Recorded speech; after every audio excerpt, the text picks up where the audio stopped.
What's up, kitty? How are you? I don't know if you watched the short that I posted or not, but we're gonna build a cheap terrarium here tonight. We're gonna build it from scratch. Try to show people how they can do it. You know, how they can build a terrarium if they ain't got a lot of money.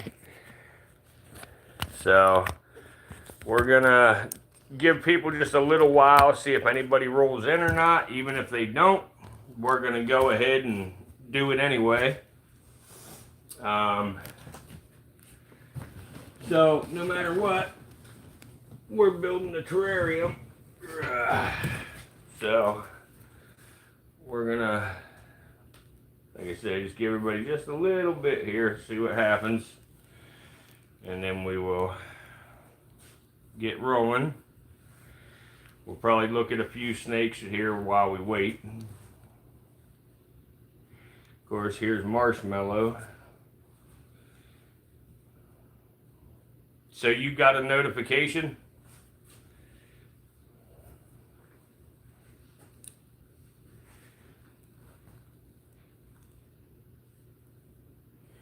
What's that big girl? Here, everybody let people see you. Let Kitty see you.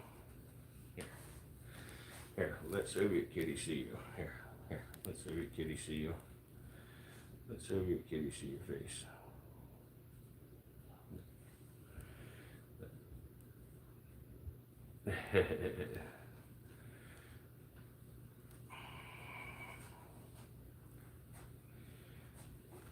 Did you get a notification, Soviet?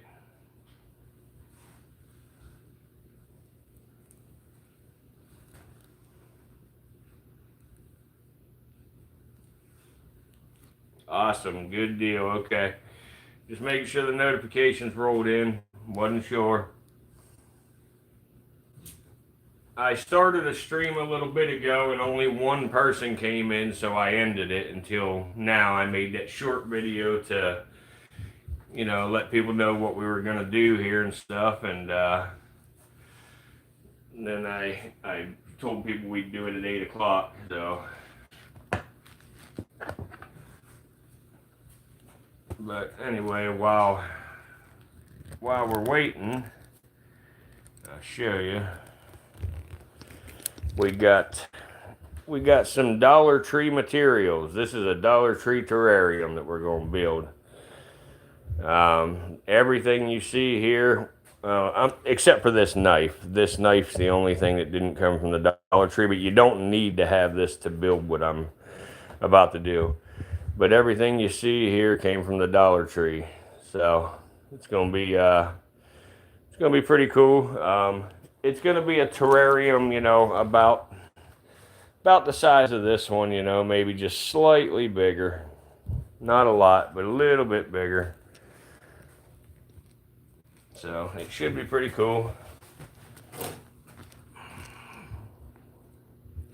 But in the meantime, we'll pull out a snake or two here and take a look. And I'm going to send a few text messages out to people and let them know that we're live, because that's kind of strange that nobody else has came in yet.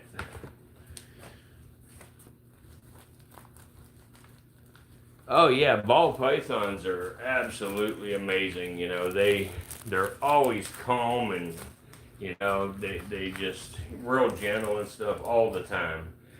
I only have one that's a little bit feisty, you know, but she wasn't handled a lot, you know, when she was younger and stuff.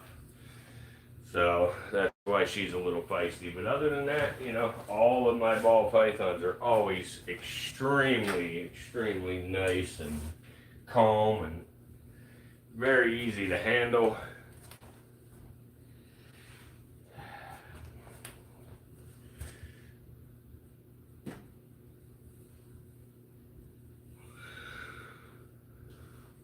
Wow, I am amazed, man. We're 5 minutes in and there ain't nobody. It's just you. Wow.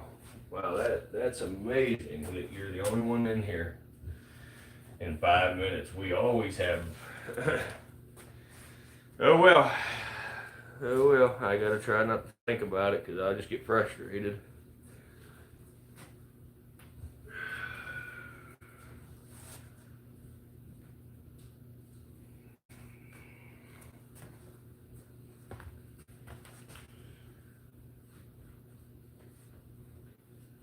It just don't make a whole lot of sense. Let's see here.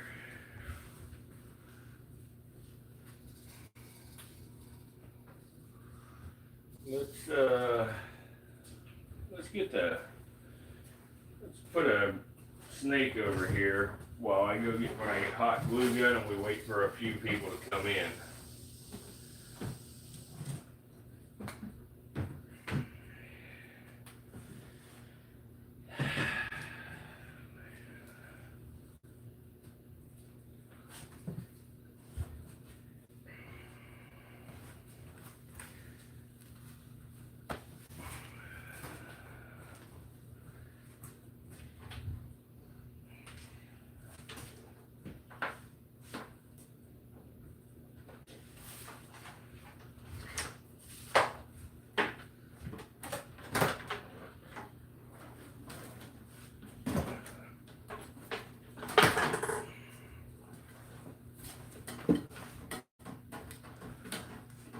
I mean, if nobody else comes in, we probably won't build the thing tonight. I'll probably just film a video building it instead.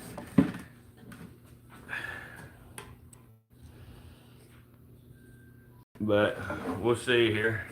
Well, there's Sue. Sue is here.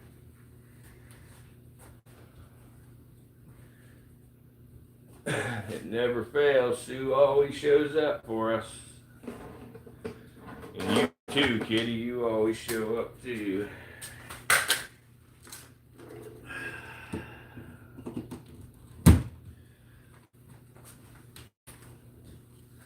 We got a third person, Tom. Oh, Tom's in here. Tom's always here too. Awesome.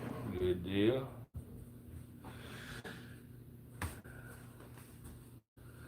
But we're just checking out the Rhino Viper for a few minutes here while we wait to see if some people are going to come in, you know, to watch what we got in store.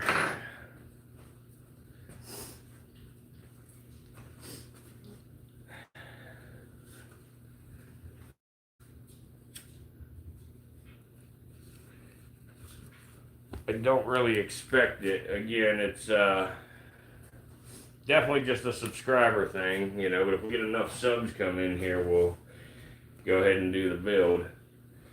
Because I even posted a short video telling people that this was coming, and just like that, even on my short, I only got just subscribers watching it. Like, it's at 128 views in an hour, and with my shorts, I always, you know, like 500, 600, 700 within the first hour. So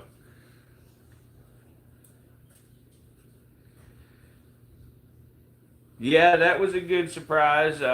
You know, that's cool. I'm glad it did. You know, I mean, I wish it would show up on fucking non-subscribed people's feeds, but you know, only people seeing my stuff's y'all. You know, subscribers. I don't know what's going on. It's a shadow ban. Gotta be. Absolutely gotta be. But you know, we're just gonna keep pressing through, finding things to do. Like I say, if we don't get, you know, a handful of people in here, I'm not gonna do this build on the live stream. I'm gonna film it and post it as a long form video. That way, I at least get watch time out of the thing. But yeah, that was cool that showed up, you know, because I haven't, you know, heard of anything showing up for anybody for, you know, today's day 4 now, or night 4. So if it don't do well tonight, I'm just gonna, you know, not do any live streams for, you know, several days, I think, and just focus on doing, you know, some videos or something for those days. Try to turn this thing back around, you know, I don't know.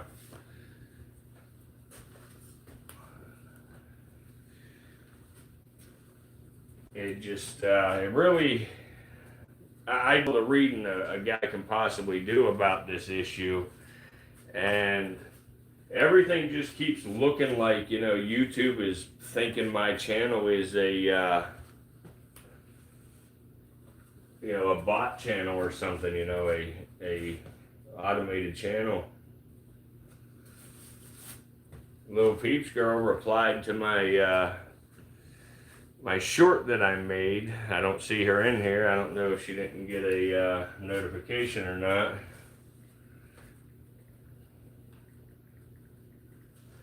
I'm gonna text the Iron Sword, tell her.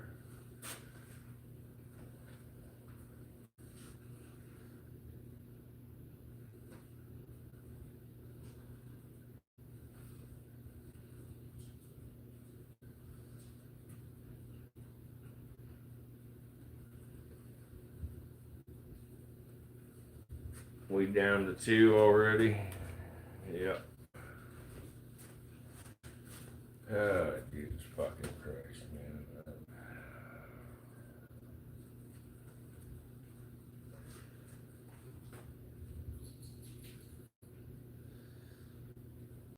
What the hell?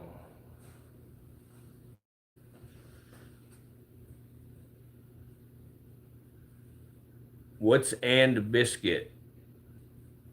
Oh, yeah, yeah. Call it the Iron Sword and Limp Biscuit. Yeah.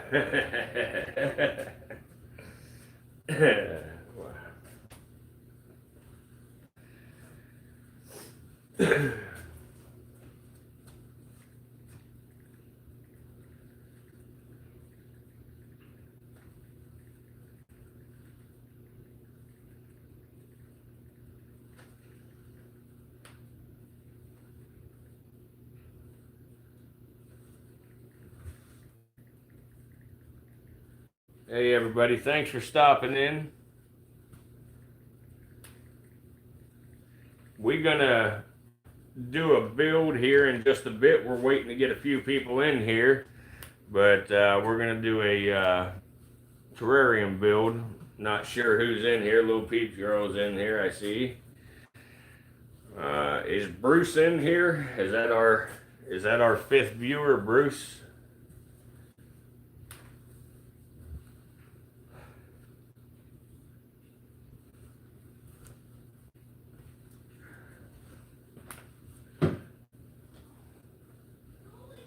Not sure. Yeah, I'm just curious. You know, like I said, we have a fifth one. Make sure you hit that thumbs up, Little Peeps Girl. Let's get this algorithm working tonight. Just keep spamming that damn chat and hitting that thumbs up there for us. Thank you, thank you. I'm gonna make the warden get on there too again here. I'm gonna go tell her right now to do it.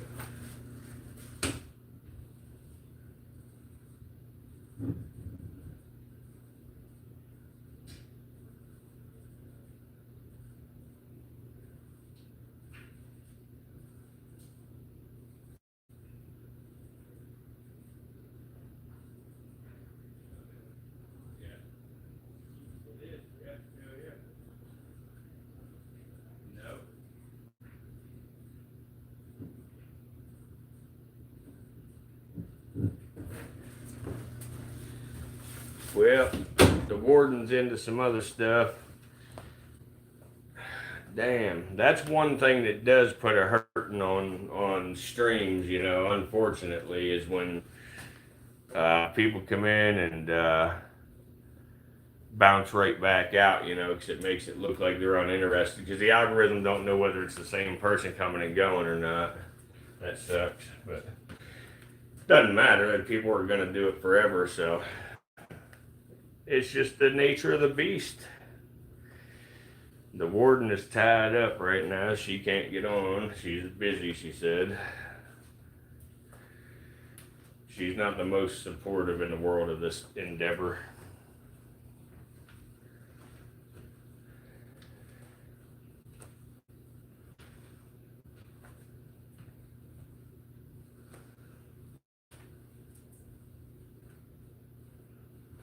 You took a little nap after lunch. I would have too.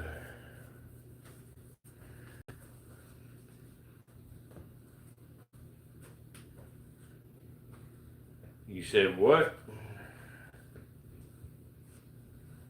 I said the warden is not the most supportive on this little endeavor.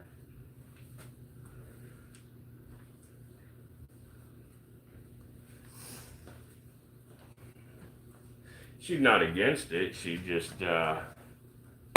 she's not very interested.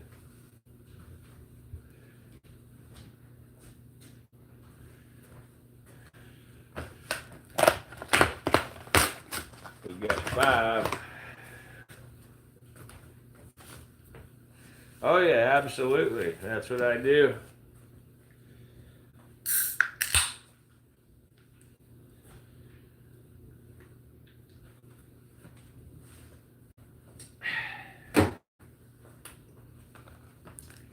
Damn, Kate hasn't answered me. I'm gonna call her, but let me call her.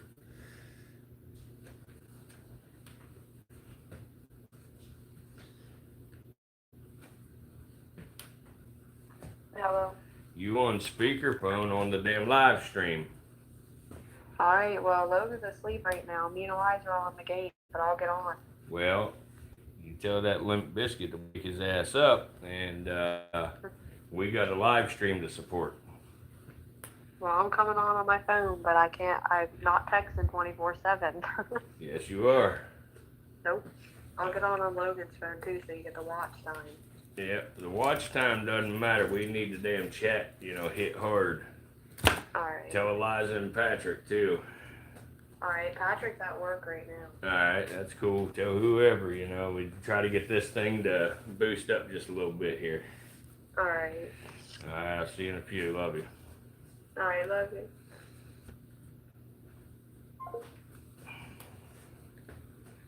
Alright.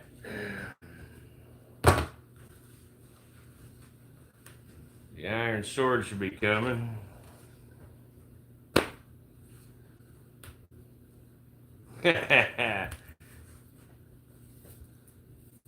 Tom, this is Jeff. It is not art. Ta-ta.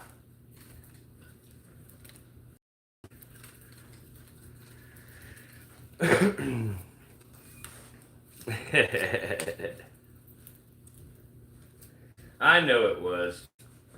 That's because I'm the best dad in the world.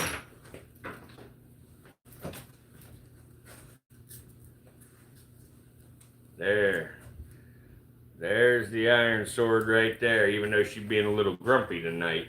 There she is.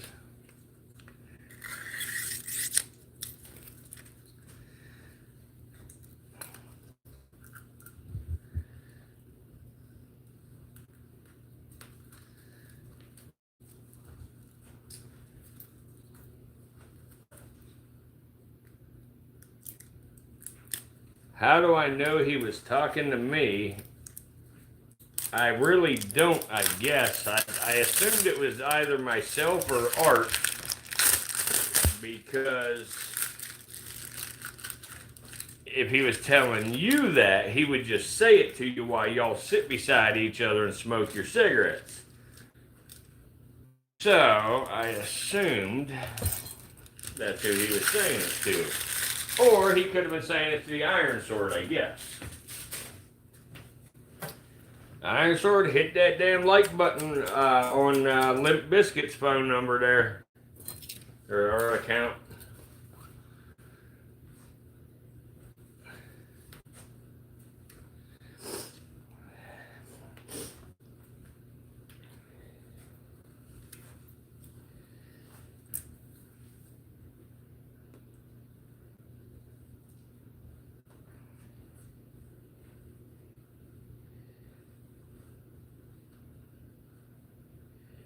Oh yeah, I knew he knew she was coming in. I figured he put that there for her when she got here. You keep believing that if you want to, but gonna see if I can stay awake all stream. Well, you should be successful there, Tom, because we're going to end this stream before midnight tonight. Unless for some, crazy reason it is, hopping and we got, a ton of people watching and 50 likes and, all the stuff that was happening before they threw us down to the gutter. If it's happening like that, we'll stay on. But if not, we are going to wait. There is no name for this snake, Kate, but this is the rhino viper. It is scientifically known as Bitis nasocornus. We are going to be building a Dollar Tree terrarium here in just a few. I figured I'd wait to see if we get some people in here. And the reason I'm doing this, guys, is because I took the advice of the people from YouTube last night when I was talking to them and said, you need to check your analytics, and see what your viewers are interested in. Let's see what they're watching and then try to do what they're doing. So, my viewers are watching church programs, which I find hard to believe, but most of my viewers are watching church programs and stuff like that. And my other viewers are trying to figure out how to build reptile enclosures. So that's the only two things my viewers watch, they tell me. So we decided, since I'm not real good at the church thing, even though I do believe in Christ and all that, I'm not super good at the church thing, so I'm not, going to come on here and try to, hold a sermon. So I figured I would just build an enclosure and see if that does anything to help us at all. And besides, it'd be pretty cool enclosure any damn way, so we're going to see how that goes. And cop videos, I watch cop videos, but they're telling me that my viewers are watching church and enclosures, do-it-yourself enclosures. You got me. So that's what we're going to do. So yes, sermons and snakes, I know they go together real well, and what's kind of messed up about that is I actually tried posting videos about that church in West Virginia that actually dances around with timber rattlesnakes and stuff, and it was very effective for me.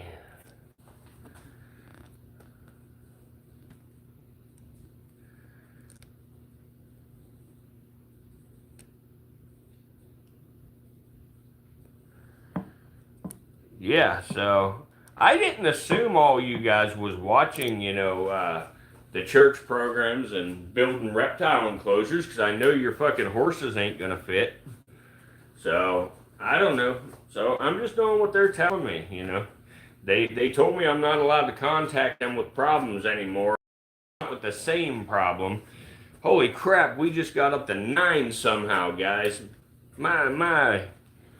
We're doing good. We're rolling, guys. Hey, thanks for stopping in, people. We're going to build an enclosure here.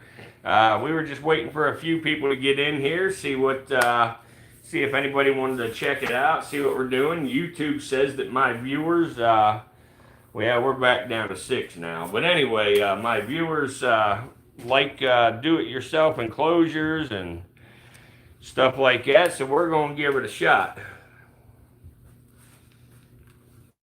You shared the short on Facebook. Awesome. Thank you. I don't have Facebook. I think that's what I was saying last night. I think that, me and the Iron Sword need to double down on this thing. And I need to start an entire new YouTube channel, start from the ground up. And we need to start all them other things too, all that, younger generation social media stuff. So I think that's what we need to do. The only thing that really sucks with starting brand new is we can't do live streams, you know. It'd be nice to be able to do live streams, you know. That's what I really want to be able to do. Um, and but you know, we start from the bottom, and after we hit 50 subs, we can do the way the live streams work. At that point, is your subscribers can come in plus 25 more people. So if we got 50 subscribers and then 25 people, if every single subscriber, watches, that means we could have 75 people in there, you know. But maybe the subscriber count would slowly start to pick up on that one too. Because I know with this channel, man, on these live streams, you know, up until this crap started happening, we were getting sometimes 60, 70, 80 subscribers a stream. You know, we were gaining subscribers fast until this collapsed like this. I don't have a Facebook. If I do have a Facebook, then the Iron Sword set it up, and I don't know anything about it.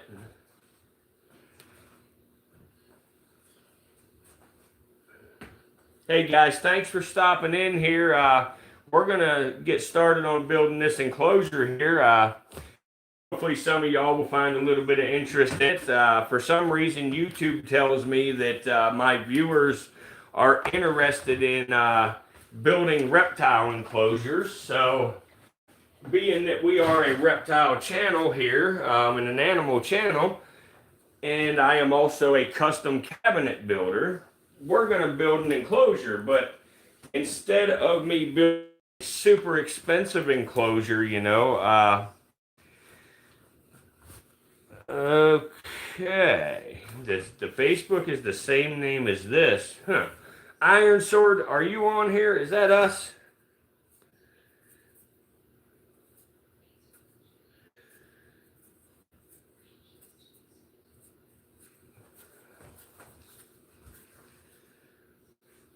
Huh.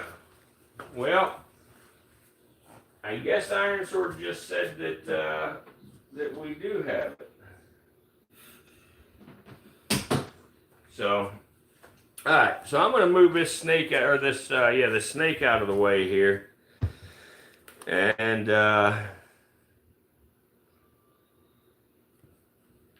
you're going to go check if we have Facebook. I think you would know that. But I'm going to move this enclosure out the way, and we'll start building this thing. That way when people stop in, because it does look like we have a couple of people stopping in and out tonight. So that's kind of good news here. So I'll move this out of the way and we'll get going, you know, with building this thing. And like I say, you know, being a custom cabinet builder, I could build some real extravagant stuff. But we need it to be where people can afford to build it, you know, and people that don't have a lot of money and everything. So we're going to show one that costs about $17 to build. And you can actually build it even cheaper than the $17 if you don't buy a couple of the things that I purchased to build this one. And you can get away with not buying some of the things. So, anyway, what we're going to do is I'm going to get the light set up here so we can see a little better and it looks a little brighter for everybody. All right, Snitch, they all know that you're here. They know that you know I'm here. All right. All right, buddy. All right. So,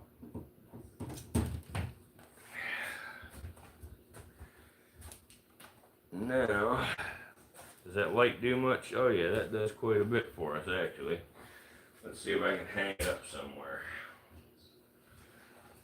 Duct tape. Duct tape's your best friend, guys. Duct tape is your best friend.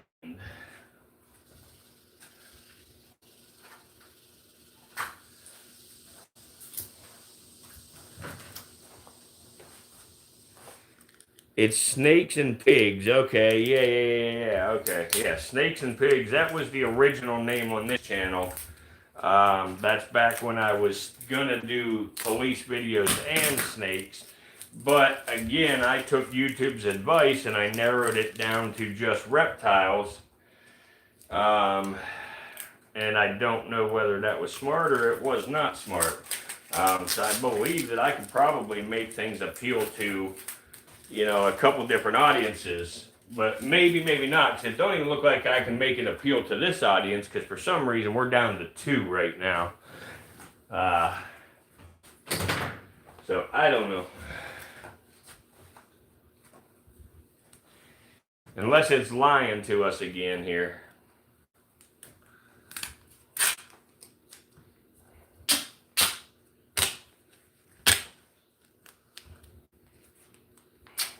Well, we're back to 3.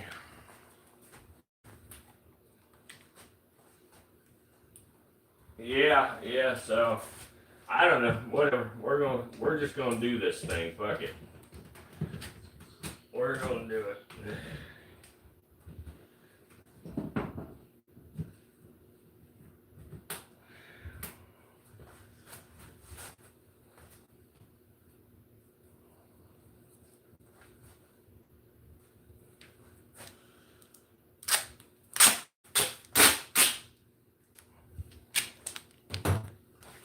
Alright. There we go.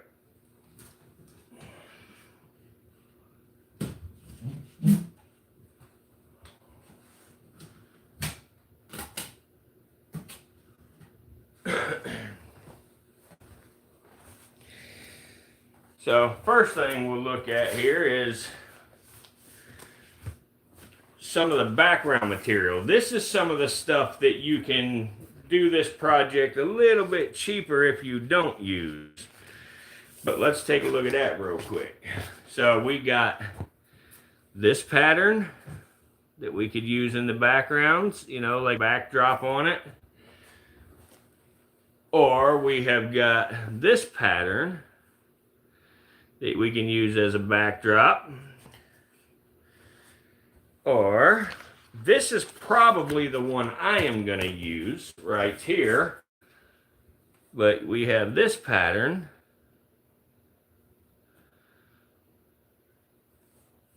And I think that's what I'm going to use is that pattern, the brick one. We have a couple of more here. Let's check these last couple out.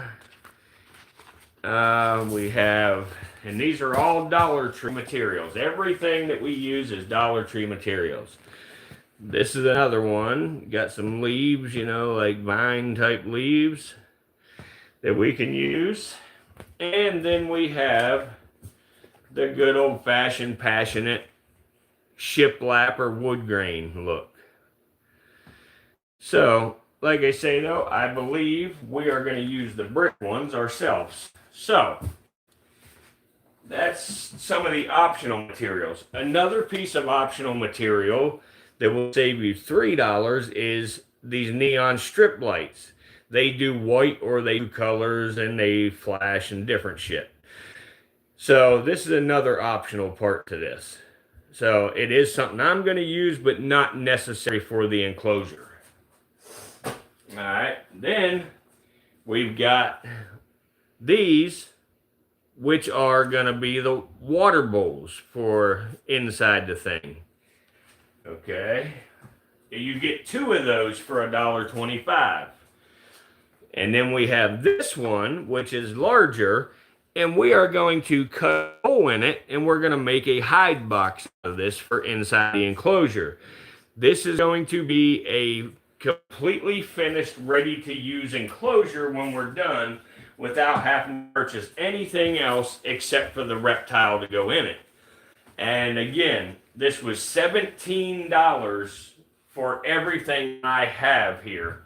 I'm wrong, it was 17 change, so let's say $18. And then we got this to decorate it as well. This is actually a Christmas garland from the Dollar Tree. And I removed the poinsettias, you know, and the white flowers that were on it, just to leave us with the green vegetation for in the enclosure. And so there's that. Now, our doors on the enclosure are going to be glass doors. And in this price range that I am discussing, they will not have a lock. However, I will have a lock on mine because I already own the locks. But you can buy the locks for about $1 a piece. But they are, you have to buy, I think, like 16 of them to get that price. But anyway, here is what the doors are going to be. They're going to be glass doors, and they are just 2 large picture frames, glass. And we are going to remove the back and the picture, obviously, and that's going to give us 2 clear doors that are going to slide. And then we need we only need 1 roll of this, but I have 2. But we have some double-sided tape. Any double-sided tape will be sufficient. It is a good idea to have a glue gun, but you know, if you don't have one, I bought double-sided tape to show you that you don't even need a glue gun if you don't want to use it. You need a roll of black duct tape or white, depending on the color of the body of your enclosure. But I'm doing black, so I bought a roll of black duct tape from there. Okay. And you need a pack of these clear removable hooks.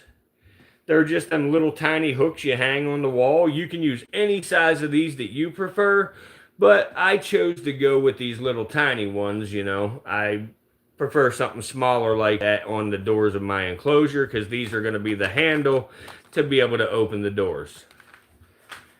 And also, you can save yourself another $1.50 or $1.50 if you already own a utility knife. But for the sake of this project, I went ahead and purchased one to show you that you can buy the tool that you're going to need as well in that price range. And then you need this stuff. This stuff here is called Ready Board, and it is from the Dollar Tree. It is a foam poster board. It is a closed cell foam. It does have a paper backing, so if you do not use the vinyl background material that I am going to use, you will have to use Elmer's glue and water. You water down the Elmer's glue and roll it onto the inside of the enclosure when you're finished to give it a smooth, washable surface, or you can simply take and peel the paper off of the foam board if you want to. You don't have to. But, so you need 4 pieces of that foam board. So, just as a recap, we got the Ready Board, we got a roll of duct tape, we've got a roll of double-sided tape. If you have a glue gun, you do not need the double-sided tape. We have a utility knife. If you have a utility knife, you don't got to buy one of those. We have the little mounting hooks to make handles for the doors. We have got the LED lights. We have got water bowls. We have got a hide bowl. We have got some decor for in the enclosure. And finally, we have got our picture frames to make the doors. And then we have, again, this part I did not include in the price because most people won't do this and don't have to do this, but our vinyl background. These here are $1.25 each, and you're gonna need 3 of them, possibly 4, to do your entire enclosure on the inside. So, what's going on, Bruce? What's going on, Fish? How are y'all? Thanks for stopping, guys. But yeah, so this is another optional part, you know, the background material. So we will get moving on this thing here. And I think I'm going to go ahead and do this. I want to use the glue gun, but I want to also do it in case somebody don't have a glue gun. But anyway, so let's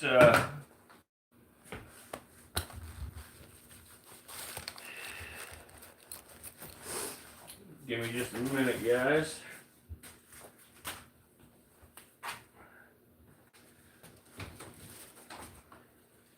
I'm going to grab my glue gun because I am going to go ahead and use it on this.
All right, we got our glue gun.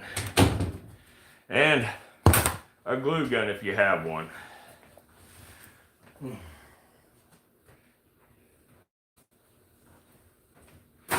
So, first things first. One absolutely necessary item for this project is Pepsi.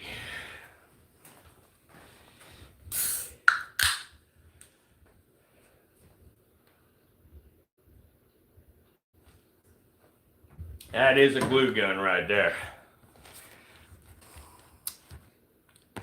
Yes, sir. Now, I'm a cheap sumbitch, so I have almost every Craftsman power tool there is, the 20 volt. But Craftsman don't offer some tools like the glue gun. So I buy the Bauer Harbor Freight brand, and I make these adapters on my 3D printer, my resin printer. So I make them, and then I am able to put my Craftsman batteries on a Bauer tool. No, Sue, unfortunately I did not. But they do sell a glue gun there. So that is possible to get there as well. So anyway, I get a few glue sticks ready to roll here. And again, you don't need these glue sticks. The glue sticks, you know, make things a little easier, but you can do it with nothing but tape and double-sided tape if you really need to. So anyway, let me move all this crap out the way and we'll get rolling. We're gonna go ahead and we're gonna start with the doors, I think, to show y'all how to make these doors work.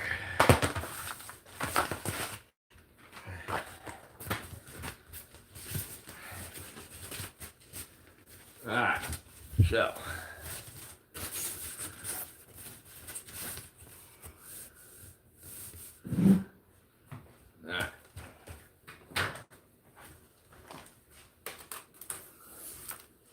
oh, did not get that at the Dollar Tree. You're absolutely correct. The glue gun did not come from the Dollar Tree. Everything else did. And the other thing that I will be using that did not is this ruler. You can use anything. You don't need to specifically have a ruler. I use the ruler as a straight edge. So you don't need to have that if you have something else that's straight. I mean, art will not work, but the anything else that's straight will. So anyway, your picture frames in your pictures, you simply take the back and the generic photo out of it, or if you're taking the photos off of your mother's wall, you just take those photos out of it. And you make sure you put the photos in a safe place and carry on with using the frame how you see fit. And then after we have that out, we lay our frame down, and these frames have these little tabs on there, so you bend them back down to make sure it holds the glass in place. And then we let our glue gun heat up for a few minutes here while we get the other frame ready to roll.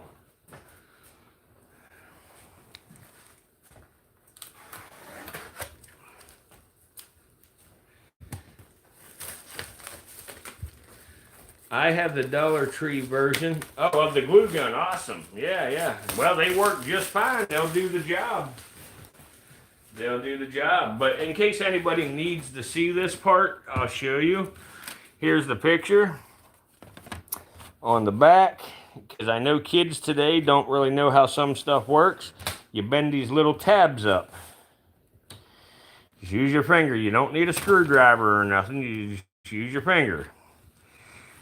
You bend these little tabs up, and then you simply lift the back out of it. That's this piece. And then you can hang on to that piece for later in the project if we find some reason to use it. And then your photo. Take the old photo out of there. And again, if these are pictures off of your mother's wall, put the photos in a safe place, because some photos cannot be replaced like they can in today's age. So be respectful and do not destroy the photos. Only use the frame. Now, we bend our tabs back down again. And again, we continue waiting for the glue gun to heat up. It should only take another moment or two.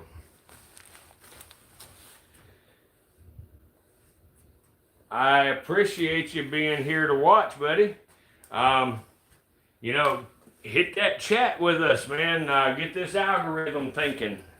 We have seen a few people come and go, so, you know, that's better than we've seen the last 3 nights. It hasn't been many, but it's a couple.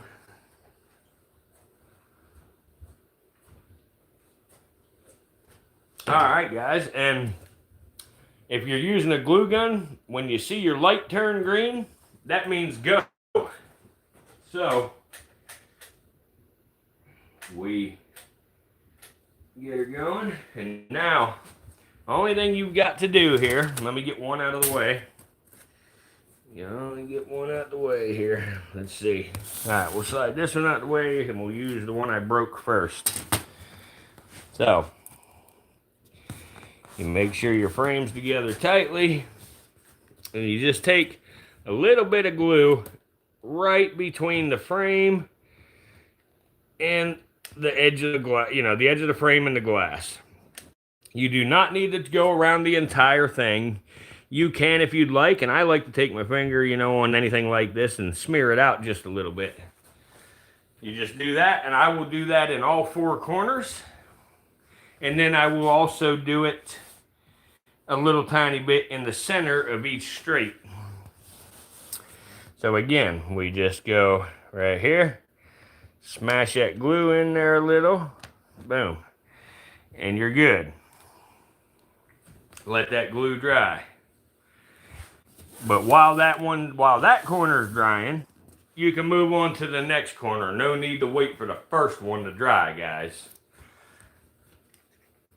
So anyway, glue, just a little area, about an inch on each side roughly, just something to hold it in. It could be one little dot and it would probably hold just fine. What's going on, sunshine? Thanks for stopping in.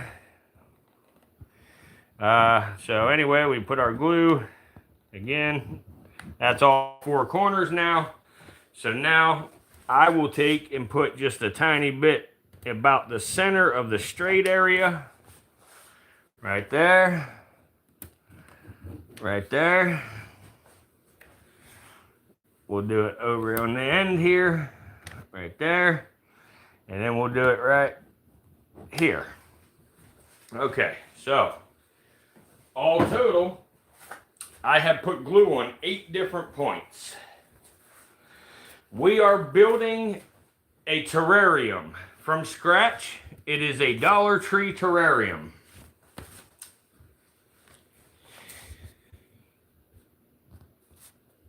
And again, I'll smear the glue a little. And guys, if you smear the glue and you get it on your glass anywhere, don't worry. It will scrape right off of there later on. Hit that like button there, sunshine.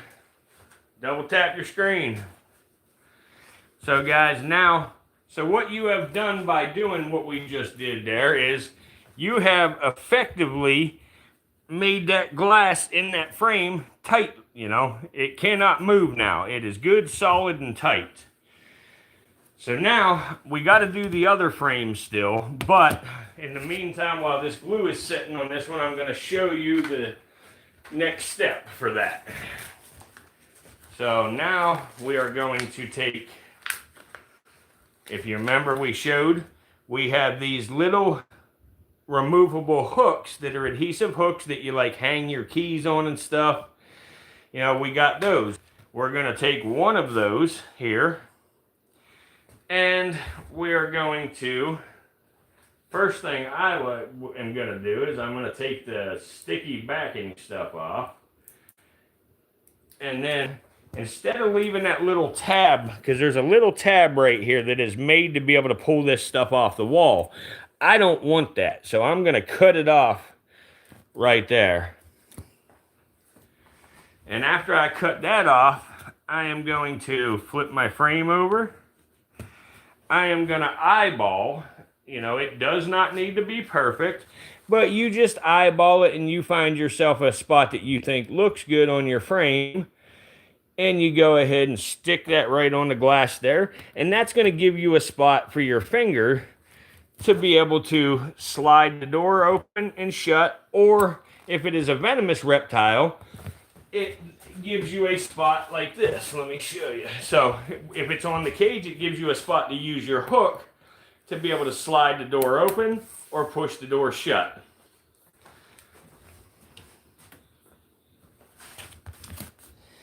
So,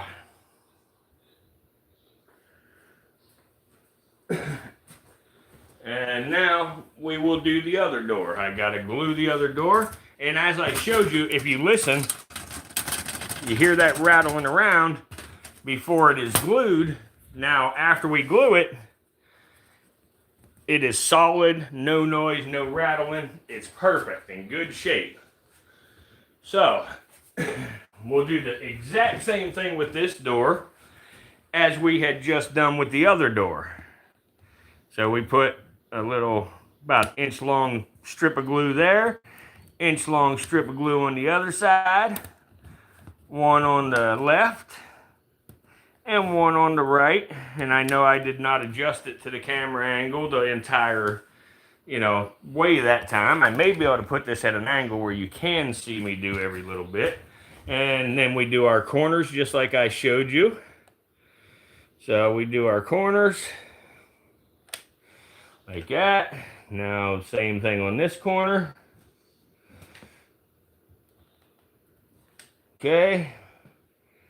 Then we do this corner. Okay.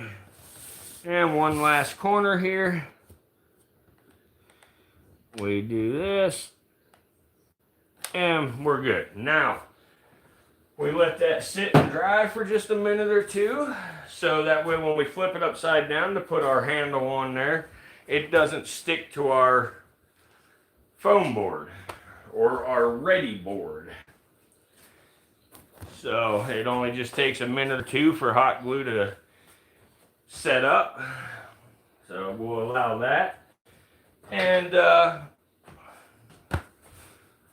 let's set this aside while it does so we can possibly do something here. Here's this, let me get the ruler out the way. And while we're doing that and letting that hot glue dry, we will come over here and we will bring us a little bitty teeny tiny Gaboon Viper over here to look at while that glue is drying. And as soon as that glue dries, we will put her away and we'll get back to our project. So this will literally be 1 to 2 minutes here while the glue dries. It ain't gonna be long. It's getting there, it's almost there. But we got to keep people occupied. So anyway, once this enclosure is through, I think this is the snake that's going to go in there. Oh no, we won't get her stuck to it. We won't never glue this little girl to the damn poster board. This one is Baby Huffy. This is the small one.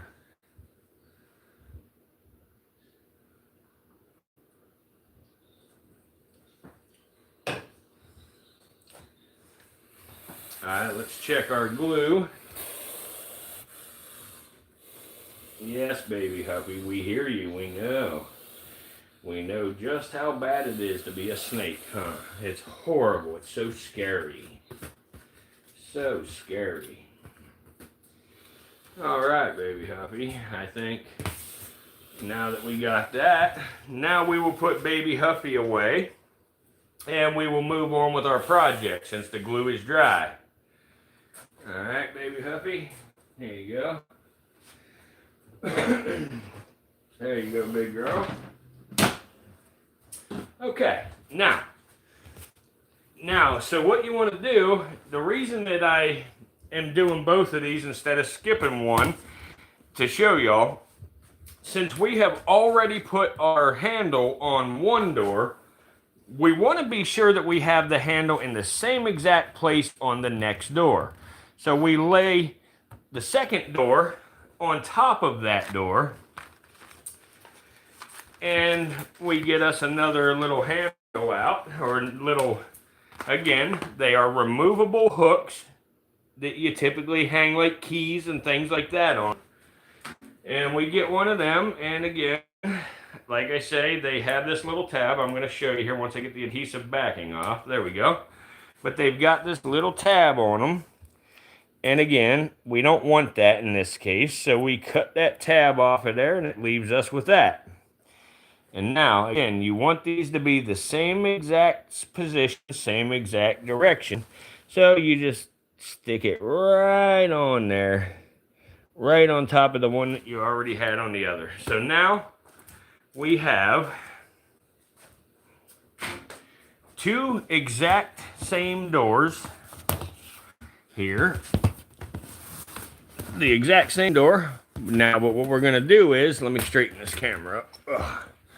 There we go. So anyway, we have one with our handle here, and we have another with our handle here. So now, for the video, I'm going to lay this down. So what's going to happen is, when we get this thing together, our doors will go like this. Our doors will go like this in the enclosure. So then, like I say, you're able to grab this handle right here, and you're able to slide her open. And if it's a venomous snake in there, you use your hook to grab it to slide your door closed or open. Never use your bare hands with a venomous reptile. Always use your tools. There is no second chances when it comes to venomous reptiles. Just remember that.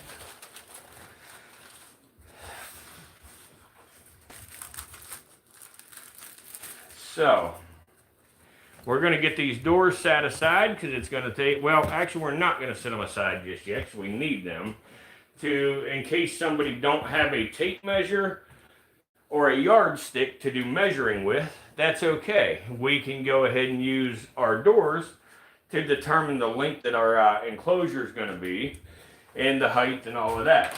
So, first thing we're going to do is I'm going to sit this one right there, like that. And I'll back the camera up here in a moment. And then this one right here, and actually, alright, so right there, let me see if I can get this stuff somehow where you can see, there we go. Alright.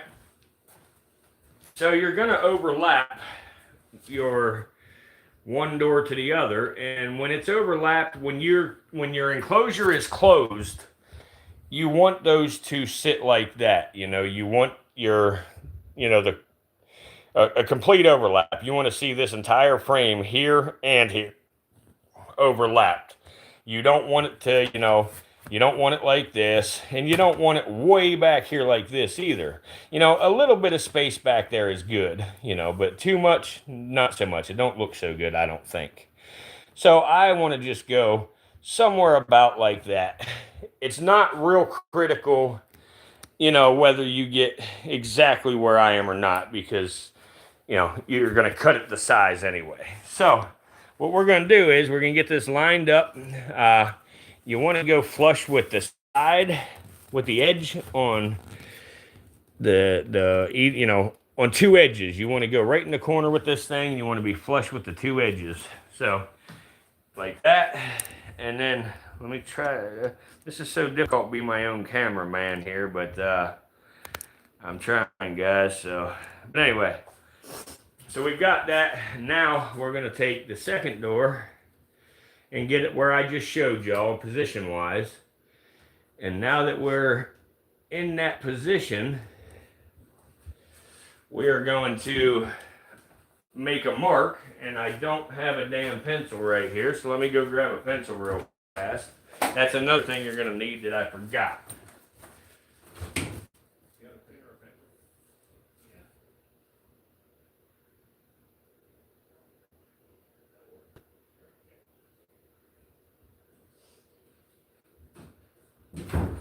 Alright, so we have got a Sharpie. If you now if you use a Sharpie, just be careful you don't cut yourself. They are Sharpies. And so now you just draw yourself a damn line here. Alright, so we got a line there. And so that tells us how wide the thing's going to be.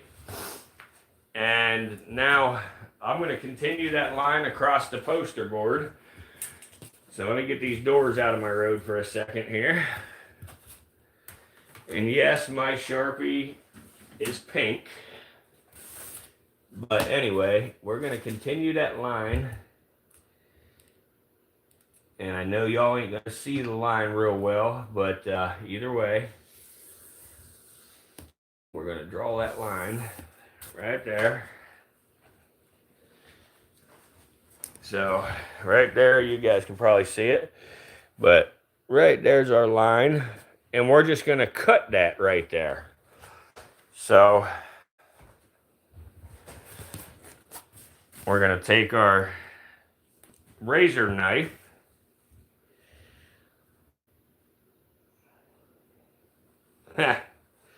well, you're going to have to give up the game for a while. This ain't playtime. This is stream time.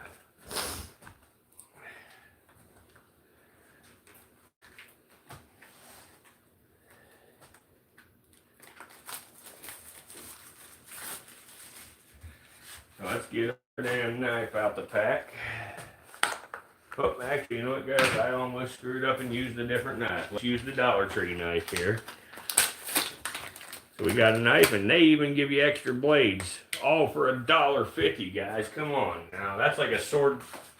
Never mind. It's a good deal. Alright, so we're just going to cut this off.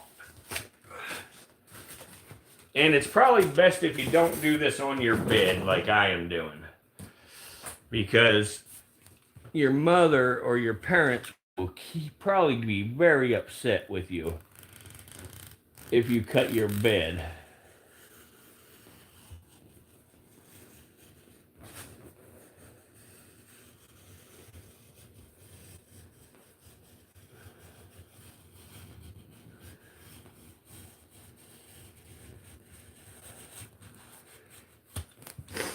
So anyway, there, we just cut that off. Now you do not throw this piece away. We will be using these pieces later.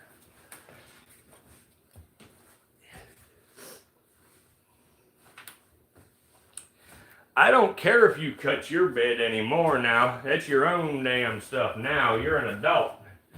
But back when you were 14, 15 and stuff like that, you'd have cut your bed. Yeah, I'd have been pissed.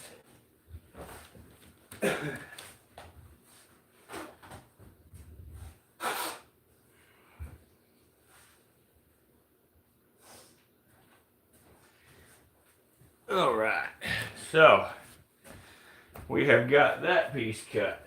Now we need to figure out the rest here. Doors are in there, doors slide back and forth. And you need to be able to remove those doors, you know. If we would, and we won't be able to get these doors in and out. So what we're going to do that is, on the top, we're going to take 2 layers thick of this stuff. And on the bottom, we are going to go 1 layer thick of this stuff. So what I'm trying to say is, you want to get your door lined up, you know, against the bottom. So you can also use a tape measure or a roller if you've got one. I'm just trying to do this to where everybody can do it, even if they don't have tools. So you can line that up, and as you can see, what I'm talking about is I got it very flush with the very edge, but when I remove that, that leaves that tiny little bit right there.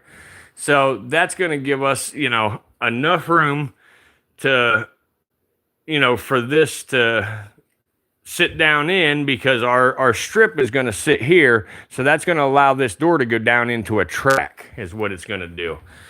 And then on the top, you want to be 2 layers thick of this. So you have 1, and then, you know, you'll have 2. Obviously, we don't have 2 pieces of this yet. So what we're going to do is we're going to cut this. Yes, you guys carved your names into my golf cart. Because you guys were.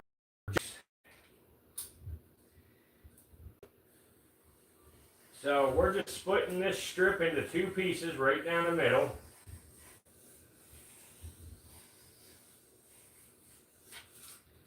Okay.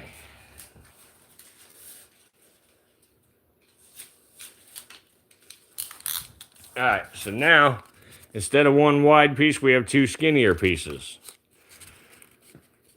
And what we're gonna do here now is we're gonna put them right here. Just like that. So now, I'm sorry guys, you know what? I'm telling you the wrong damn thing here.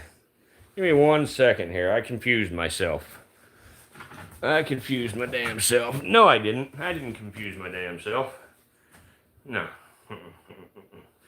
That's what it is. Okay, so we're gonna push this even against the edge. We still need that first piece just like I showed you.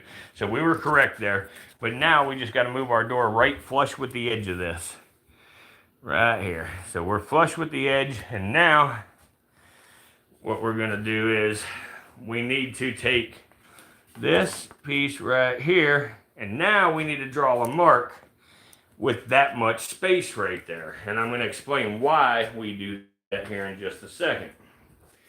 So anyway, let's draw our mark.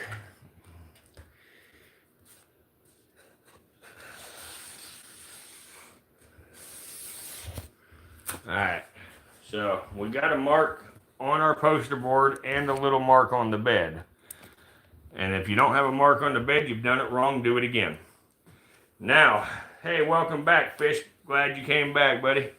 So anyway, guys, so we got that mark. So now what we're going to do, you can either use your roller or a second sheet of your poster board as a straight edge and continue that line we just drew using the edge of the foam and the picture frame. You will continue that the rest of the way down the poster board here. And if I was you guys, I would use a pencil or something that's a little bit brighter because this is difficult to see. It's just what I had close by, and I didn't want to keep y'all waiting and have people leave on me and all that good stuff. So I just got what I could grab. So anyway, so there we have a mark, the whole length of the poster board. So now, if my brain functions correctly, this is how this will work, guys. So whenever your doors are in your enclosure, it will be sitting against the floor of here. And let me grab another poster board to show you what I'm trying to say. So this will be the floor of your enclosure, basically. So your door will actually slide against the floor of it. And we got just a little bit of space at the top where it does not touch the top of your enclosure, your door don't. Because what you want to be able to do is when you need to take that door out, you're going to need to be able to lift up just a tiny bit on that door, swing the bottom out, and pull it out.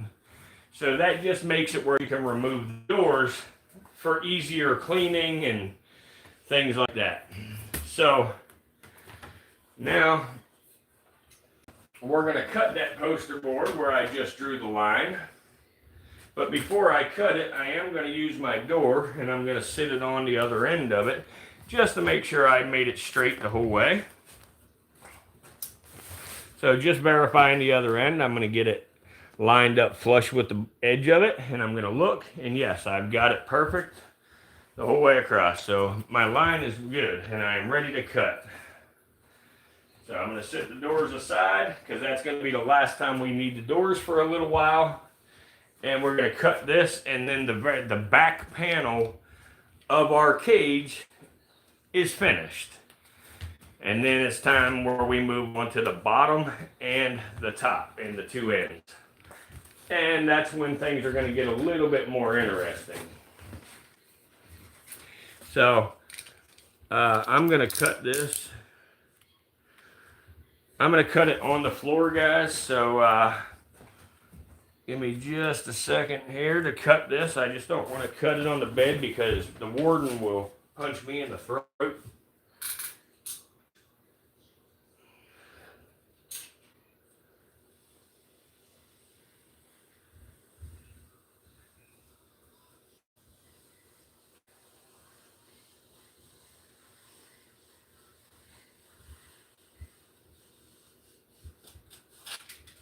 Alright, there we go.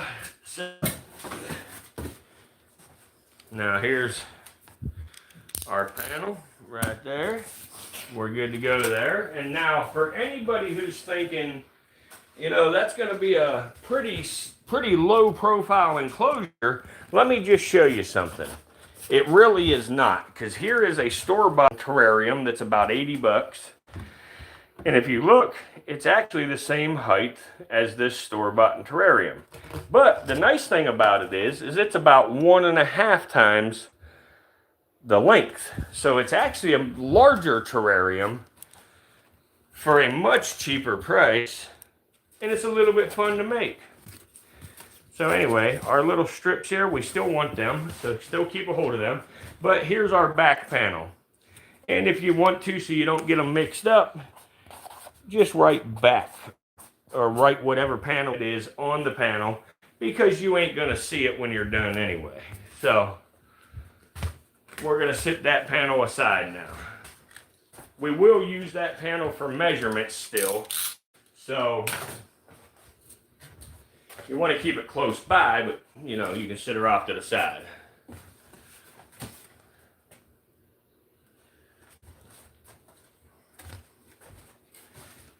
I appreciate everybody for hanging out here. If there's anybody new in here, guys, please give us a thumbs up, you know, hang out with us, drop us a comment down there. Tell us what you'd like to see next, you know, maybe tell us what reptile is your favorite reptile. We very well may have that reptile, we can show you. But either way, hang out with us, stop back other times as well.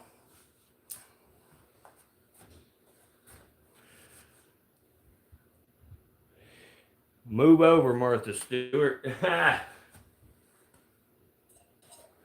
Martha Stewart ain't got shit on me.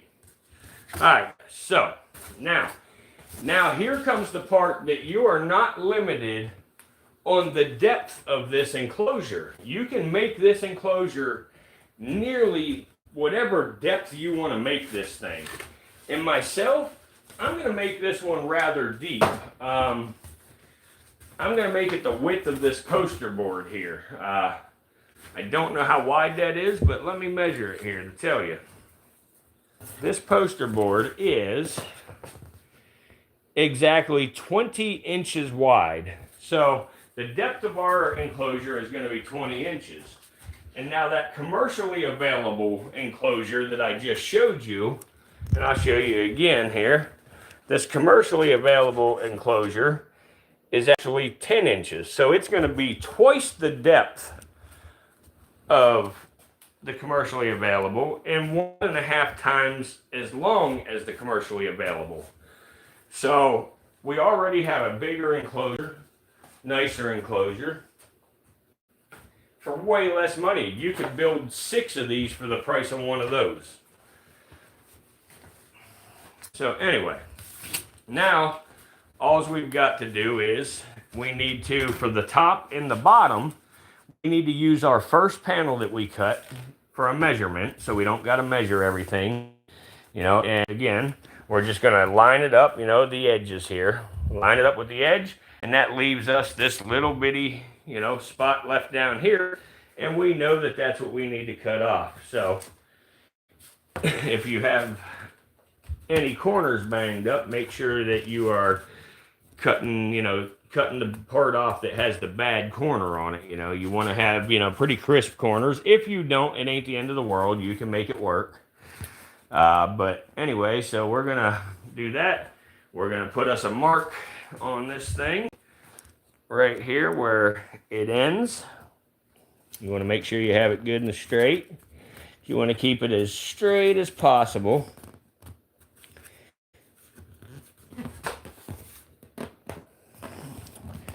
And we'll put our mark right there. And then just the same as before, just simply continue that mark with your roller.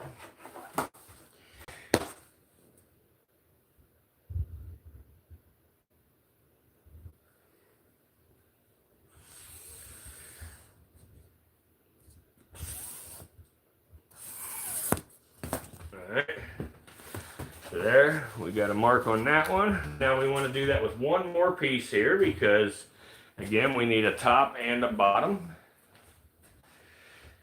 And then, after that, we have one piece left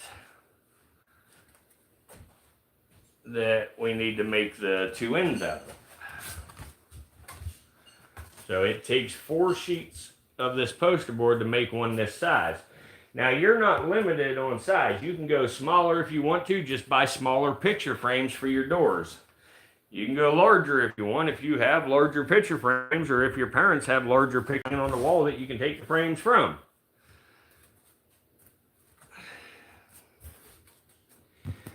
So once again, we'll mark our board right there. Take our roller, finish that line.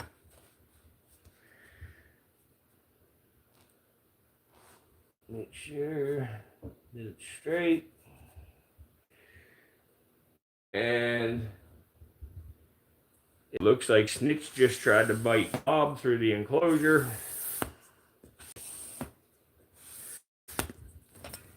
I'm sorry, I said that backwards. It looks like Bob tried to bite Snitch through the enclosure. Okay, so we got a mark on both of our boards there. Now we're going to get our handy dandy dollar store knife and we're going to cut them ends off again real quick. So you could divide it in half, one door for each side. Yes, absolutely. You could put a divider in the center and you could have 2 separate enclosures on this. Absolutely. Especially if you had a very small reptile you're putting in there, like a leopard gecko. You know, that would be adequate space for a leopard gecko.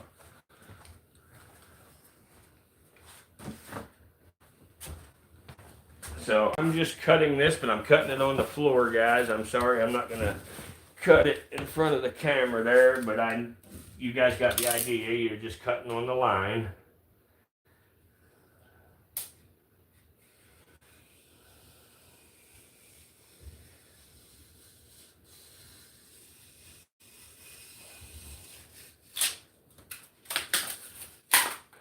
Alright, and again, we keep our pieces, our scraps that we cut off. We keep them because we will use some of them. Okay, so there's the top. And now we will cut the bottom here.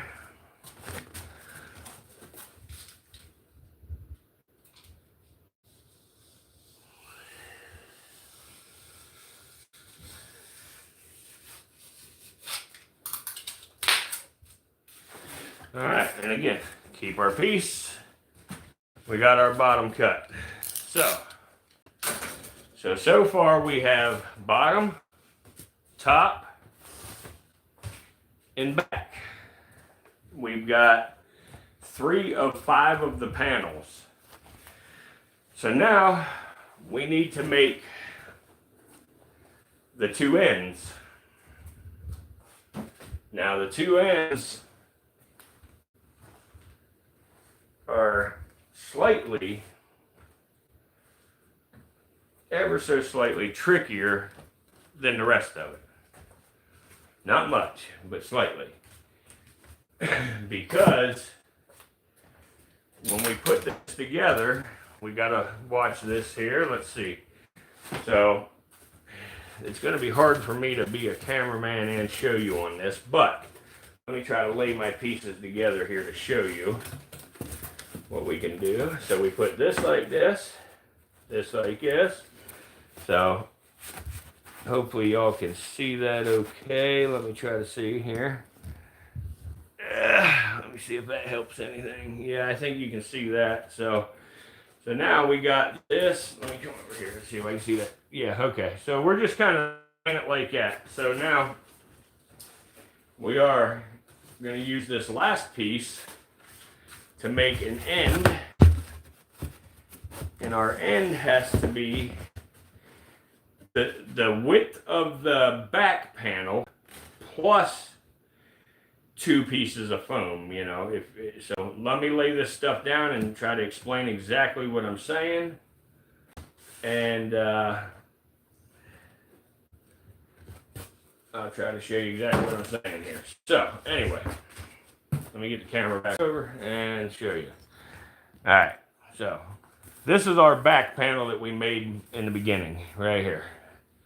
So now your new one, or your side panels, you want to take this board and you want to have it, you know, the long side, okay? So your long side, so it's actually going to lay down just like this, so it will be used in this orientation that it's sitting right now. So now what we got to do is we got to take this back panel here. Now your back panel, like I was saying, has to be, man, I wish I had somebody for this camera, son of a bitch. All right, so what you got to do is, all right, let's try to make this simple. What you got to do is take 2 of your strips, your scratch strips over here that we set aside. All right, so we need one. We're going to lay our back panel across this, just like this. We're going to put one of our scraps flush with the edge of the bottom piece there, and then we're going to put one on this side of the piece. And that makes it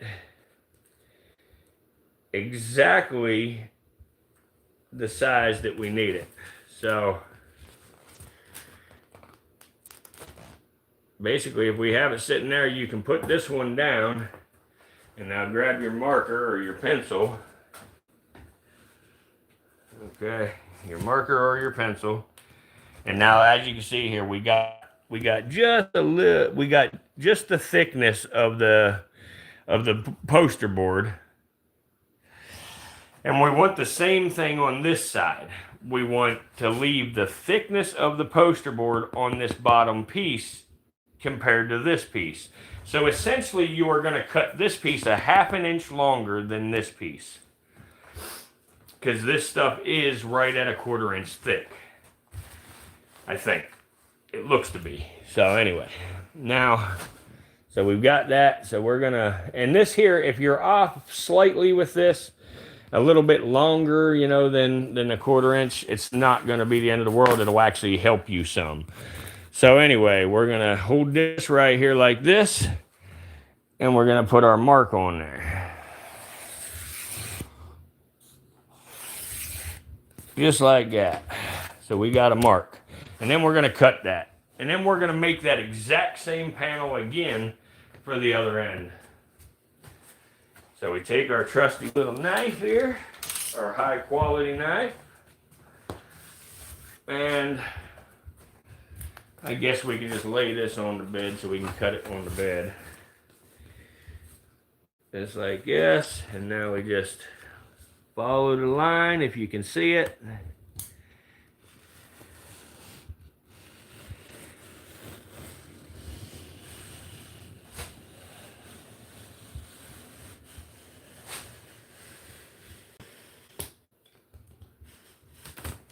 Okay.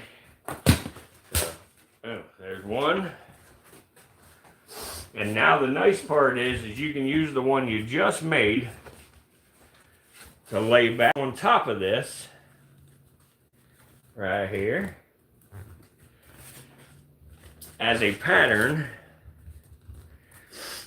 to draw your line and cut your next piece. So let's draw our line.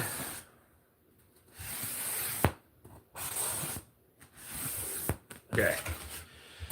There's our line, and we'll cut that.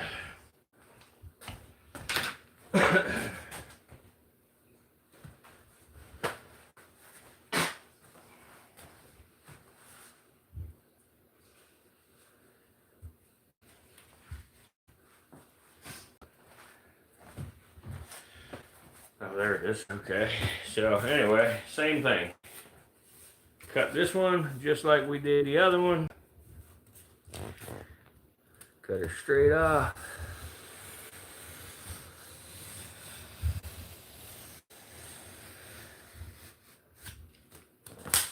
Now, put your scrap to the side. We'll probably use a piece of it later.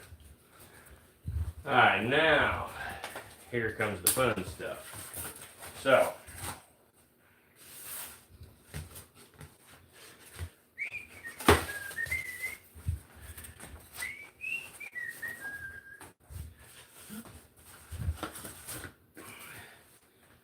yep, 6 people again tonight. We are booming on this damn thing. Same number of likes, same everything. Doing good. Massive growth on this channel. Alright, so anyway, we got all of our panels cut. We do have a little bit of modifying to do on the 2 end ones. And guys, you don't really have to do this part that I'm about to do. You can actually use it the way they are right now. But it'll give it a little more strength if you do what I'm about to show you. And again, you know, this ain't an enclosure that you can stand on or something, you know, but it's pretty stupid to want to stand on your reptile enclosure anyway.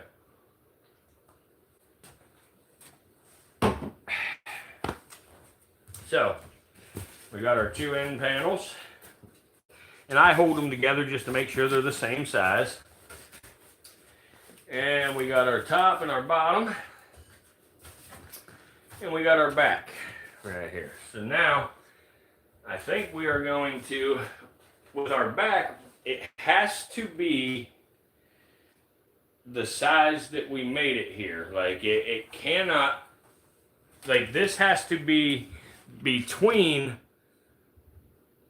the top and the bottom. This cannot be behind the top and the bottom. So if that makes sense to you, like, let's say, all right, here's our top and our bottom right here. This cannot be like this. It has to be like on top of there and on top of there. Okay, that's the only option. Otherwise, our doors are not going to fit correctly. So, what we're going to do is, we're going to take our ruler and our knife, and there's no exact science to this, so you can pretty much, you know, being that we have such a wide base here, you can do about whatever you want here size-wise, what I'm going to show you. But you use your knife again, as long as you didn't lose it.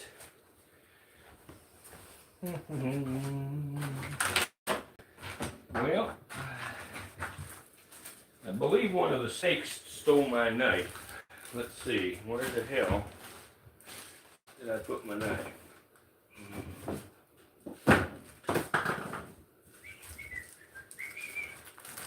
Alright, snakes, what'd you do with my damn knife, guys? There it is, found it.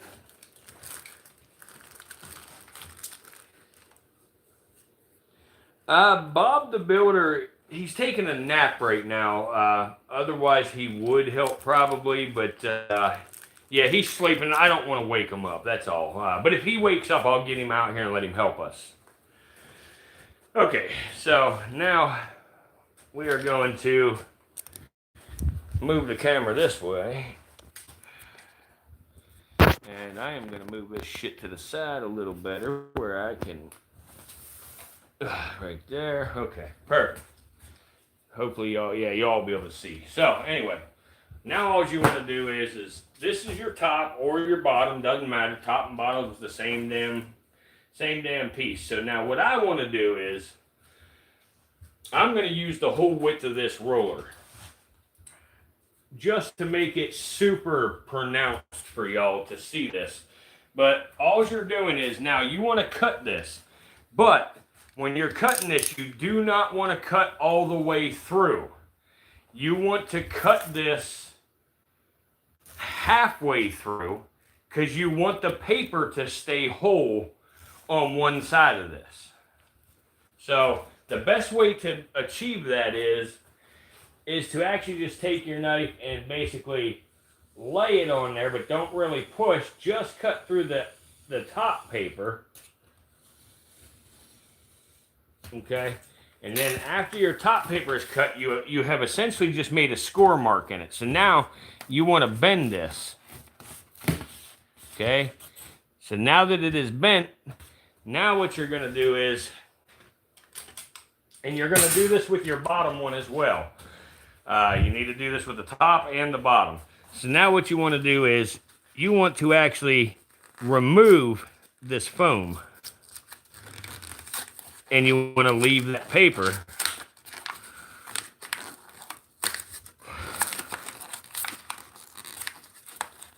And if you cut some more scores in it, or you don't do it as wide as I did, it comes off a whole lot easier. But like I said, I wanted it to be super pronounced for y'all. So let's see here. Let me get this all peeled off of here quick. And the best way, you know, you just take your time with it. You know, work that foam off there, leaving that paper intact.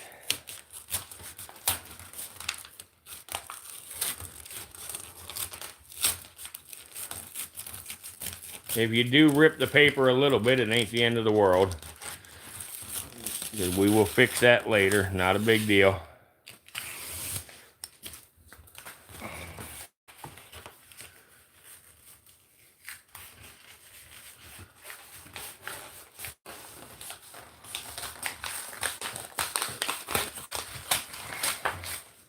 All right, so then you're left with this little flap of paper the whole length of your board here. Got this flap of paper. So we want to do that with both the top and the bottom.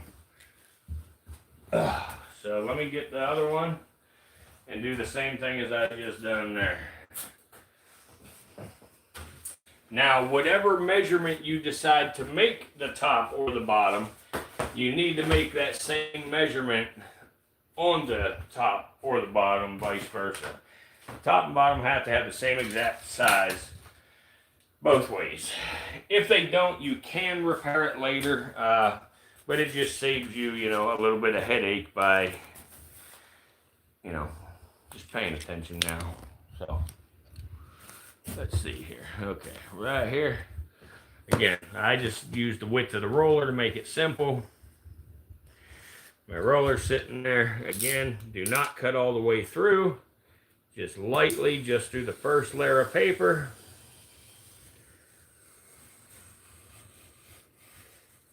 That's it. Again, just bend it. Now that it's bent, we just start working that foam off of there, off of the paper. And again, you know, the first one I started, I just tried to get a little too fast, you know, trying to save time and not make anybody bored. But this one here, you know, I'm showing you, you take your time a little bit and it comes off very easily.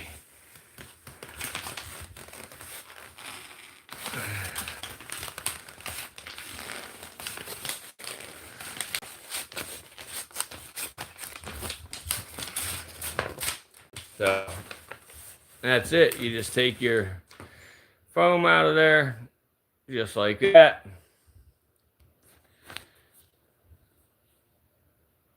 Yes, glue surfaces, absolutely. Yes, sir.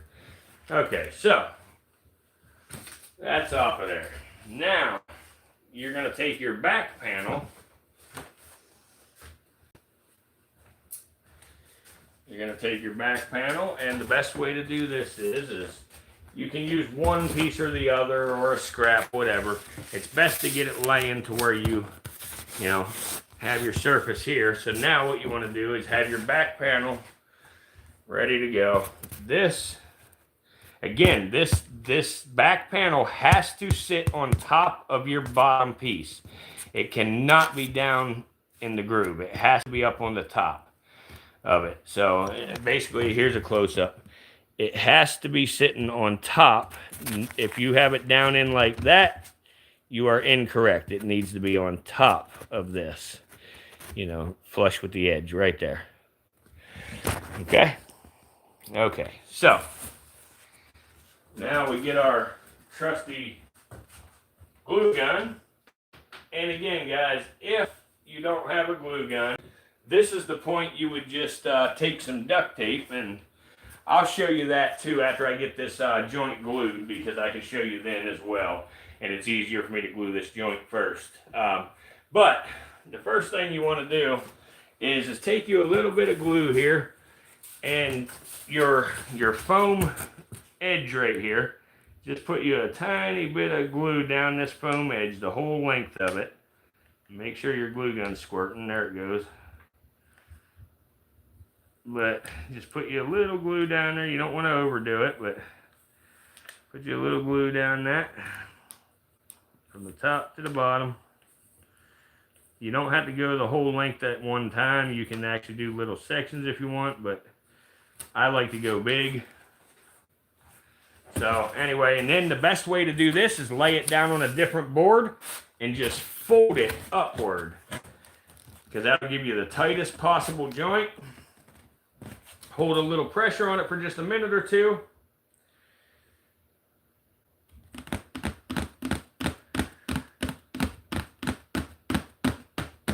Okay, boom. So essentially all that has done for you is it has gave you a nice clean corner on your paper, you know, your paper in your top panel or bottom panel, just like that.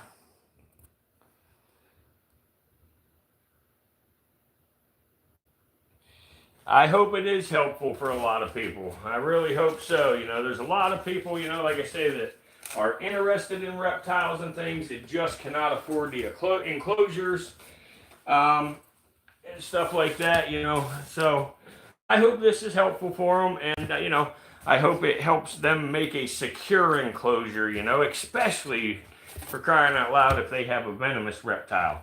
So now, guys, all we're going to do now is we're going to take some glue, and we're going to make a glue bead right in the corner of this paper and this poster board, the whole way down the length of it. So I'm trying to tell you that way in case you can't see it as I'm going, you know what I'm doing. So always have an extra glue stick prepared and ready to go, because if you run out and you got to go searching for your shit like I always have to, your glue's going to dry on there or harden on there, and you're not going to get a good tight fit then afterwards. Well, I just went and got another stick, and there all my are right underneath my work stuff. So anyway, so now, like I say, we take this piece, I should be on camera right there, and we just put a bead of glue right in that corner. All right. So, and this bead here can be a little heavier than that first bead, not a problem. But anyway, we get that glue all the damn way down. Boom. And now you take your back panel and you just sit it right in there, just like that, and make sure you're lined up the best you possibly can. And again, you can sit it on a hard surface, you know, a floor, whatever. Most people ain't going to be doing this on the bed like me. They'll probably, you know, have some brains and go to the table.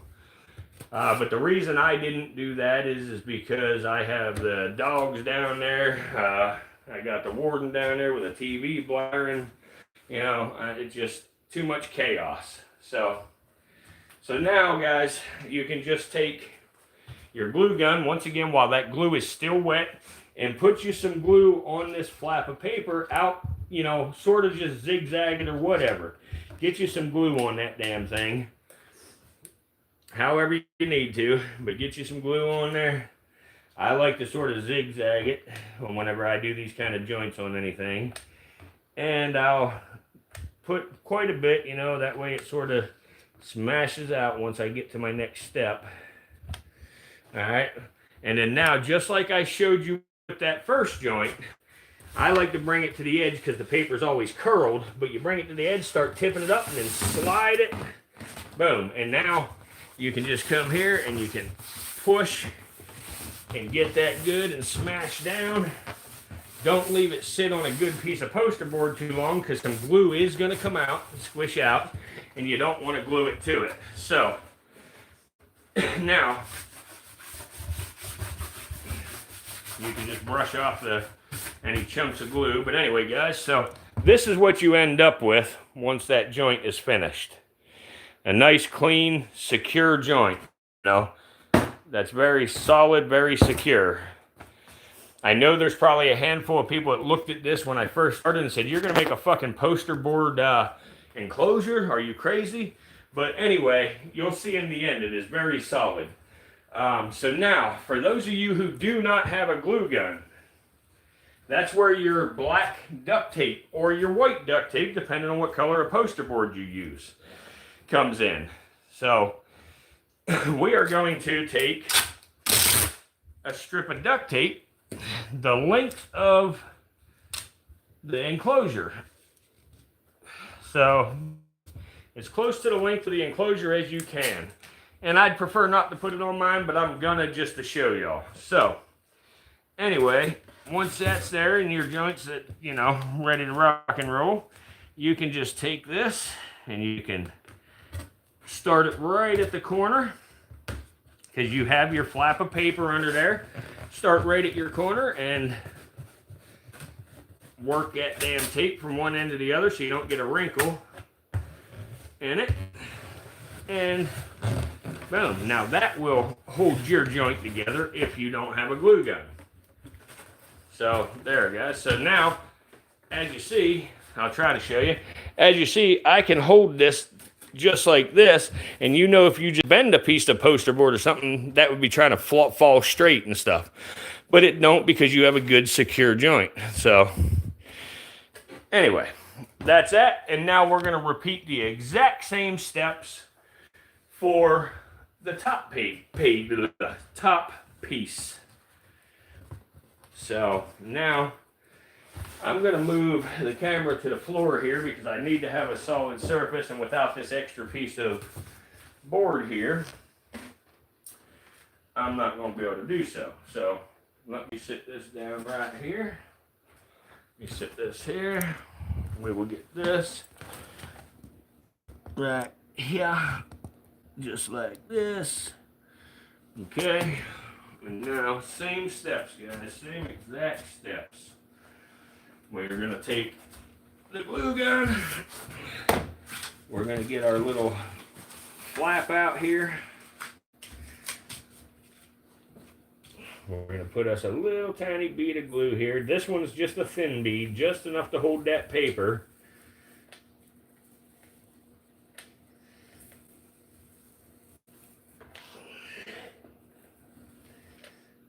And now we just fold it up. Boom. We fold it up. We hold pressure on it. Whoop. We hold pressure on it.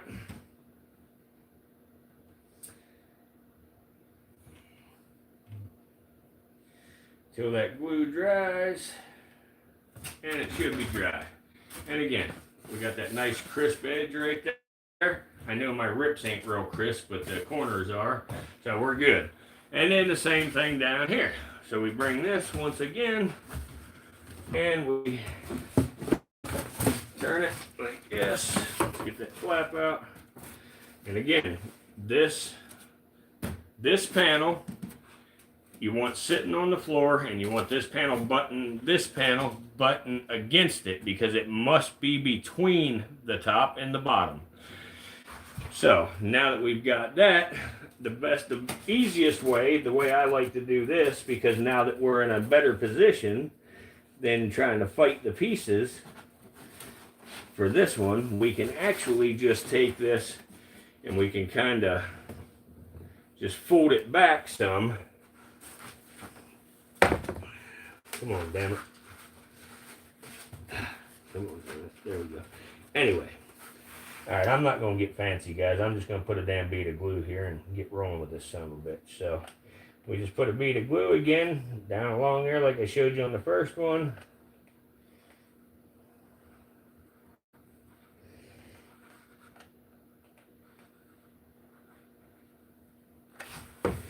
Alright, so here we go.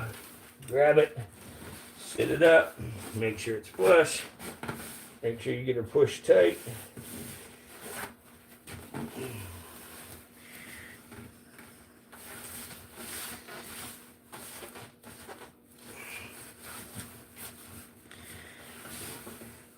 Alright, there we go.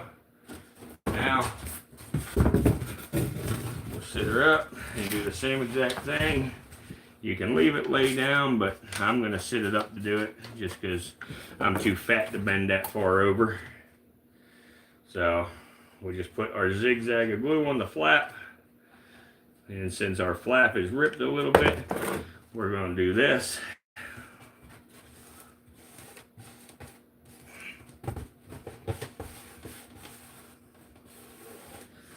We're going to be putting our duct tape on, so I'm not worried about getting it laying down perfect on this one because I'm going to do duct tape anyway for the people who don't have glue guns. So let's get our glue spread on down the rest of the flap here. Boom. And if you want to sit it up like me, like a fat guy, I reckon you could take your roller and just use that to push it.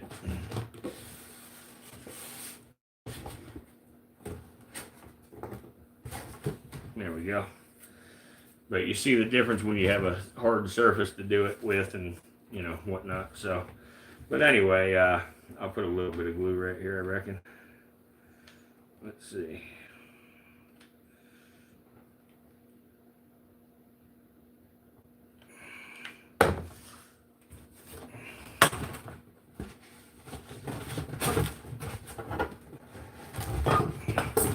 Alright, so there we go. Now we're going to do the same thing with the duct tape as we did on the last one.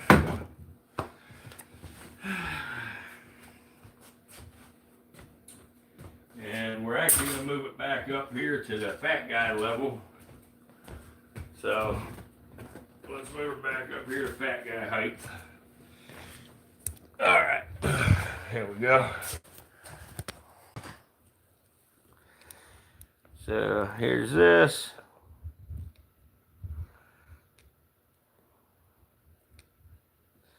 I'm sorry guys, I'm not ignoring you. I'm not looking at the chat right now. But I will look back through it as we go every now and then, and I will answer any questions. Unless Sue and Tom are able to answer an iron sword. So anyway, we want a piece. The length of it, once again, we go flush with the corner the whole way. Boom. Flush with the corner, and now we just rub her on there. There we go. Now we got two super strong joints.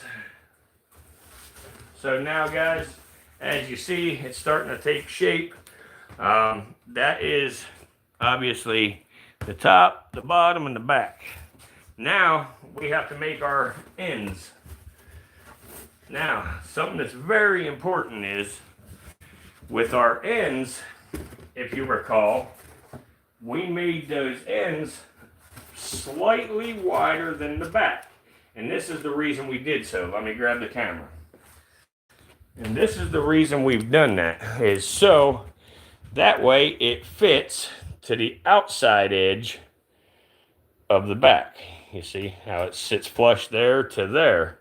That's why we did that. If we would have made it to the same width as just the back panel, it would have fell down on the inside. And we didn't want that. You can do it that way, but we didn't want that because this will give it more strength in the opposite directions, because our back panel sits between the top and the bottom. Now this will help tie that top and that bottom together and pinch this into place. So it's all about, you know, structural integrity. That's why we do things a certain way that we do it. Now, actually, let me move this over here. I'm sorry, guys. I'm walking around with the camera. So Now this part here, I got to figure out how I can hold this camera to try to show you. All right, so guys, basically here, I'm just going to hold it and show you. So basically what we want to do, let me find my marker. There it is. Again, guys, this is a Sharpie, and if you're using one, be careful. Don't cut yourself, you know. They call it a Sharpie for a reason. So anyway, guys, so we want this mark to be as thick as this poster board, you know, from the end. So it's going to be that thickness. And yes, you guessed it, we are going to remove the foam from the very ends of this.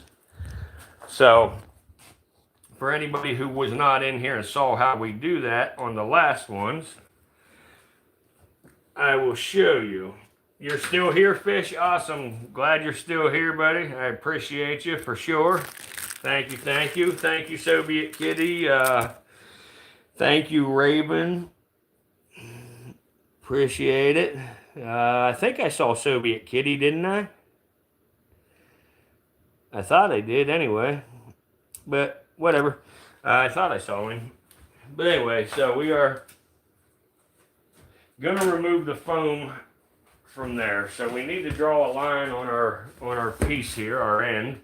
And we need to do this for both ends. So you can sit the main body aside for a few minutes while we get that ready.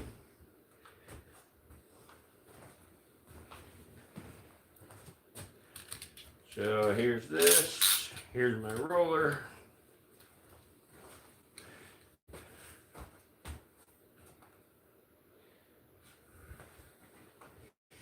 And now we need to check this. I'll be right back on the camera. 1 second, guys. So we should be almost 12 1/4. So almost 12 1/4. Boom. Good. So, all right. So anyway, for anybody who didn't see this the last time, we can take one of our scraps and lay under it so we don't cut the bed. If you're working smart at a table or something, unlike me, you won't have to worry so much. But anyway, you just want to get your roller lined up and put a mark roughly the width of the poster board, you know, from the edge. So, and then you do not want to cut all the way through. You just want to get started through the paper and cut through just the top layer of paper on this piece. And now you want to do that on this side of the board and on this side of the board. So we want to do that on both sides of the board.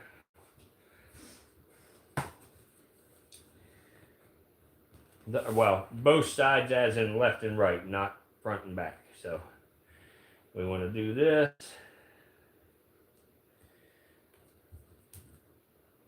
And now, again, same thing here. Just start through the paper. Don't push hard. Only the top layer of paper.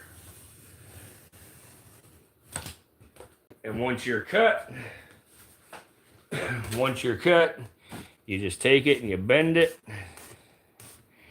to get it opened up.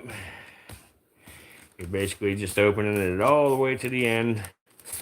That's helping finishing cutting that foam all the way through to the back piece of paper without tearing the back piece of paper.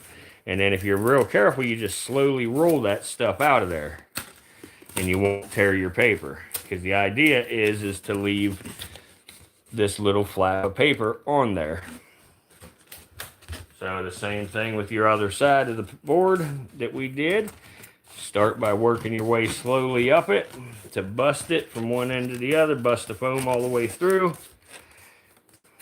Okay. And there we go. And now we just start peeling that out of there. And as you recall, in them bigger joints, I told y'all, if you cut thinner strips out of there, it is so much easier to remove than the thick ones. So anyway, now, so we've got that one complete, but we have two ends. So we need to go ahead and do the exact same thing on our other piece that we have cut, our other end. So let's grab our other end and do exactly what we have just done there.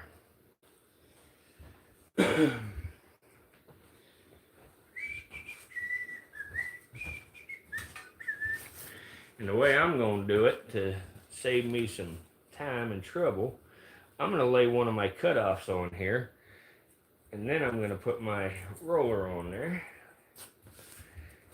And I'm going to get my roller in position right there. And right, come on, you bitch. Right there and right there. So now, just like that. And again, not all the way through, just through the first layer of paper. All the way from one end to the other. Rotate your board 180 degrees and replicate that on the other side. Same thing. Lay your cutoff in there for a measurement. And again, guys, you can measure the entire thing if you want to. I'm doing this, you know, basically for people that, you know, there's some that can't read a tape measure. There's some who don't want to read a tape measure, whatever. So I'm just kind of showing you the ways you can wing it, you know, and you know, do the same thing. But again, through your top layer of paper, not through your bottom layer. Cut from one end to the other. Boom. We've got a score. So essentially, you're just trying to score this piece. Once again, take it, bend it, one end to the other. Okay. Yep. You bend it, and then you just start rolling this little piece out of here, separating it, leaving your flap of paper. Another side, same thing.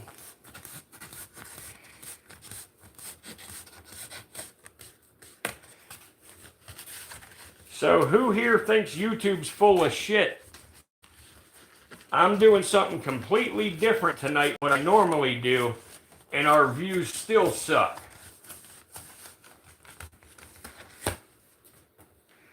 Alright, so there we go. We have that done. Alright, so now that that's done, we can bring our main body back up here. And I'm just going to double check my measurement before I go showing y'all anything. It's close enough that I think it'll work. I should be being a little more careful, but either way, it's fine. It's going to work just fine. So anyway, guys, so now this part's going to be the part that's tough for me to hold the camera and all that. All right, so now what we're doing, we actually have one more piece to cut. We got to do the same cut. I got ahead of myself, guys. I'm sorry. We have to do that same exact cut that we just done on the, you know, the longer piece. I did mine the width of the roller. We need to do that on one end of these two ends here.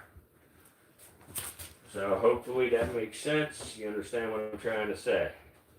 So just like we did the very back panel, you know, I need to do this. You can make your cuts, you know, whatever width you want. You know, it's just to give you a glue joint is all it is. So I'm going to do that, and I'm going to pick the skinniest side. Let's see here. It's going to be this one. So I'm going to remove this right here. I'm just going to lay my roller on, and I'm going to give her a cut just through the first layer of paper.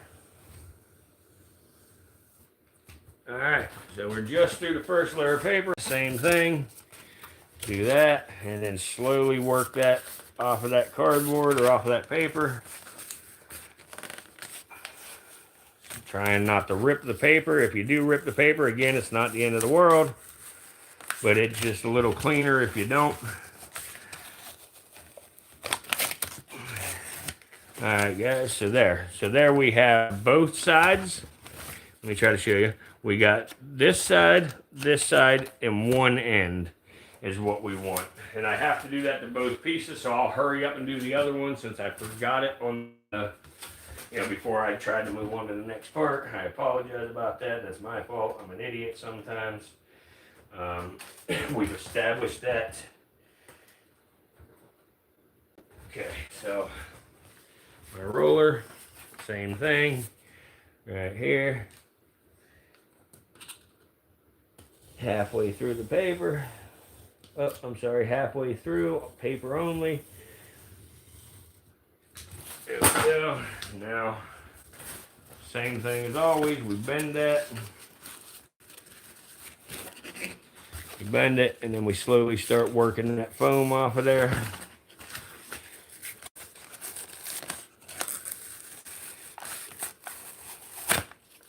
All right, there we go. So there's our foam off of there. Now we're ready to move on to the next step. So there we go. We'll sit that down. We'll bring this up here. And the same thing, guys. I'm actually going to try to sit this camera up in a different spot here real quick, looking down on it so y'all can see.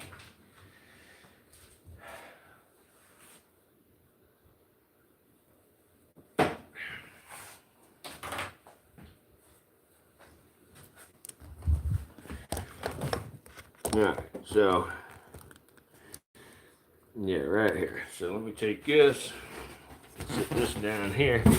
Yeah, there we go. That'll work. Perfect. So we're going to take that. And hey guys, thanks for stopping in. Anybody that's new in here, please give us a thumbs up. Help us get this stream out there to more people. Our stream's been performing horribly. And we're trying to show you a pretty cheap, easy way to build yourself an enclosure. So stick around, check it out. And once again, thank you. And we will take a little break in between here and shortly, and we will show a snake or two for a few minutes.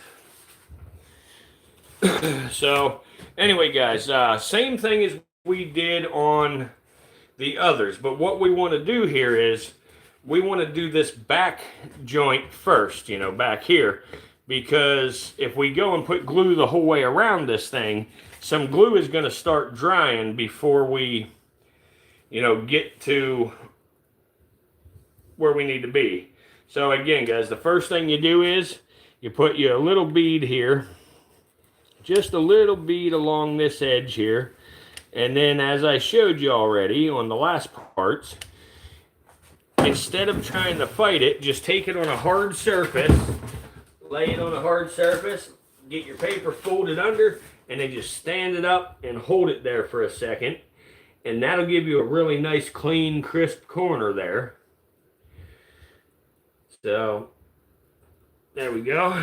And as you see, that gives us a really crisp, clean corner down through there. So now that we have got that on this piece, we will take this piece back over here and we will attach this first. And now that we cut this the way we just did, this will fit to the inside of here and your flap will go over the outside of this. So, in other words, it's going to sit. It's going to take a little bit of persuading. Come on. You know what, guys? I just, let me see here. You dumbass. What'd I do? Oh, I got it. Okay.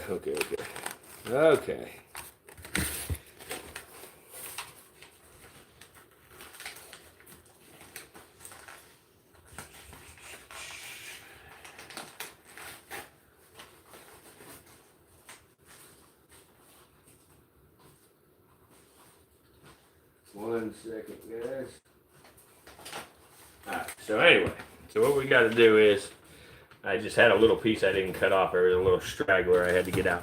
So anyway, we're going to get this laid on here. We're going to get it glued. And then again, the same thing like we did the other. We're going to roll it down over and glue it into place.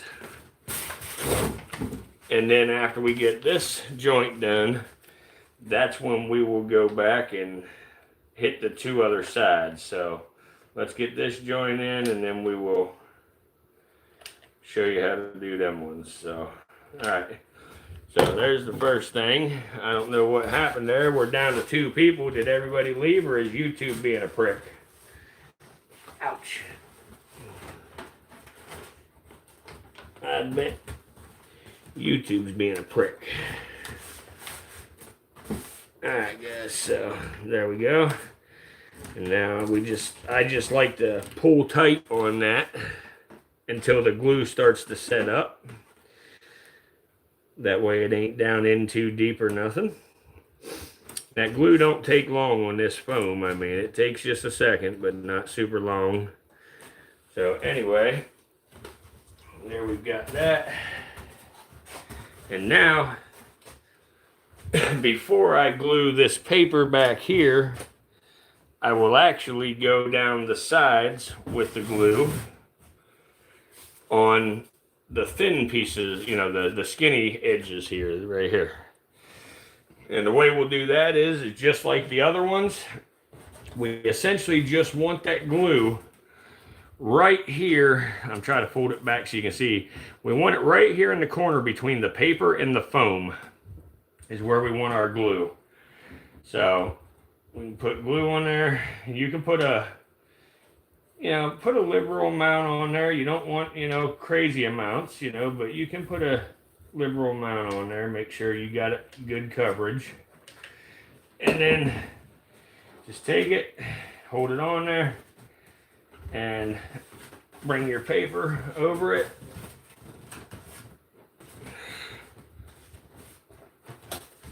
Okay, like that. And then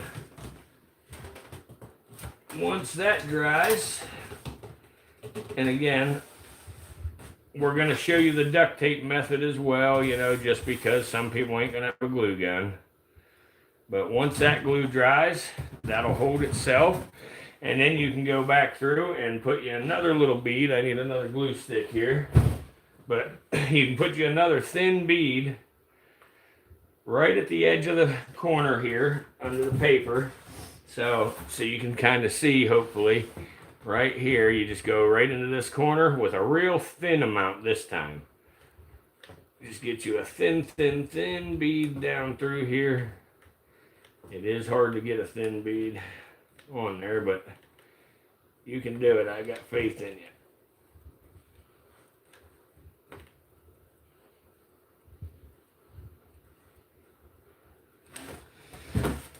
All right, and then don't use your fingers because it's hot. Use a roller or something and just sort of fold that roller down over the edge. And then after it's all squished out, if you want to use your fingers like I am, feel free. But just don't burn yourself. So anyway, that's it. So you got that right there. Just like that. And then again, for those of you using duct tape, same thing, but only this time we'll do it slightly different. This time, instead of going even with the corner, we will take this duct tape and we'll get a measurement of it from the one to the other, get a piece the correct width.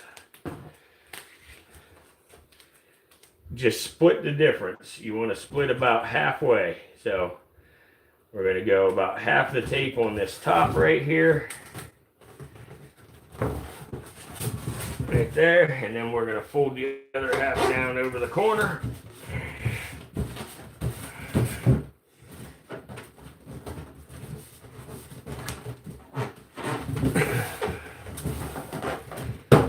So there, we've got a good corner. Same thing with the other corner. Exactly the same thing we just done. We will do with this other corner. So let's take this. We will put our glue right down this strip here, the strip of paper, in the corner between the strip of paper and the foam.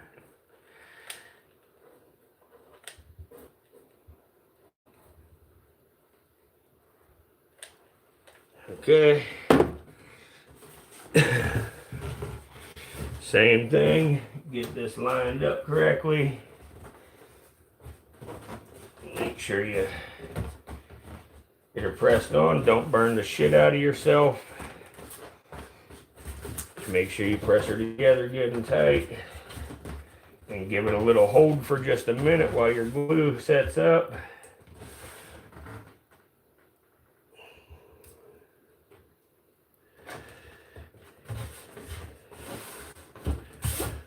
Okay, just like that. And then same thing with this edge, just like we did with the other edge.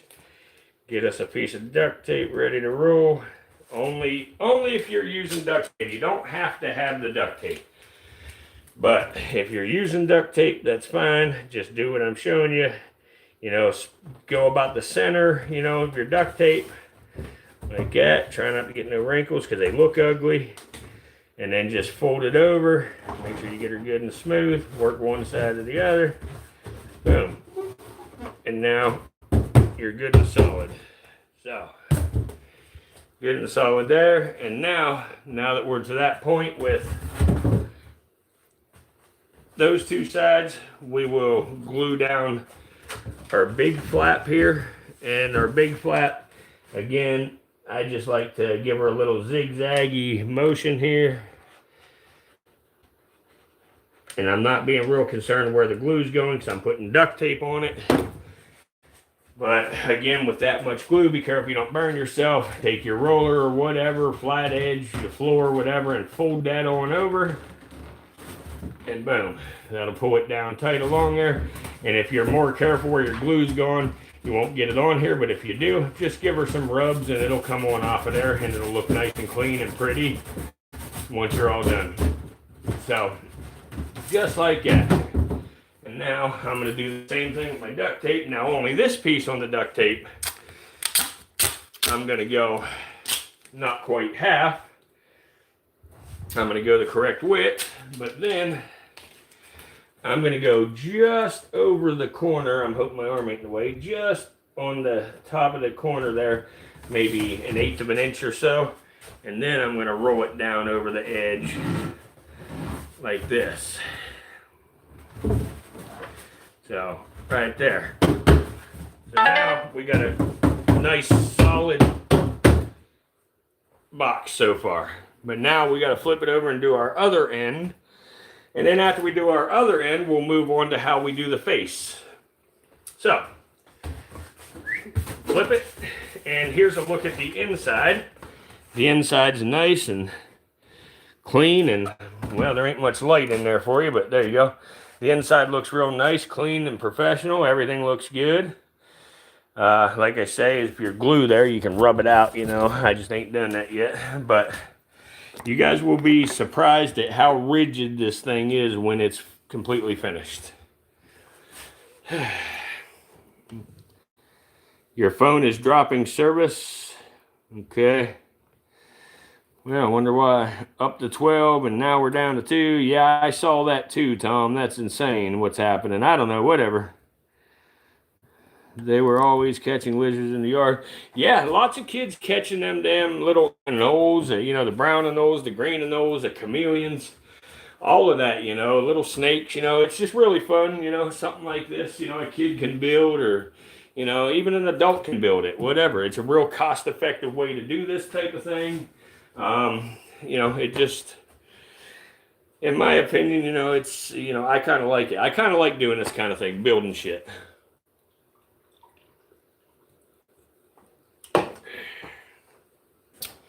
But we'll move on and do the other side here.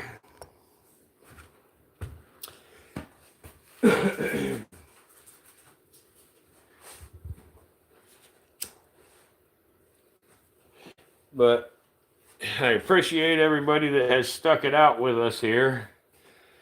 Thank you very much for that.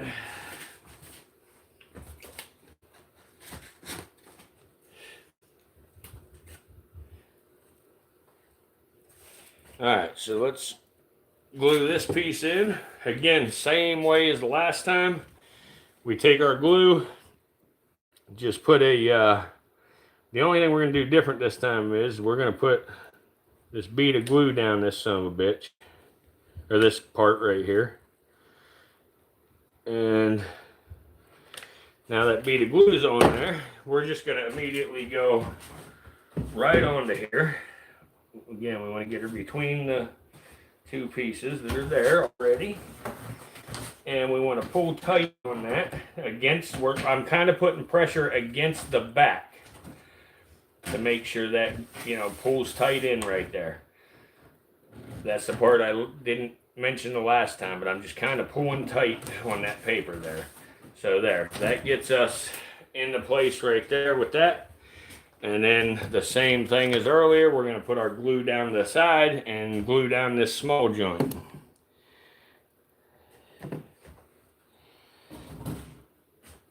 Yeah, they can decorate inside, outside, they can decorate it all. Absolutely. Alright, so anyway, I hope y'all can see this. But again, same thing. Put our glue down the corner between the paper and the foam.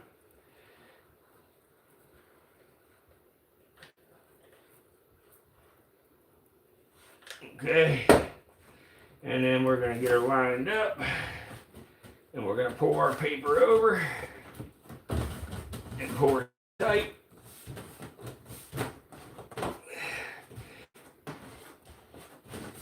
Just pull her over, pull her tight, and work that in. Get that glue to harden up just a little bit. Boom. There it is. Now we'll spin her around, and we'll do the exact same thing on this side, like we've done on the other three joints so far. Glue on the paper and the foam right there.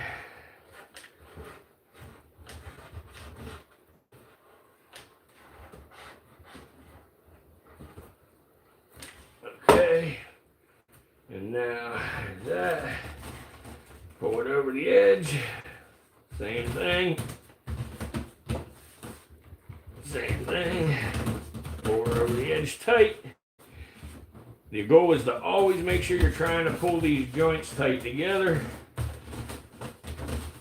Just like that. Boom, and we're set. And now we're going to do the same thing here with the tape. We're going to get us a piece of tape the right length.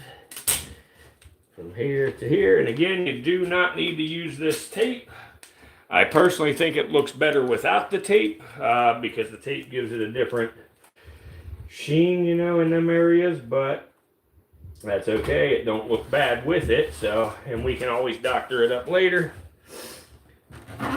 But we will do that. Spin our box.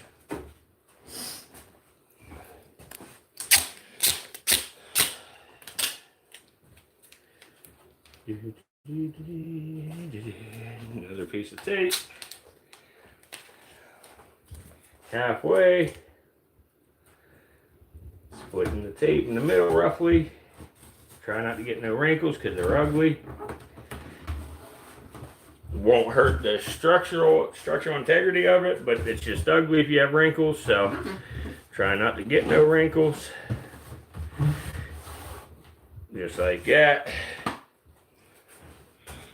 And now onto our back. And just like before, have your roller ready to roll. Take your glue.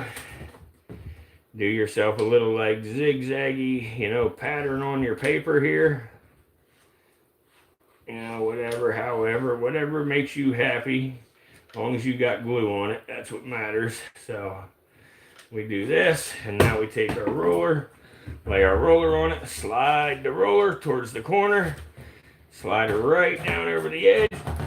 Boom, and done. Now that gave us a nice clean tight joint right there.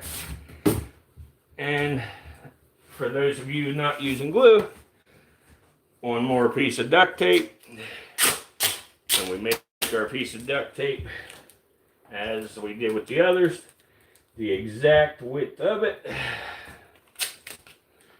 And this one here, we only go up onto the, around the corner 1/4 of an inch, roughly. And we fold it down over. That way it actually extends down beyond the paper. So that's it. And now we have a nice strong box. And just to give y'all an idea of how strong this box really is, right here we have 2 eastern diamondbacks, a timber rattlesnake, and a gaboon viper with materials on the top sitting on that. So it is pretty strong.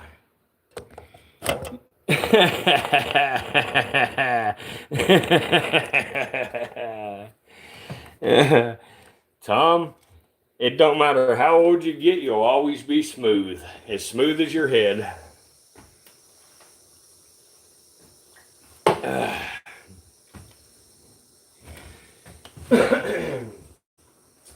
But anyway, guys, so, and it would have held probably twice or more of that weight. So it's very strong, very, very strong. But anyway, this is the point where I am going to take a tiny little break. And we're going to look at a snake or two for a little bit here while I take a little break here. So, who do we want to see, guys? Who do we want to see? Hey, Bob.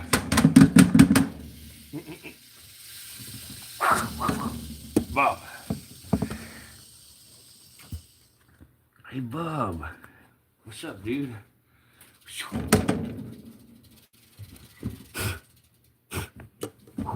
Hey, Bob. No? Okay. You want to see Snitch? Gotcha. All right. There's Snitch. What's up, Snitchy? What's up, Snitch? Hey, come on. Tell these guys about it, Snitch. Tell them all about it.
Now, he was snitching a little bit.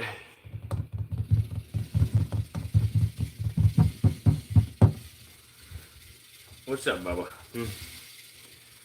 What's up, dude? What's up, dude?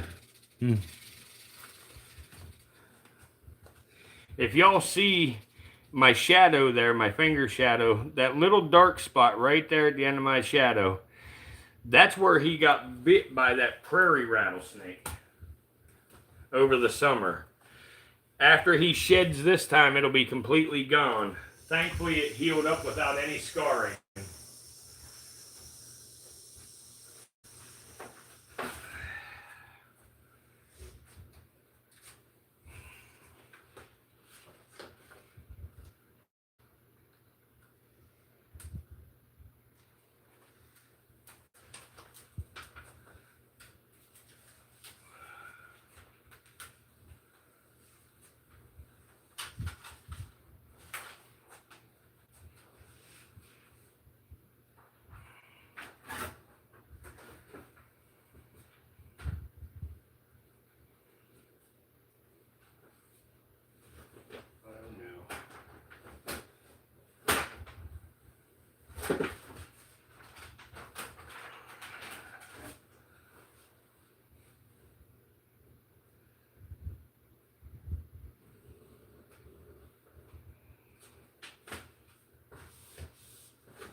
Burn a cigarette and then we'll get back at it, guys.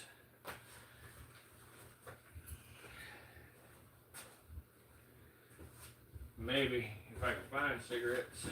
Shit. I know I got some. I don't leave home without them.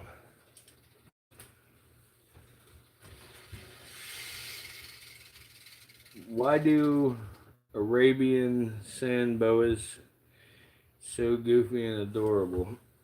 I don't know much about the sand boa, unfortunately. So I really can't answer your question, but I know they are cute little snakes, though.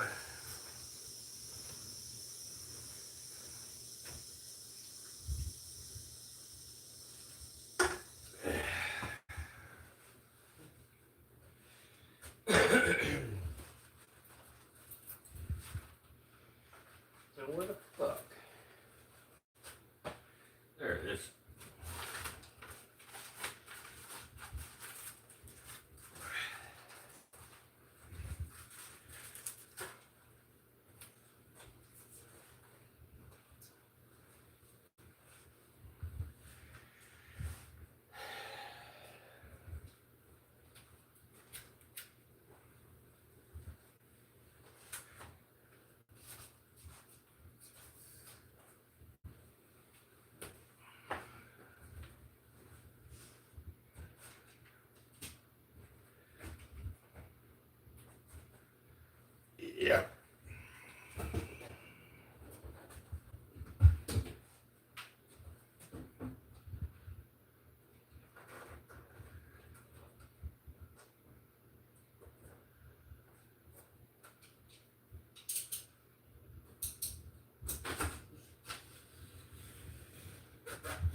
Never heard the end of what? What's that?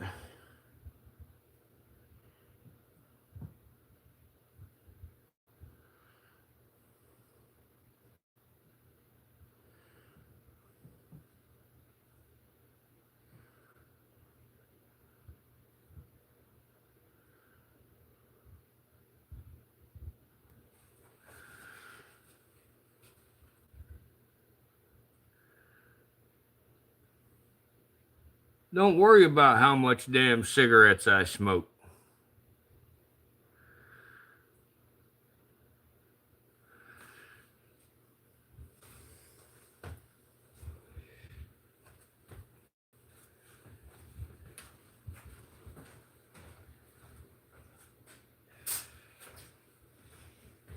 I love cigarettes. I love cigarettes. Bob, what do you got going on, Bob? Huh? Robert? All right, guys, I reckon we'll get back to work here. All right, so I did a little stuff off of camera here because this is just not part of it. But I put a brick backdrop in mine, and I put sort of a, I guess, psychedelic marble on the top of mine. But this is sort of a vinyl type material which will make it easily cleanable. You can wipe it down, chlorhexidine and all of that. So that's what I put on the inside of mine. You can put anything you want on the inside of yours. You can paint it. You can put spray foam to make it look like rocks. You know, as a matter of fact, I'm going to do some spray foam stuff in here once we get to that point and show y'all how you do that. And I'm going to also put green lettering on the back wall that says the virtual Reptarium in there. So we will move on to the next part here. Let me try to get this camera adjusted so you can see. Well, you know what? I'm going to bring it back how we had it because that was a pretty decent view. Let's just go with this. Let's get our roller out the way. Yeah. Okay, so now here's this. And actually, I'm going to grab a tub here, a snake tub, and I'm going to sit it up on that so it's a little bit higher. Because again, I'm fat and it's hard to bend down like that for too long. So let's kick this out the way a second. Let's sit these guys down here. And now let's sit this right here. There we go. Now we're good. So now we're going to turn it so you can see a corner because that's going to be a focus point here. So now there's something that you can do before you put it all together like we have here. Or wait until, you know, we get to the point we're at now, which I prefer to just wait to this point because it just, I don't know. It just, things line up better if we do it how I'm about to here. So we're going to need to, first thing we're going to have to do is here on our corners we have duct tape. So we need to cut our corners loose, and I'm going to go the thickness of my roller. So the thickness of the roller is probably about the best. I think we've got, I don't know, about an inch here, you know, 1.25 inches max. But I think it's 1 inch. So we're going to go 1 inch deep and cut our duct tape 1 inch down where we have our duct tape and our glue. So let's cut 1 inch. Basically, we're just trying to free up these corners. So we got one there. I've got one right here, so let's cut that 1 inch deep. There we go. If you go a little too much, ain't gonna hurt a thing. Turn it. Same thing with all 4 corners.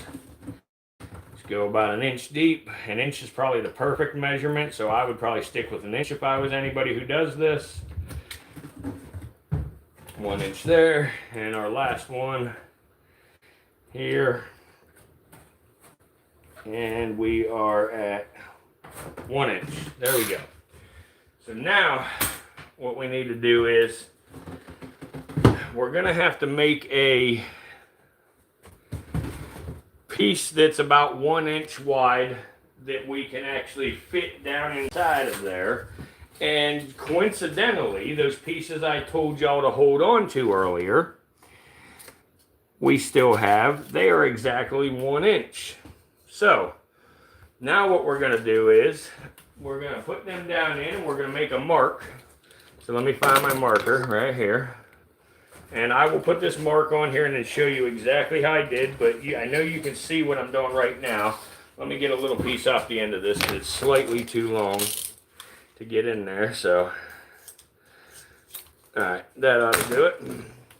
So anyway, we're going to sit our piece down in here and we're going to have it flush with this top edge right here. We want it flush the whole way across, okay? So now we're going to just mark that the whole way across. If you have help, it makes your life a little easier. If you don't, though, do what I'm about to do and just take you don't want much. You just want a dab because you're going to remove it. So do not put much glue on here. But we can put just a dot of super glue or hot glue, every 6 inches or 8 inches, whatever. Just something enough to tack it on there just for a temporary tack, just to hold it into place for yourself, like that. And now draw yourself a line in here.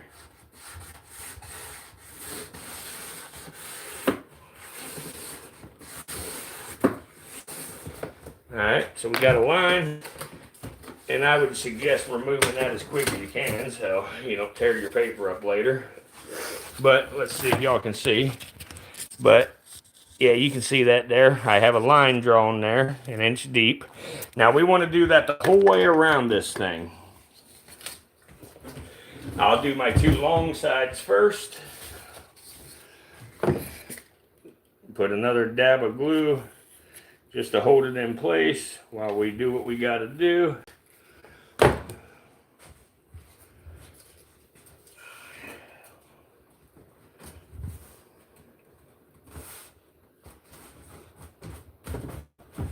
Okay, draw your line on that one.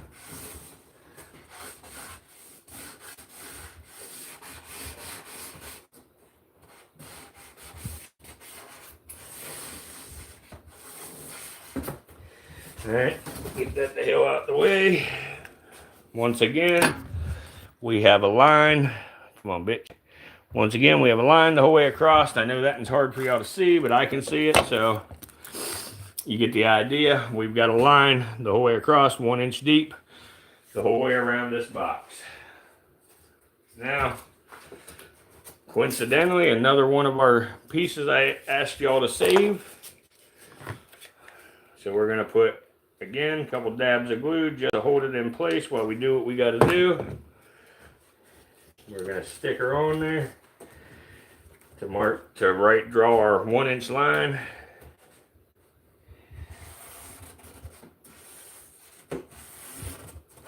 Okay, now we're going to do our last one, and as you see there, I got a line 1 inch deep.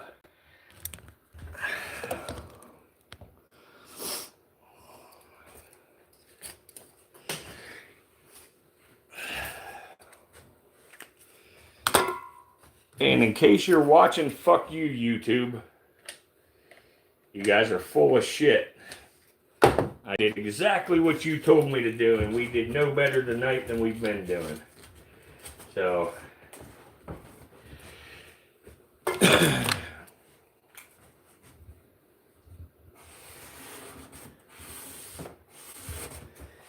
alright, there's our 4th line.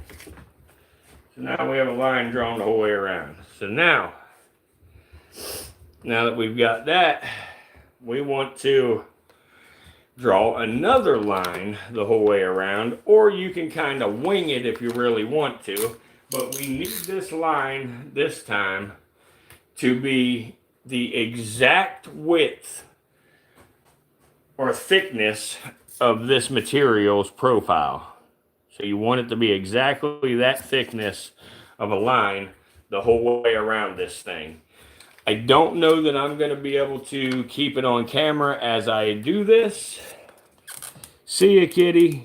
Have a good one, buddy. We'll see you tomorrow. But anyway, we got to have a line, or another line. So you can either freehand it like I'm gonna, or you can actually draw the other line in there. But either way, we got to make a groove exactly the width. And I'll actually set the camera up here and try to watch in here as I cut this, But anyway, so what we're trying to do is we'll set this right here so you can watch. We do not want to cut all the way through, just like we did on the other pieces where we left the paper. We only want to cut through the top layer of paper. We do not want to go through the entire thing. So we're going to start by scoring just through the top layer of paper.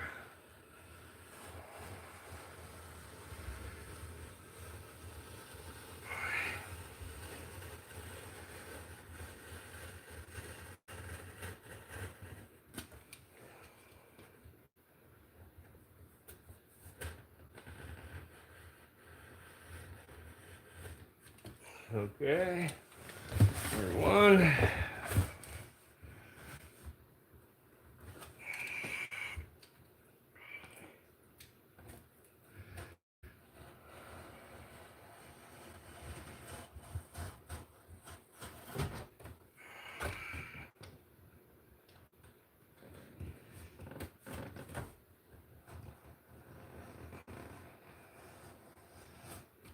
There's that side.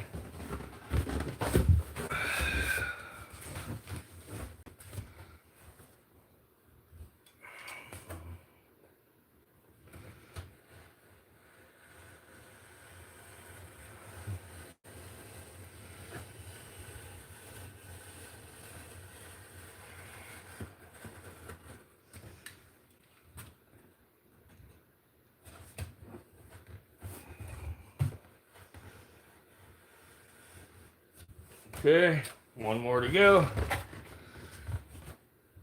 Well, one more to go on this row of lines anyway. So, here's this.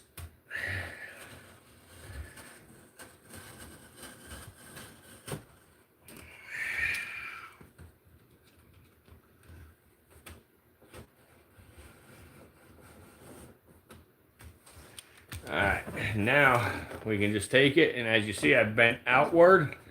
We're going to do that with all four to bust the foam loose. Okay, we're not going to rip the paper. We got to be careful not to rip the paper. And now I'm going to reposition the camera again so I can get you a better angle. So, alright, here we go. So this is what it should look like at this point. You have cut through just the top layer of paper and you have bent outward on them.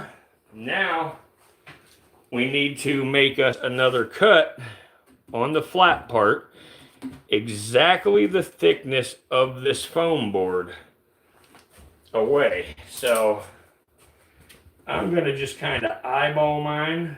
I think I can get it pretty close eyeballing.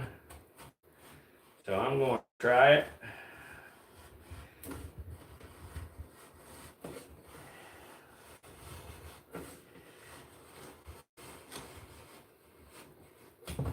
Okay, so there's one. Yep, y'all can see that good. So I'm going to spin it. And I'm going to do the same thing here.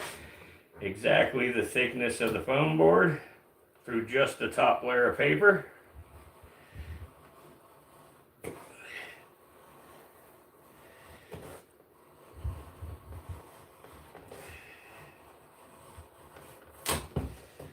Okay. Now we're going to do that same exact thing down these long sides.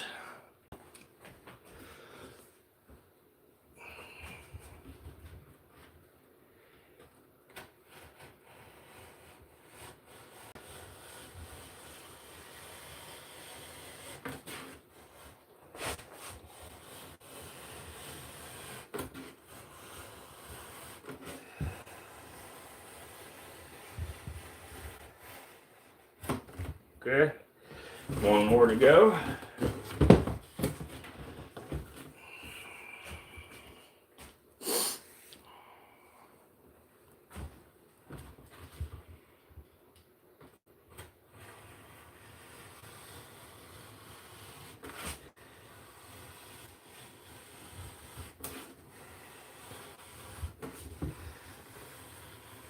Again, guys, you're being very careful to not cut all the way through.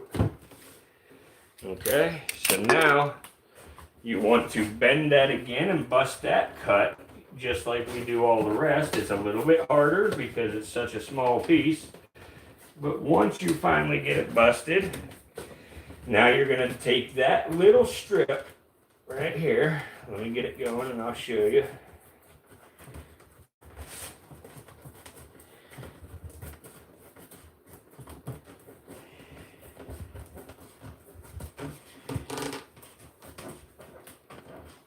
Okay, now you're going to just take that little strip of material out of there and you should be left with something that looks like this.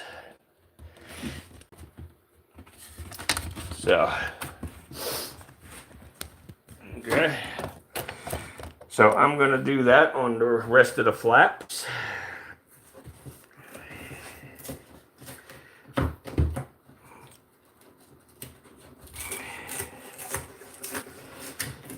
Okay.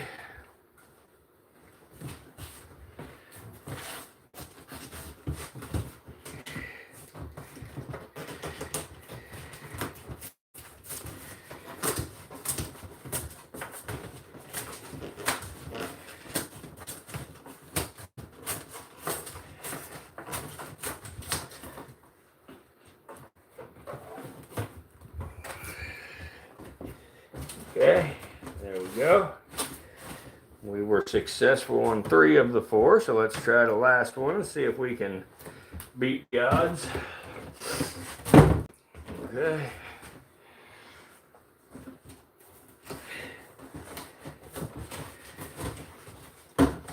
There we go.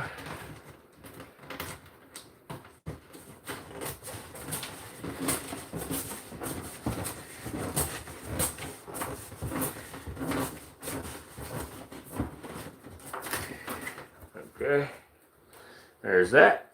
Now, what you want to do is, you don't want to glue anything yet, but what you're doing now is you are folding this in, and you want this piece to overlap this piece when you fold it in. So, you basically want to push in on it and then fold that thing down like that. So, and once you get that folded in like that, now the best thing to do is do the same thing with your next piece. Well, first things first, let's do that piece first actually. There we go. So we fold our end in that piece, and now you'll take your knife, get a little extra of the blade hanging out, and now all you're going to do is you're going to cut right starting in the corner of that jazz all the way to the outer corner of the REPTARIUM. And what you've done there is you've essentially just made a mitered joint on the corner. So we will do that the whole way around this on all 4 corners.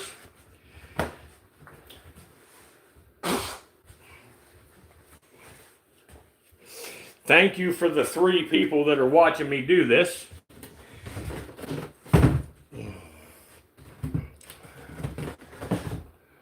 Alright. So there we've got one corner. Now we've got to do this corner. Same thing. We hold her down. Let me try to adjust the camera. We hold her down. And again, we are starting right here in this inside corner, and we are aiming for this outside corner. And we are just cutting both pieces at the same time to achieve that.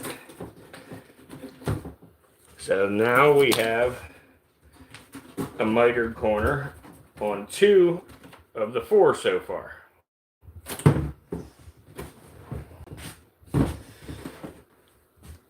And then again, repeat the same thing on each corner.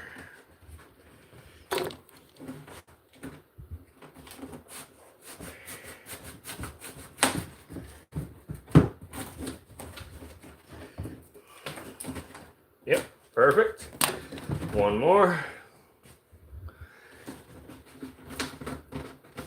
Okay, so we will hold down, same exact thing, inside corner, aiming for the outside corner, just like that. And now all of our corners are cut, so now we will get our glue gun prepared once again. And the glue gun's been sitting for quite a while, so go ahead and squirt a little of the glue out on a piece of paper so it's not extremely hot, like boiling, where it's going to melt your foam all to shit when you get going. But just a couple of squirts on a piece of paper or trash, whatever. And then now we can go, and what we need to do is, let me show you here up close and then I'll do it. What we are aiming to do here is we are aiming to put glue on this black paper between the two pieces of foam.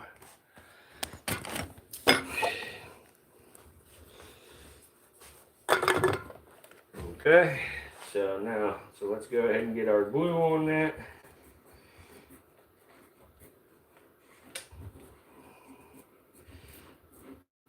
And again, I like to put a liberal amount of glue when I do joints like this, because I want them to be good and strong. So, and then we just fold them over and we burn the shit out of our hands, but we hold them in place while we're burning our fingers for a few minutes. God. Or you can just wear gloves or use your roller, one of the two. Or you can burn your fingers, so one of the three. It's up to you, your choice. So, anyway, there we go. There's our first edge done, and we will move on to our next edge. But you're going to do that with all 4 flaps the whole way around. So now we are going to go ahead and do this large joint.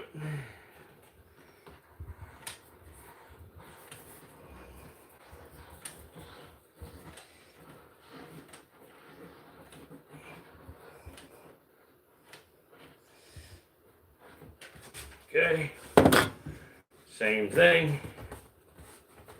inside, ouch, hot, son of a bitch, ouch, hot, ow, hot, damn, ow, shit, ow, okay, ow, now it's cooling down, ow, no it's not, ow, there we go, okay, there's one of our long joints. Done. Whew, that hurt. Now we will take and we'll hold this up just a tiny bit and we'll put just a wee little bit of glue here on that corner or that miter there, and then we'll put them together and we'll just hold for a minute, try to let that glue harden up some or set up some, whatever you want to call it. And it'll be just a moment and it'll be set. But this step of the project is very important, so do not cut corners and not do what we're doing here. This is what gives it its rigidity in the front of the enclosure. That's what holds it, you know, the correct spacing for your doors to operate correctly. There's lots of reason for this to be done. So very, very important, guys.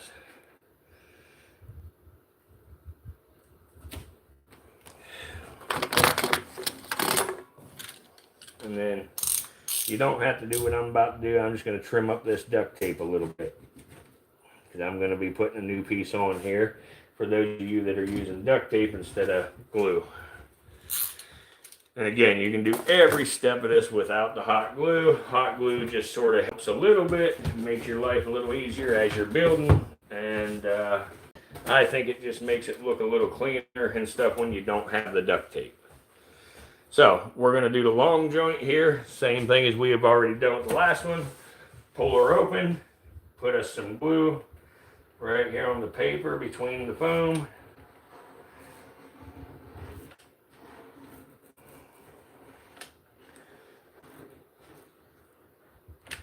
Okay. Let's get this duct tape out the way. Okay. Now, same thing. Lift up. Get her over the top. Get her worked into there. Jesus, that's hot. Hot.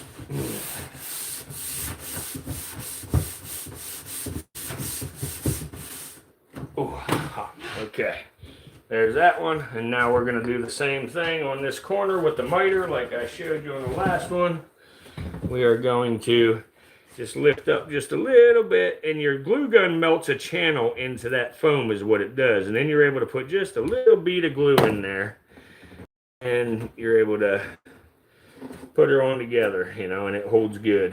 So we just do that, and we push her together, and we hold it for a few minutes as it dries or hardens a little bit.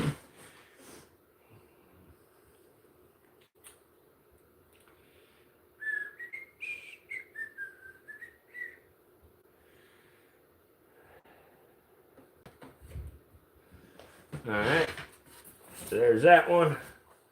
So that means we have one flap left to do on this face. So we're going to turn our box just like this, and we're going to repeat what we did on the last three. We are going to glue the hell out of this paper between the foam. We are going to fold it over and burn our fingers, just like so. And ow, ow, ow. Okay, just like that. We'll let that glue set for a minute, and then we'll glue our two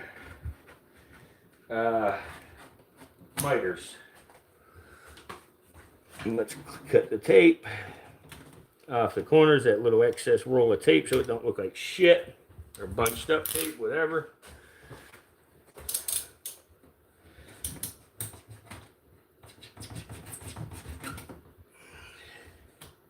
Yeah.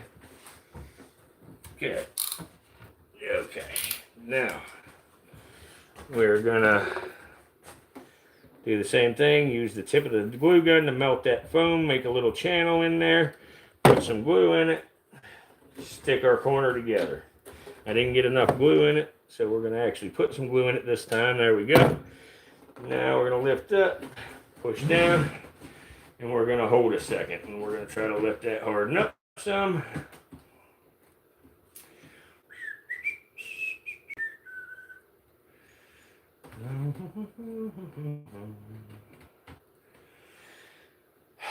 And then after this one, we have one more corner to do this to, and then we'll put our duct tape on, and then we'll get to installing the doors.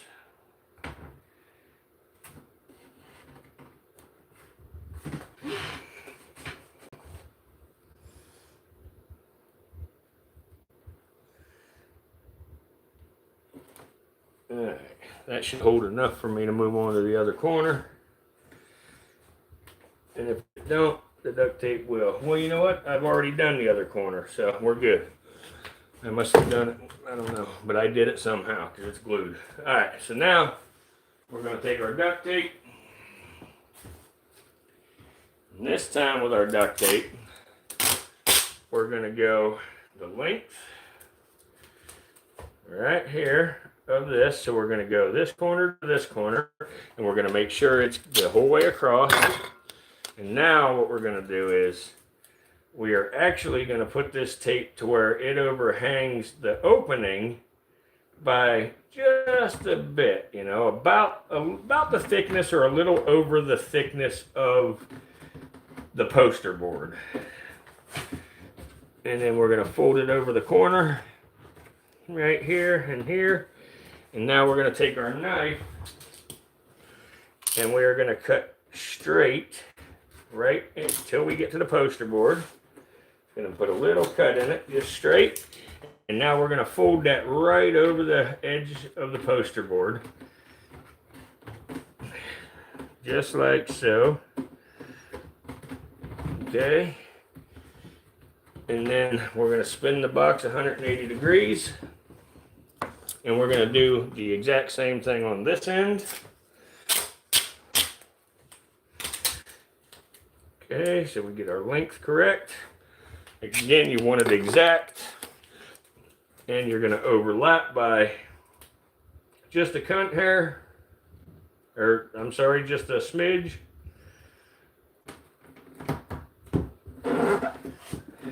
Okay, fold her over your corner. Okay, take your utility knife or your razor blade, whatever you're working with, make you a cut, make you another cut. Okay, now you're gonna fold her over inside the opening and you're gonna pinch it right to the back of that flap that we just glued into place. So when you get that tape on, you should look like this on the ends. And now, for the last person that's watching us, let's take this piece of tape. I think you're the only one here right this minute, fish. I don't know why, but that's how this is working out for me lately the last few days. I have no fucking clue, buddy. But I certainly appreciate you. Sue and Tom are probably here too.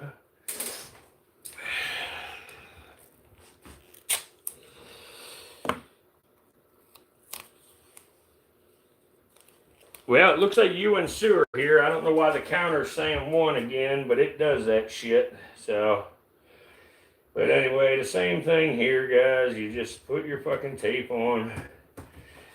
You know, YouTube's full of shit. I did exactly what they're telling me, you know, that it was going to take to get people to come in and watch, and we still ain't been outside of our subscribers. So, it is what it is, man. But all they're going to do is run the current subscribers I have, they're going to run them off because they, you know, people ain't going to want to sit in here alone watching my shit. So, whatever though, what can I do? Nothing I can do, I'm trying. So, and then we got one last edge to do here. Okay, Tom's here too. And I got a bit of an issue here. What the hell? I gotta find my other roll of duct tape here because I got a new roll and I started using this partial roll and I don't have quite enough for the last joint. So let me see where my roll of duct tape's at. I got another roll here.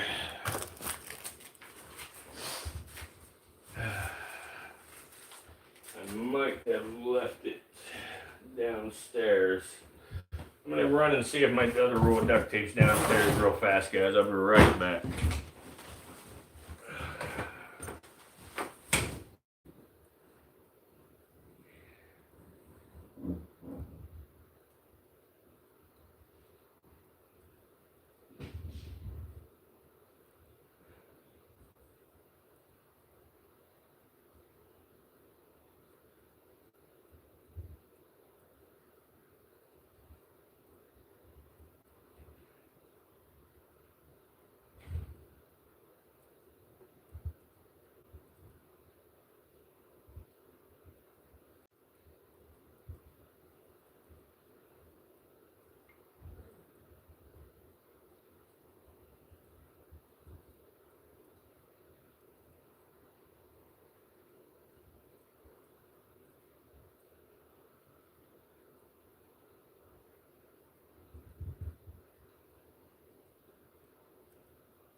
Well, I can't find my new roll of duct tape, but that's all right.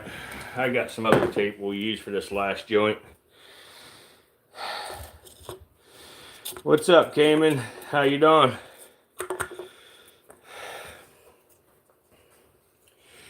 Hit that like button for us if you're still here.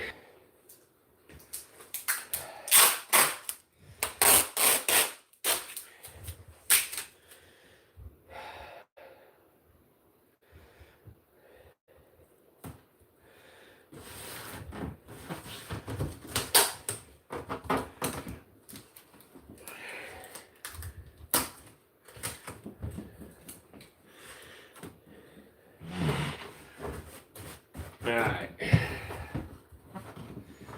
So,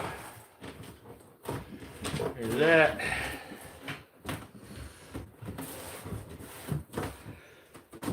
So there you go, guys. We have effectively created the entire box now.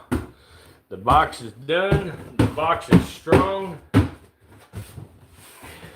It's in good working order. So, and again, we added some brick in there and we added the top.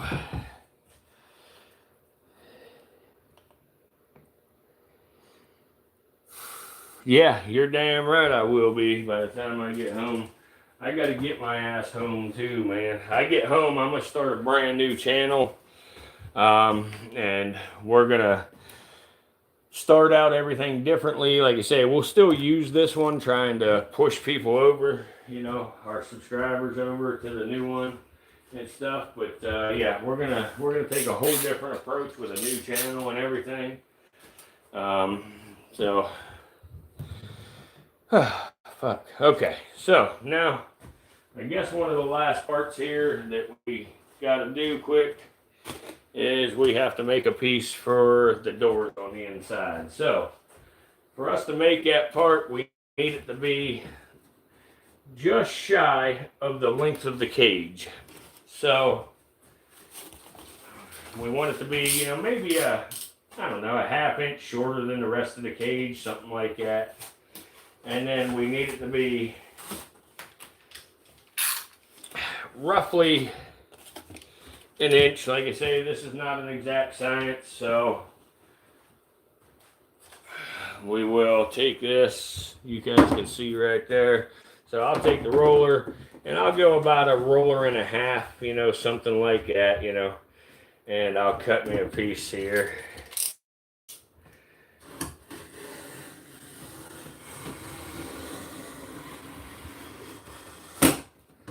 So right there, cut that. And we are cutting all the way through on this piece, so let's cut all the way through. And now what we want to do is we want to cut a piece out the width of the foam board, you know, right down the whole length of this piece. And again, I'll show you how the length is, you know, to try to, there you go. So this thing is the same length as the cage, about a ½ inch shy, where I'm able to get it inside of it. So now we want to cut a piece out, but we want to leave, you know, so we want to cut somewhere around here and let's see here and here. If we cut somewhere around there and there, basically we're leaving a long side here and a short side here once we remove this center. It's not, you know, exact, you know, so just, you know, kind of wing it, get close. I'm gonna get down here on the floor to cut this piece quick, and then I'll bring it up here to show you when it's cut. So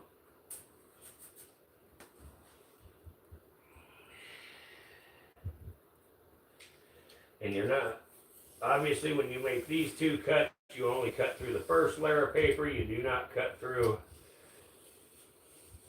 the whole way.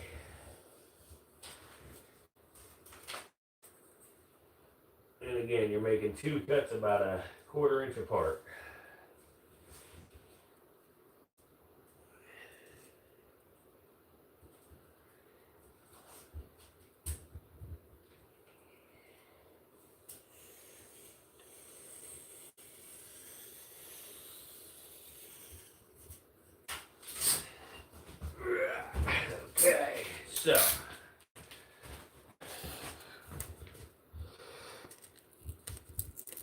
Same way as we've done the last couple.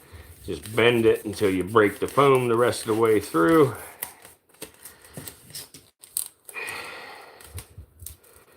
Looks like I have a little bit of paper nut cut on the end here. Okay, there we go. So, and we do that with both cuts. Just the foam all the way through on both cuts.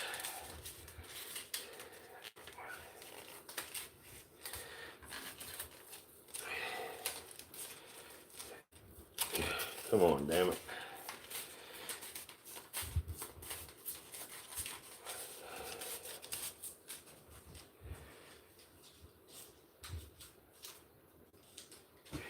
Alright. So now we just, like we did the last time, roll that piece of foam right out of there. Just like that. Leaving your paper between. And now we are going to take this and we are going to glue it, and we're just basically making a piece of angle here is what we're doing. So we'll put some glue on that, make our piece of angle. I got to do it on the floor where I got a solid surface, but once I get it glued, I will stand back up here and show you all what I've done.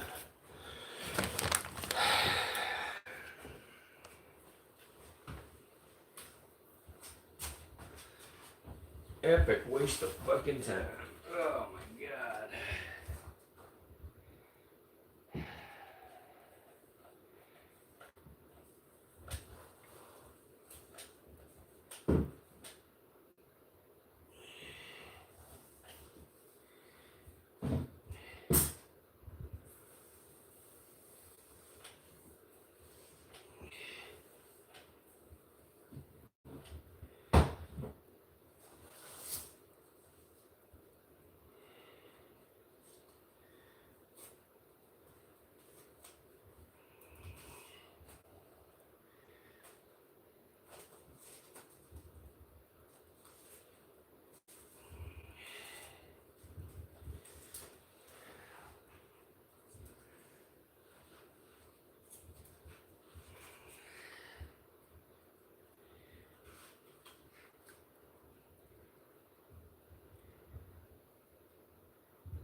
Let your fucking glue dry a minute so your angle holds good.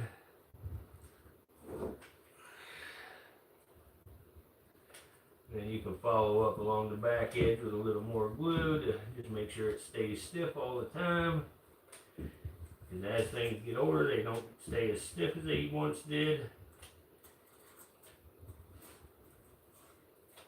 So that will just ensure it holds up for a long, long time.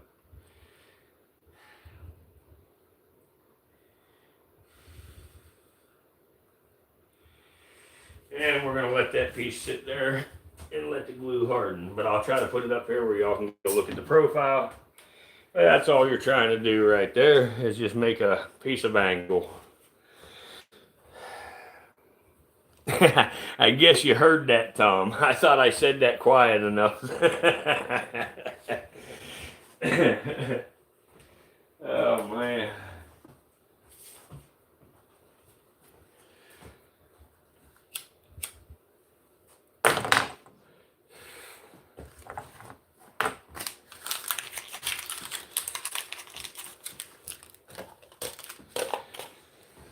We just got to let that glue dry a minute, and then we'll start getting it into position. Get our doors put into place.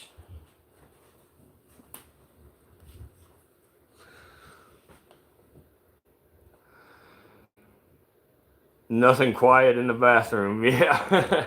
I didn't even realize I had the toilet in the live stream until you just said that.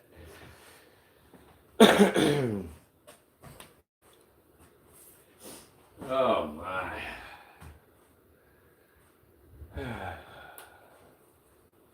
Come on, glue. Harden up. Harden up, glue. You're almost there. But anyway, guys, yeah. So you just made a piece of like angle iron foam, I guess. Like, that's all you done. Yeah, it's fairly clean. I've been using it for about 3 weeks, so it ain't the cleanest place in the world, but that's all right. The warden can yell at me when it comes time to leave here, and we got to clean this bitch, getting it ready for any guests that decide to arrive.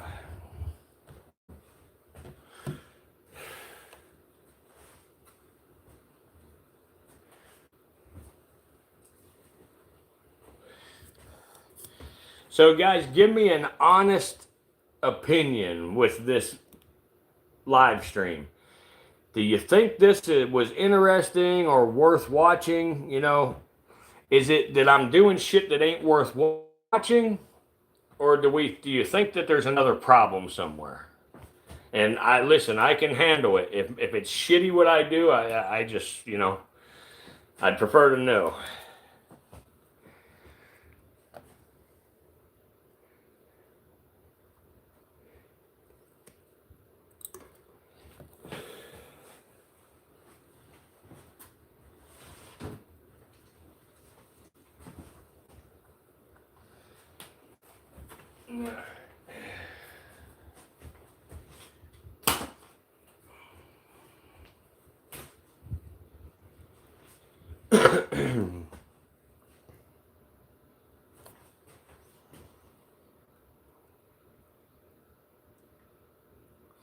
All right, good deal.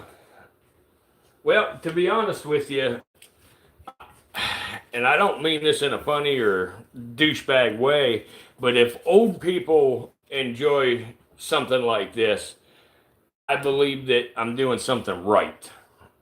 You know, like I know the young people like different shit, but young people like reptiles too, you know. And, you know, like I said, I have never, in all the time we've been streaming, you know, I don't recall seeing anybody ever give us negative feedback other than, you know, 1 or 2 people clicking the no on one of my polls or something when I ask them to give a thumbs up. But aside from that, I don't recall anybody ever telling us, you know, hey, this sucks. I remember one person saying boring one time. Do y'all recall anything other than that?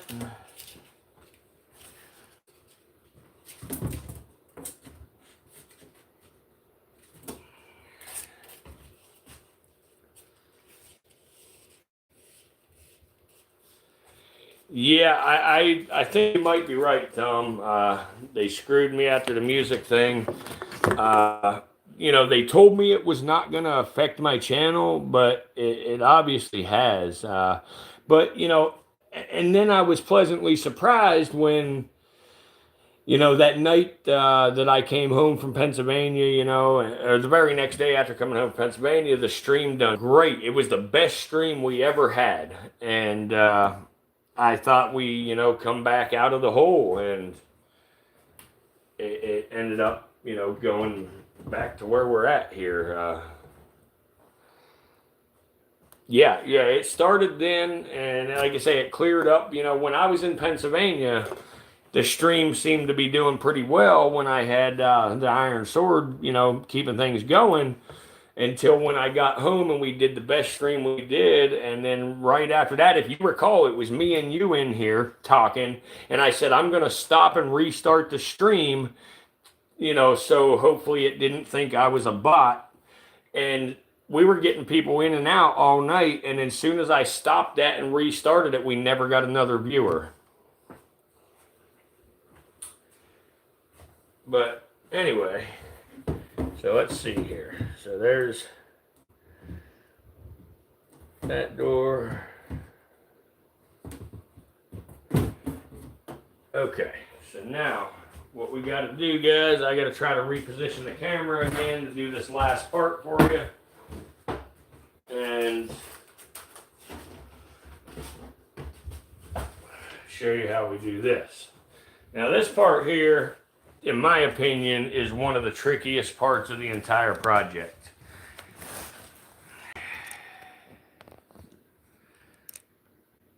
Okay, so what we need to do is we need to get the doors sitting in it.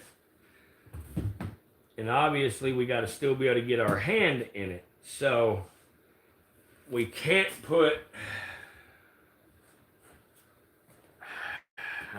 say this. We can't get both doors in and closed, but we can put one in like that, and then we want the other one in right behind it, like so. And you want to kind of eyeball it, you know, so you have it roughly the same gap, you know, from side to side on the enclosure. And then what you need to do is you're taking this piece of angle that we just made, and your piece of angle, you need it to be on the top of the enclosure. You want to make sure not to put it on the bottom. It needs to be on the top. So what you're going to do is take your piece of angle with the long side.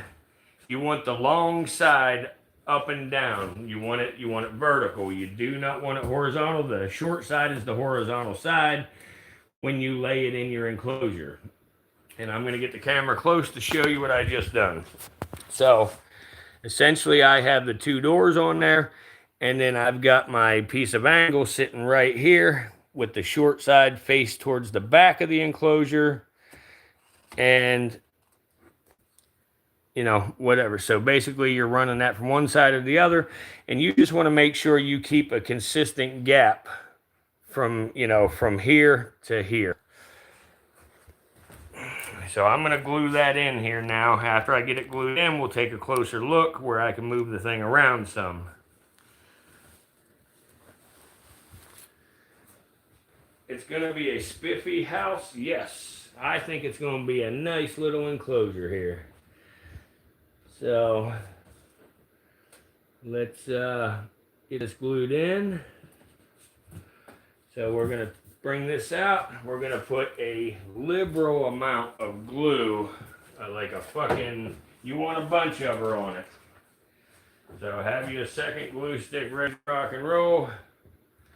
And you're going to soak her down with glue, a nice big thick glob, or 2 or 3 or 20.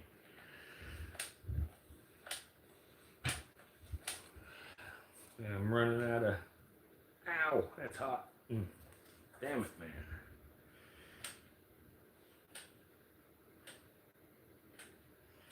All right, so there it is. Now, this part is kind of the pain in the ass because you don't want to touch until you have it in position. So the best way is get her right there. Get her pushed down in that area. Get her pushed into place in the back. You're kind of, ow, fuck. You're burning the shit out of yourself while doing it. But there ain't no choice. So just burn your fingers all to hell, but make sure you hold her into place, okay? All right. As long as we understand. Ah, damn it, boy. Whew. Damn it, man.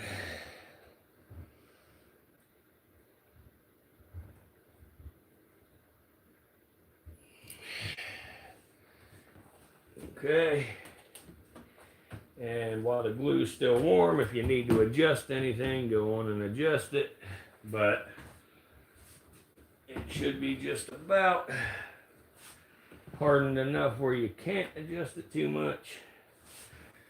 So we'll let that dry just a second, and then I will show you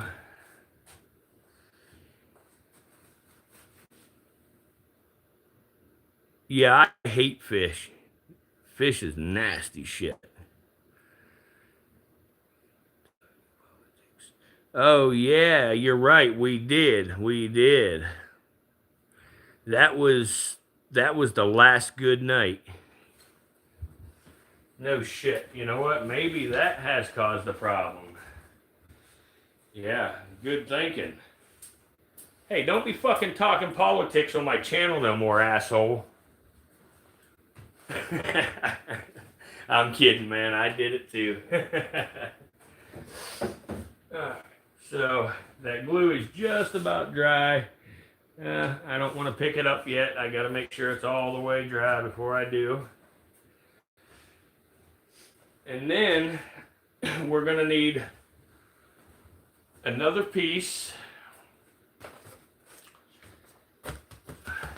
the length of the enclosure, just like that last one, but we do not need to make an angle out of it. We just need a flat piece. So we just cut ourselves a flat piece, probably about a 1/2 inch wide, you know, that'd be sufficient.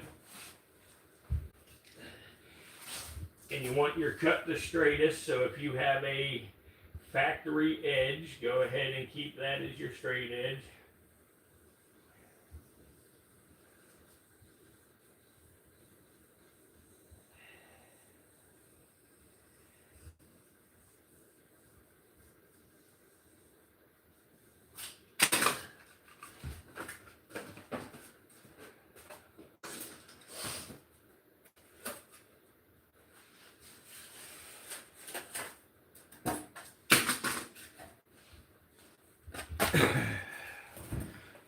Alright, let's see if my glue is dry enough yet that I can move this beast.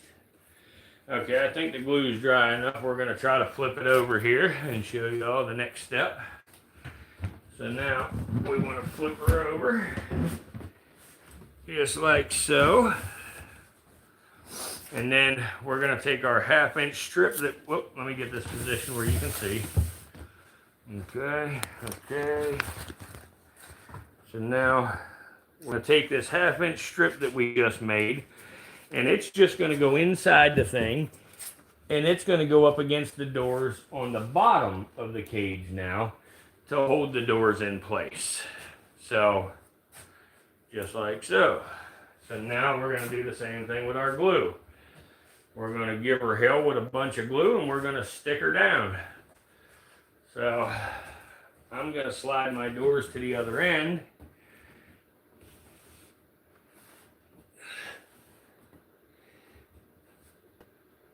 I think, am I against it? Yep, okay. Right there, and right there. And now we just want to make sure to get them pushed in tight when you do this. And we're going to take this piece out. We're going to put glue on her.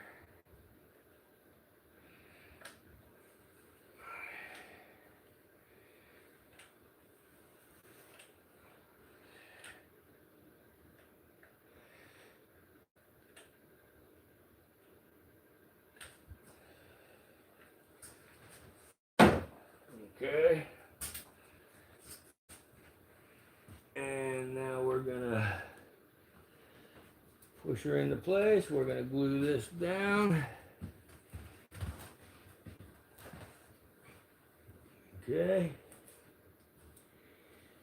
Right there. Ought to do it.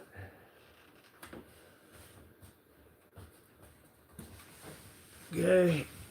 Now we're gonna wait just a minute for that glue to dry.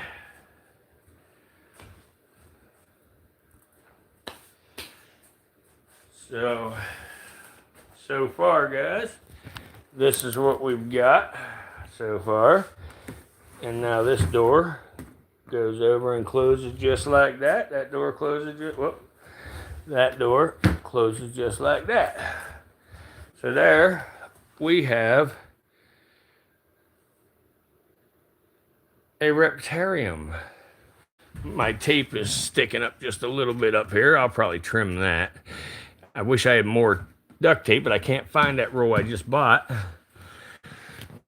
But anyway, guys, that is essentially a finished terrarium, but I am going to finish up by decorating it and everything. And, you know, we're going to put the lock on it, and we're going to do all of that here on the stream, because I'm going to use this stream to make a long form video. And then, you know, our doors can open either direction. You can open that direction, or you can open that direction. You know, whatever direction you want to open, you can do. Boom. So, and if you want to, you don't have to. You can divide it. You can, you know, you can put a stile in the center, you know, for whatever purpose. But I'm going to grab my lock real quick while that glue finishes drying, and I'll show y'all how the lock works on it and everything.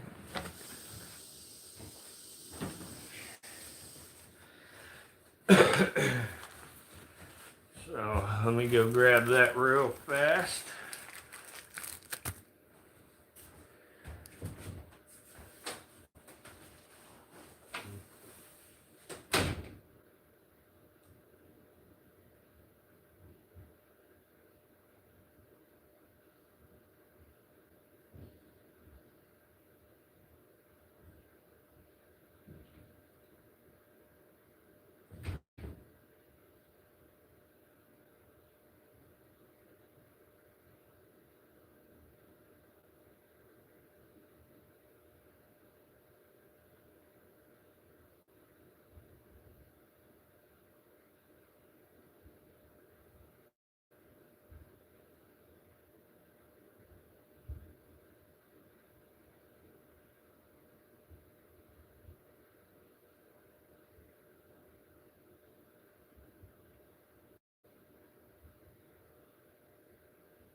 All right.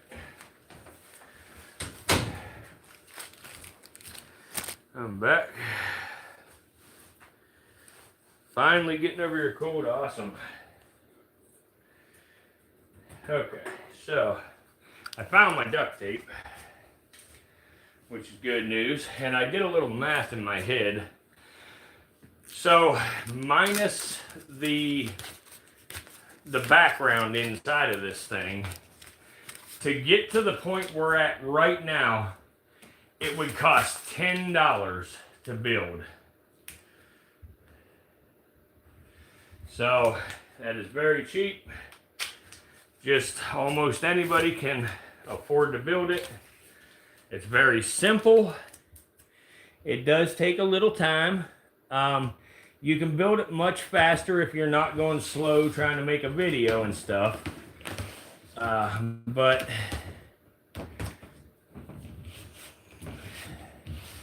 there we go. Now she looks smoother. Smoother and prettier. There we go.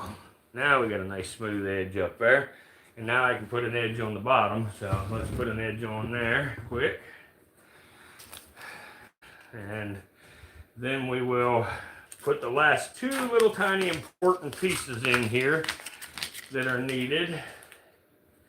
I mean, I guess you could get by without them, but you're better off to have them. So I'll show you what they are in just a moment.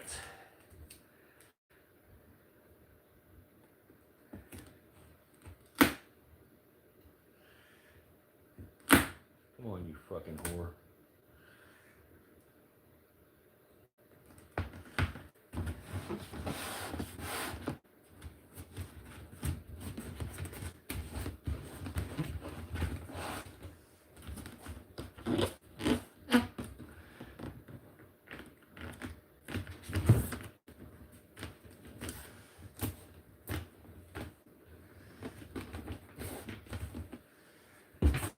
And now, guys, the reason that we went through the trouble we went through on these last couple parts is so we can remove the glass when we want to clean.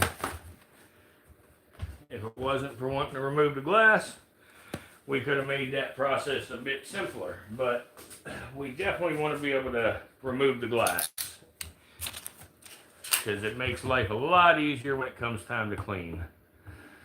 So let me put a couple more pieces of tape on here quick, and I'll get you back in frame a little better.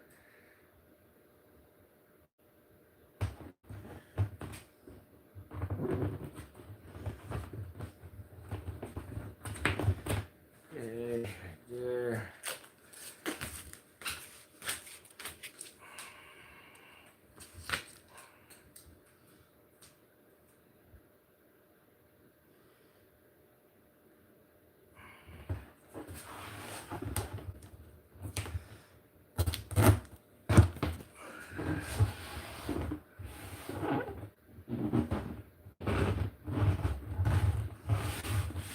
Alright, there we go.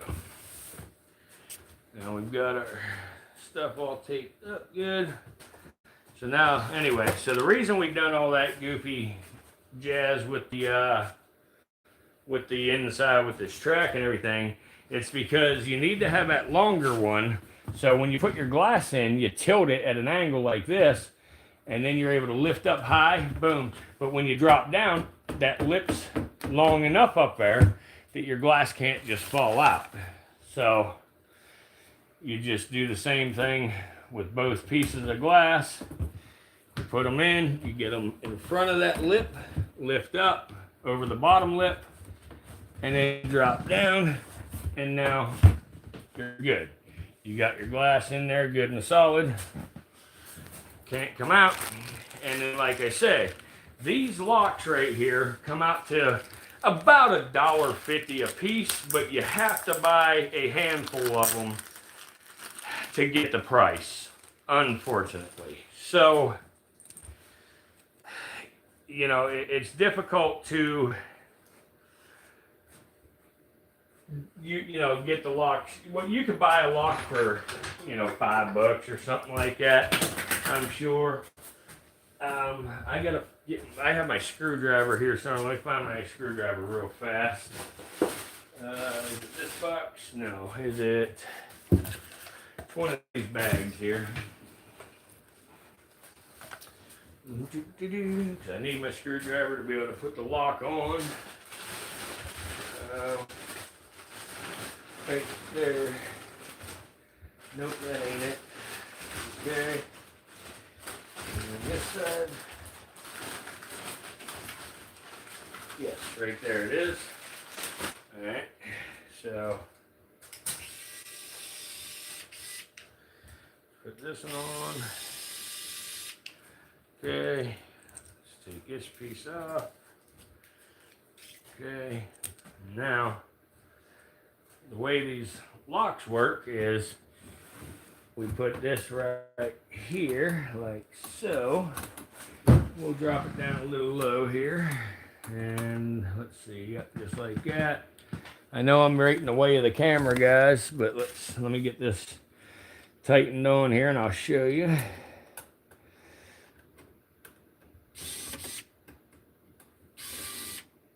Come on, damn it. Okay. One screw. There's two screw. Okay. Now, these locks just simply go here like this. We close that. Oh, we take the key out first, and that allows it to click shut. Oh, I just pulled my damn little latch off like a dumbass, but let me put a new handle on there. Might be best to just put a dot of hot glue on the latch or on the handle. I don't know yet. That's to be determined because these things are made to be removed, so I don't know how well the adhesive that comes on them is going to stay. But like I say, worst comes to worst, we just, you know, put hot glue on there, you know, and that'll hold it just fine. So, but anyway, oh, I have it unlocked. Let me lock the lock here. There it is. So now, close. Boom, right there. And now your little reptile can't get out. But there is one last important part we got to do. Very, very important step here with these sliding doors. We need to take a small little piece of this foam, and we need it to be the correct width down in here. So slightly wider than the thickness of it. So we're going to go somewhere around that, which should probably be just about right. We'll test it. But we just need a little tiny chunk. That one there is a little bit thick. Let's cut it down just a little bit.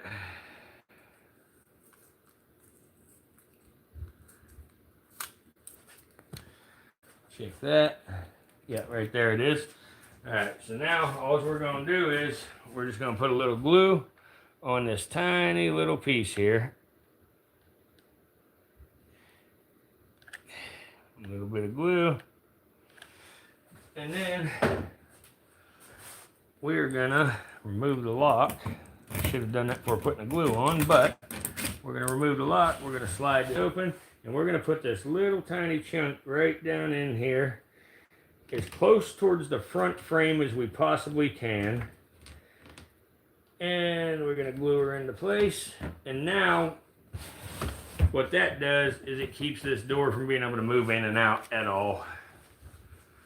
And we'll do the same thing with the other door on the back side of it. So we have to do that on the inside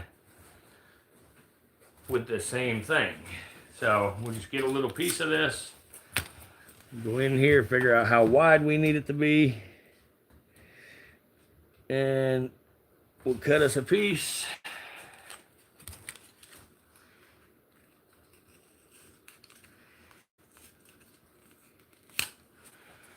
A little glue on it.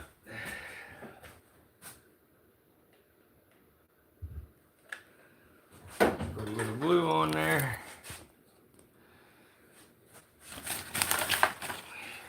And then we will reach in there. And we'll put it right between the glass and our track that we already have there. And that stops that one from being able to push inward at all, too. So, now we have successfully got our doors and everything in place. And we successfully installed our lock. Boom, like that. So now our doors are sturdy in and out. They're sturdy left and right. Nothing can open it. Your little snake or lizard can't push it open. And you are secure. Locked and secured.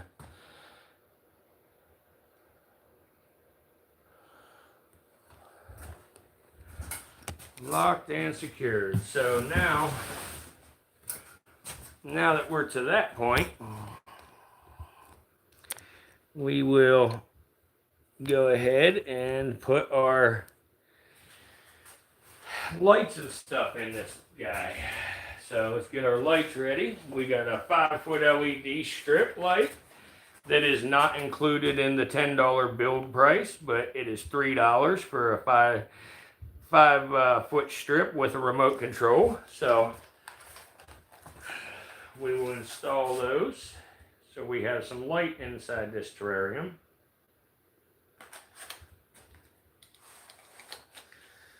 Okay.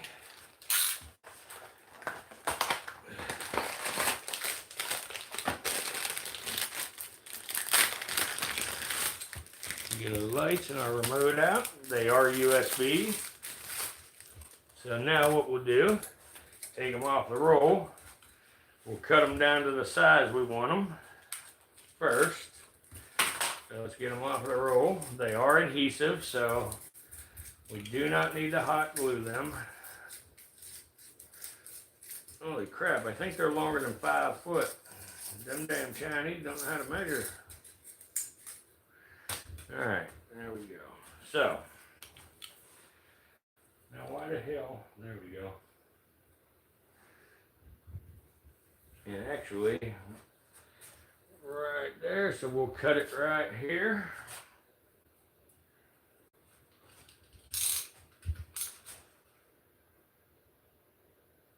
Okay, cut. Okay. Now, all we got to do is put a little slit in the end of this thing to feed these lights through. So I'll turn it a little so you can see what I'm doing. Right here, I am simply going to take my knife. I'm going to put the blade out a little long. And right at the top, just below the thickness of the material, in about the center of the cage, I am just going to put my knife in and I'm going to wiggle it just a little bit. Like that. And then I'm going to take my lights and I'm going to feed that through the slit that I just put in there until I get the lights all the way in. If I have to, I can open the door and pull them in, because I'm going to be opening the door for it here in a second anyway to stick them in there. But we'll get them all the way in until nothing but the wires stuck out right here, just like so. And then we're going to open our door. We're going to get our lights out here. We're going to take the adhesive backing off of this shit. And being that they are cheap-ass Chinese dollar store lights, this adhesive backing may not come off. And if it don't, we'll just use hot glue.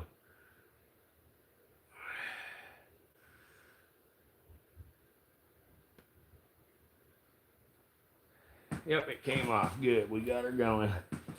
Got her going.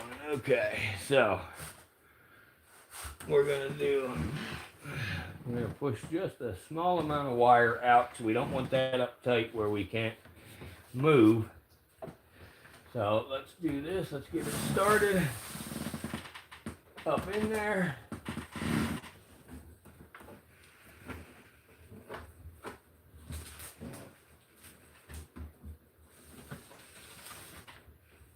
Okay. And there we go.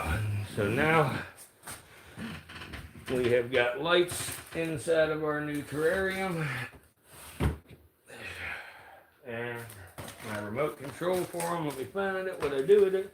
There it is. Let's get a power source. I have one here somewhere. Right here it is. Is it dead? Of course it's dead.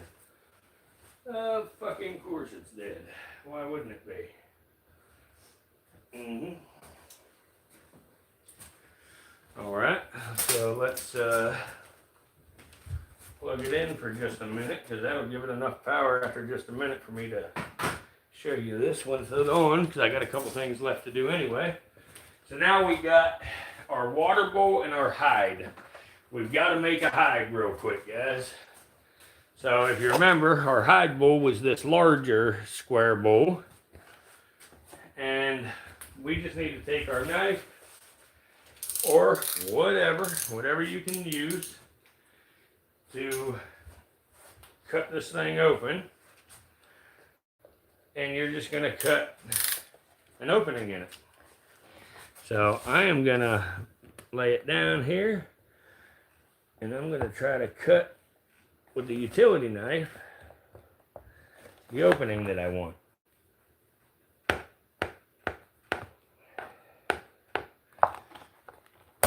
There we go. Let me cut right here.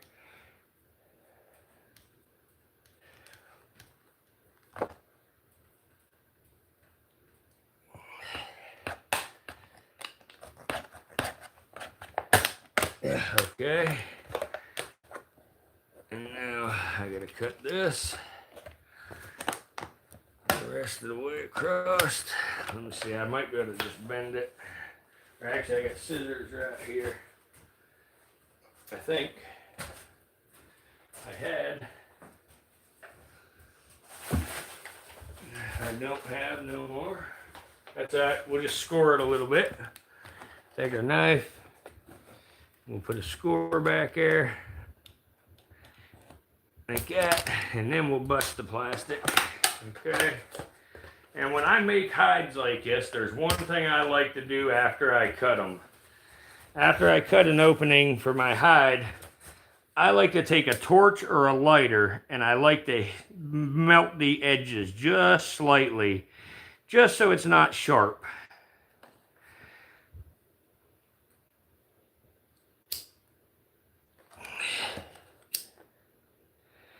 Just to get rid of any sharp burrs or anything that could possibly cut the snake. So that's good and smooth. We're good to go. So we have got a successful hide box to put in there. So I'm going to put the hide box right. I think I'm going to put it right there. And then we got a water bowl. Now for the water bowl. Snakes like to spill their water bowls. So this is where the double-sided tape comes into play. If you noticed, I had 2 water bowls. We're going to use 1 water bowl.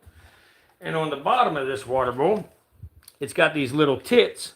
So we're going to cut them little tits off of there so it'll sit flat on the bottom. Like this and like this. And again, if you want to use your hot glue for this step, you can do that, but I'm just going to use double-sided tape for those who don't have a hot glue gun. So we take our double-sided tape.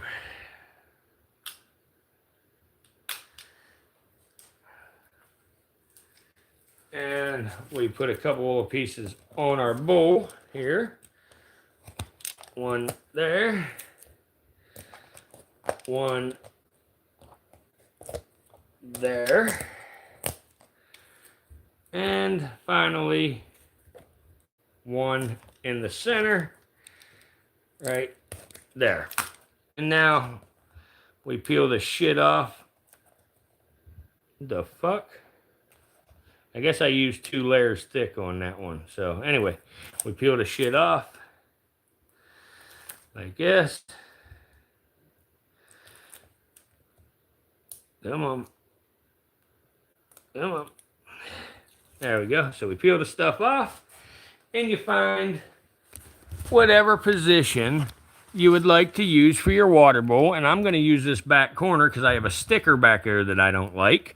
So I'm going to put my water bowl in that back corner. Now, you do not put the water directly in that one. You use this one for the water and you sit it inside of that one. That way, when it comes time to clean the water bowl, you can simply reach in, grab it, bring it out, dump it, clean it, fill it, put it back. And now you've got water bowls that are simple to handle.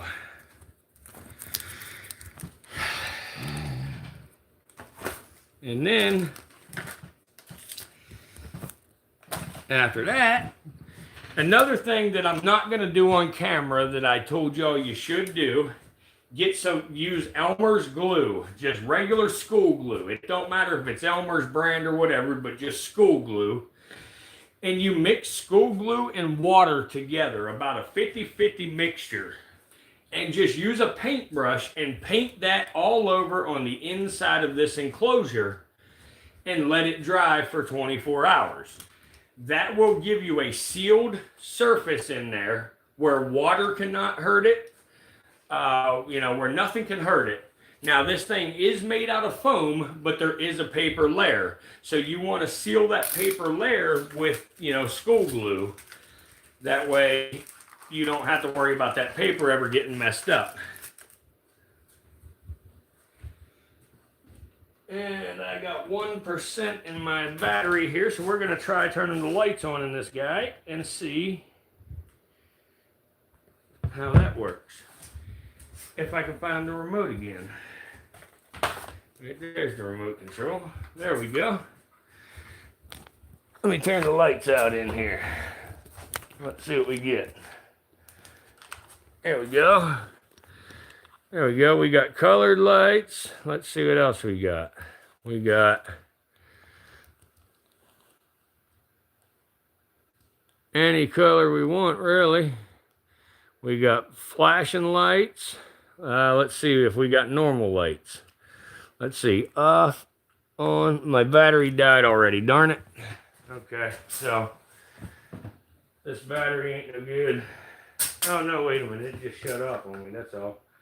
Okay, so here, let's try it again. There we go. I want to try it with regular white light here. Off, on. I should have regular white light somewhere on these things. Let's see. Off, on, no, on. Will you get brighter? Well, maybe it's because my battery's dead, or maybe I bought the wrong damn lights, guys. Yeah, it's because my battery's dead. That's all it is. I gotta get my battery charged up. But anyway, you can plug this into a phone charger box as well. You don't have to run it on a battery. That's just what I had to make it simple sitting here. So, but anyway, y'all, that is how to build a $10 enclosure with a $7 upgrade. So let's see here. Oh yeah, we need to put this in there yet. So let's get the rest of our decor in this thing. How we want it. Let's see here. So, and then I'll find a way to put some light in it here in a second. Right here, maybe I can do this. Let's see. Of course, that's dead too, so that ain't gonna work. All right, one more option here. How about this? Oh yeah. Come on, bitch.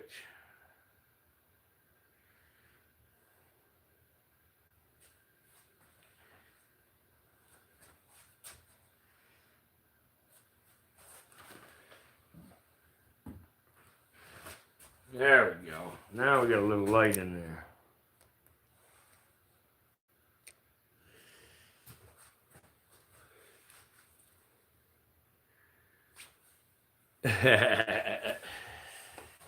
Alright, so now for just a little bit of decor and a little bit more hidey areas for these little creatures, we're just going to put a little bit of green stuff in here.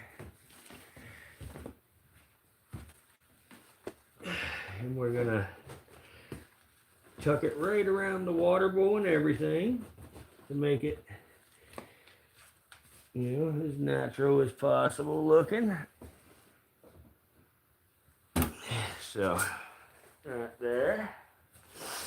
And I got a little bit more stuff here. Just a second. And something else we've got to do here, guys, that I told y'all we'd show you quick. I know it's just a couple of y'all watching, but maybe one of y'all decide to build an enclosure. So you just take your spray foam insulation, and you actually don't even put your green shit in yet because you're just going to get it all over it. So you can just take your green shit here, your foam here, and just start spraying places. Like if you do this on the whole bottom, just different swirls and different patterns.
Let me open the other side.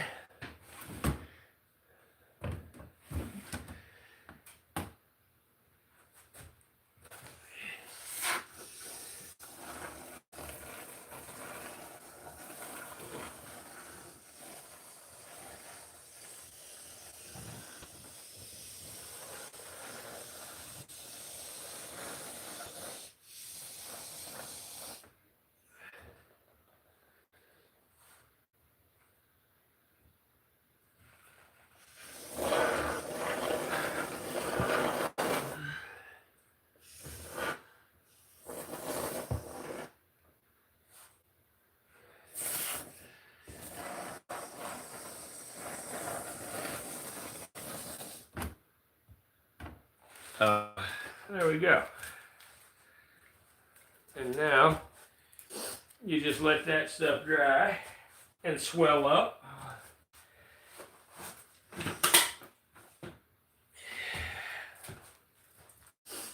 After that dries and swells up, then you can take a little bit of paint, acrylic paint. Again, you can find that at the Dollar Tree. Get you a little acrylic paint and spray around in there. Or another thing you can do is while this foam is wet, you can take coconut fiber and you can throw that around in there and it'll stick to the foam and it'll make it look more like a natural fuzzy rock.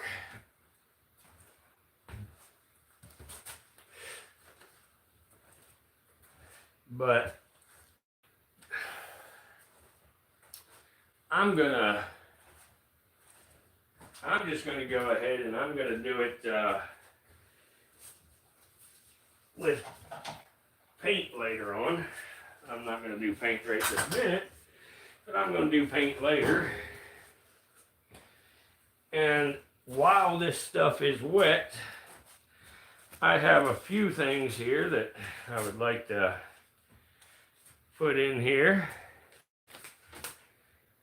I got some like little pieces of fake tree and shit that fell off and whatever that I'm just going to stick around different places in here, and that stuff will swell up around it and just sort of make it look like a natural landscape a little bit.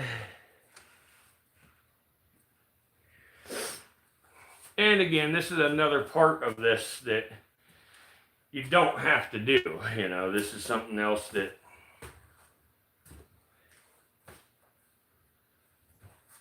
sounds like our house last couple of days.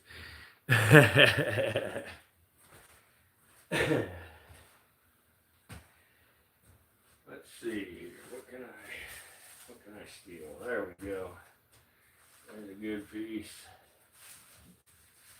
Here's a good piece. Here's a good piece.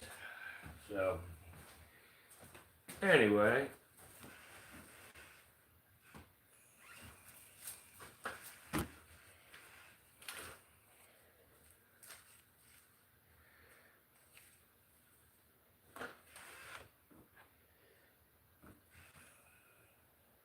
Let's put that close to an edge somewhere so we can bend it later. Okay.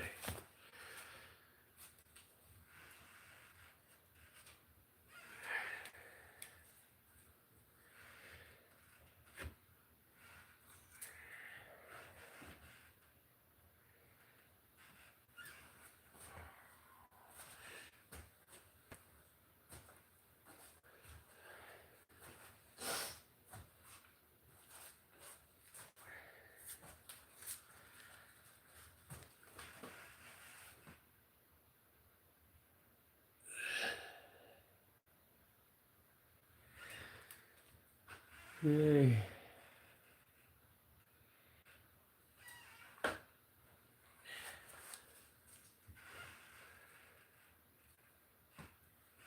There we go. And now we'll just let that spray foam cure. Spray foam takes about 10 or 15 minutes to cure. And once that's cured, we'll throw the rest of the green back in there, throw a little water in there, and we'll call it a job.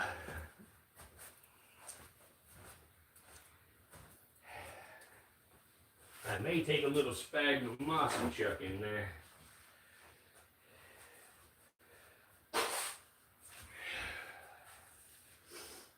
Let's see here.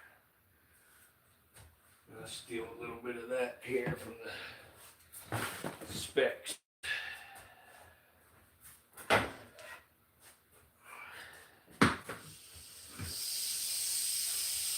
What's up, Bubba? Actually, you don't got sphagnum moss, guys. No. Your guys ain't sphagnum. Yours is aspen. Okay. But anyway, there you go. So anyway, guys, what do you think about that? You think that was worth watching? Yes, that is the Blue Girl's tree being repurposed.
All right.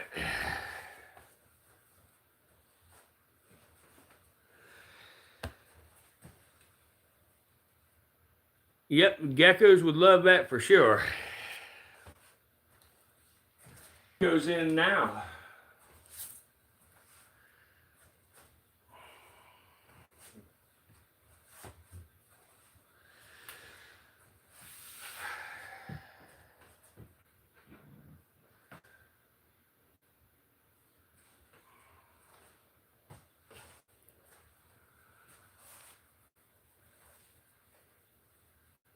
Oh, you got them in totes? Yeah, that's cool. You know, totes are a really good enclosure. You know, they work good. But maybe you consider building yourself a little terrarium. You know, I know it took us probably probably 2 or 3 hours here to do this, you know, but it's kind of fun, you know, something to do. So.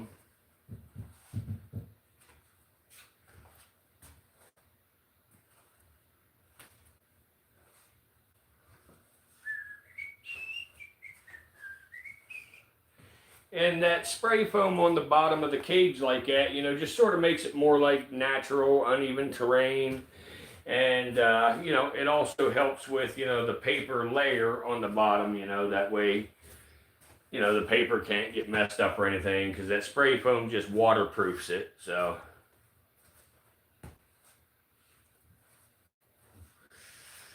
And again, if you take and, you know, you do the school glue diluted 50% with water, you know, and you seal over everything in there, when it's cleaning time, you could actually just sort of spray it out or wipe it out real good with chlorhexidine. You had to separate them? Why did you have to separate them? Were they fighting? And if they were fighting, are they adult leopard geckos?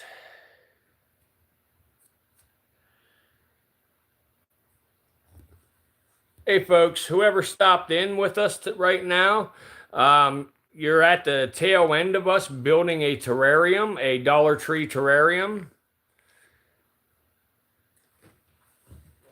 And we are just waiting on the expanding foam to cure so we can move forward with the last bit of stuff we've got to do.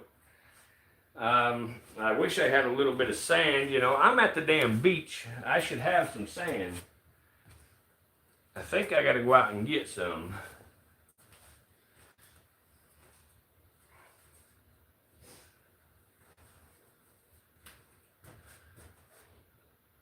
Juveniles, yeah. Yeah, juveniles are a little feisty from time to time. You're going to have to sex them, figure out, you know, what's male, what's female, you know, and then you can put it together. Or if you build something bigger, you know, you can divide it. But yeah, let's close this thing up here. See how this goes. Where's my lock? Right there's my lock. Okay.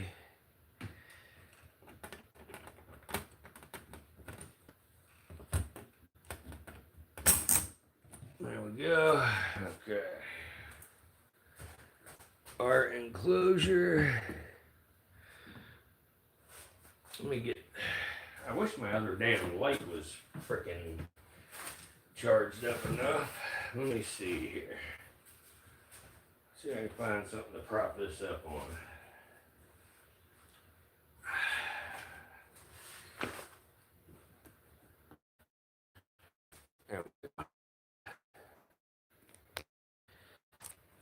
And I'm going to put green lettering across the back of that says the virtual Reptarium.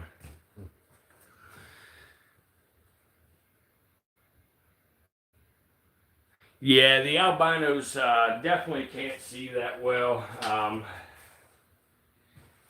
They're much bigger sissies. I have one that's a little smaller than the rest, and the other ones bully him pretty bad. He's right here. Let me get him here. Come here, Bubba. Come here, Bubba. Come here. Come here. It's okay. It's okay. Hey. Hey, it's okay, little dude. Hey. It's all right, little dude. Okay. It's all right, little dude. Here. Look, it's okay. See? Yeah, this little guy right here, he's always staying by himself, and, you know, they bully him, so.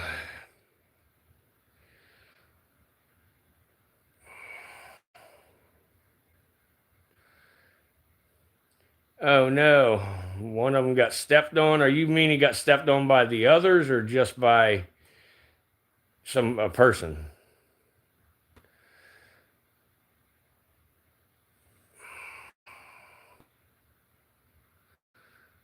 Yeah, that looks close, yeah. Yeah. Here, little dude. I know, they're big bullies over there, ain't they? I know, Bubba. That's okay. We're going to give you your own cage. We're going to give you your own cage. Tell them to quit bullying you. Come here. Come here. It's okay. It's okay. Hey, it's okay. It's okay. Here, here, here. Here, here, here, here, here. Come on. Here, here, here, here, here. Come on. Hey, Bubba. Hey, hey, hey. Hey, here you go. Come on. There you go. There you go. It's okay.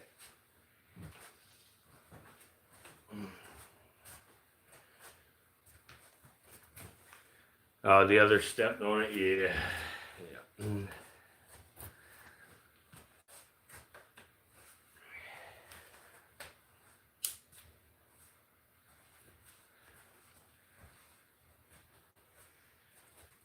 Well, folks, that's what it takes to build a Dollar Tree terrarium. So, like I say, I'm going to cut this live up into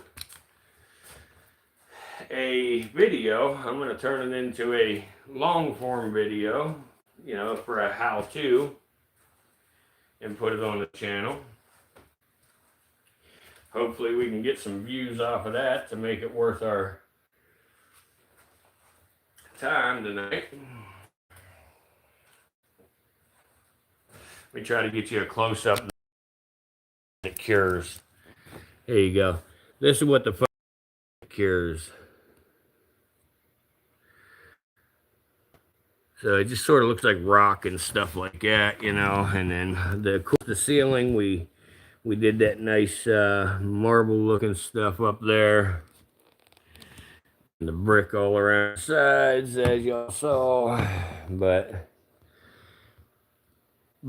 anybody can really come in here and look at this terrarium, and they would have no idea that it's made from Dollar Tree items. Thank you, Tom. I will have to show y'all some of my cabinetry and custom furniture builds sometime. I had 2 of my custom kitchens that I built in the Better Homes and Gardens magazine. I have been flown out to Tacoma, Washington, Seattle, Washington, Fort Hood, Texas, Waco, Texas, up to Maine. I've been up to Elmira, New York City, and down into the Keys. And I've been all over building custom cabinetry and furniture.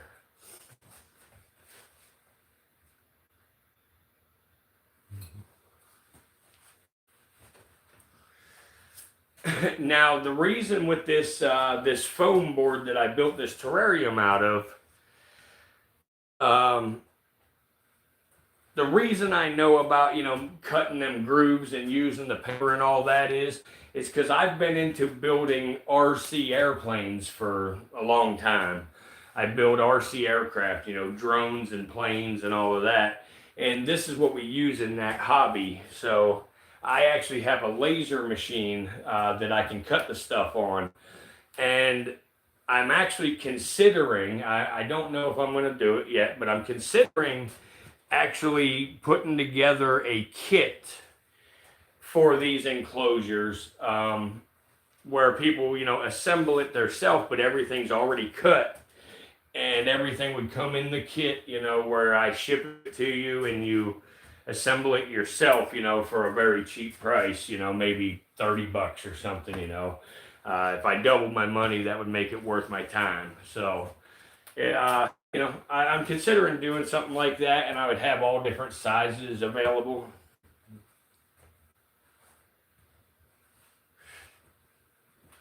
But I can't wait to get a snake in this thing and, you know, get the lights actually turned on, working in it and everything. I'm going to go grab my fast charger so I can get this thing charged up to turn the actual lights on in it.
Now let's see.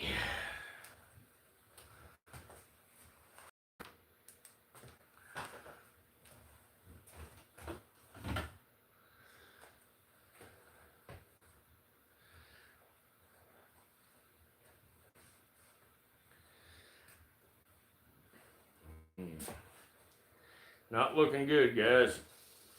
Don't look like I have any white lighting.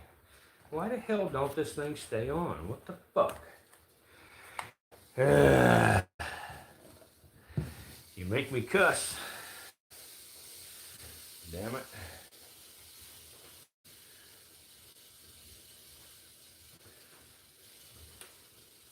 Yeah, well, looks like we got every damn color except for...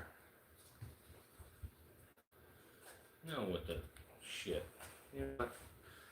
To hell with you. Damn. Why don't this thing...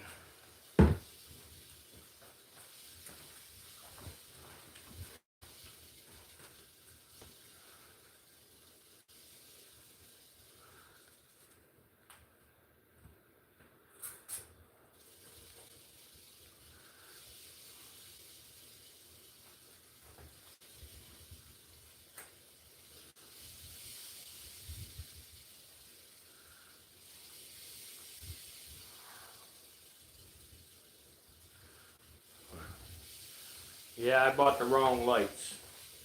They don't have white lighting on this thing, darn it. Oh well. We'll have to swap the lights out. We'll have to get some white lights and swap them out. That's all. That ain't that difficult. We can make that happen.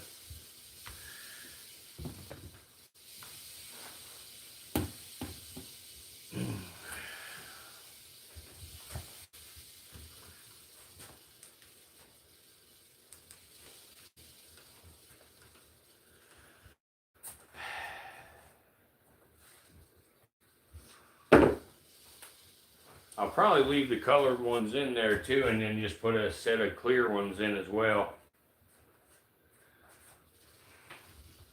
But I'll just show y'all up close quick.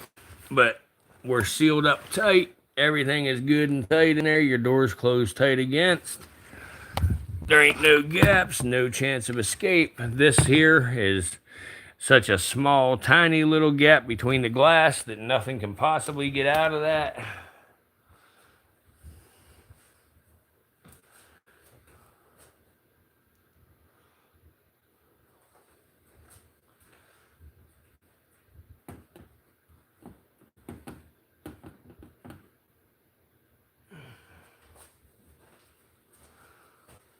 Limp Biscuit said, heck yeah, that's cool.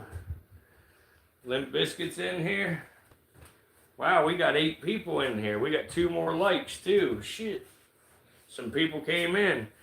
Hey guys, whoever's here, this is our dollar store terrarium. Yeah, you've only been here for a second. That's fine. See ya.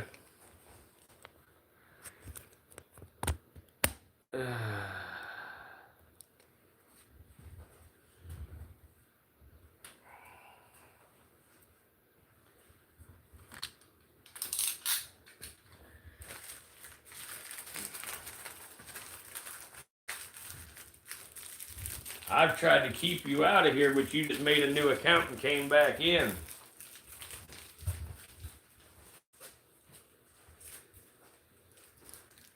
Whoops, did I say that out loud too?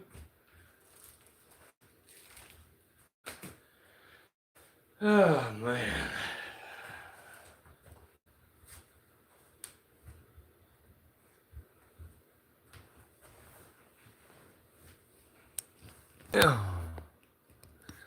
Anyway, guys, I reckon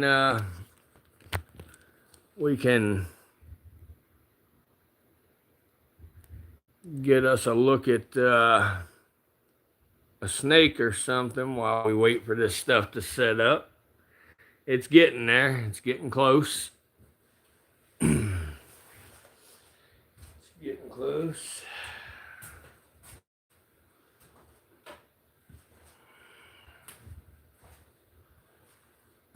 What's up, guys? What's up?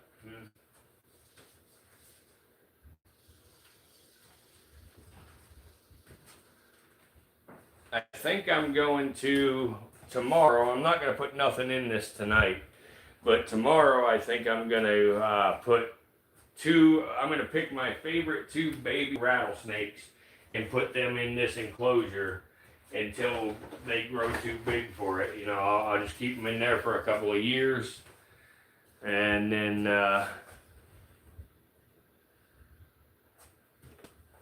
we will.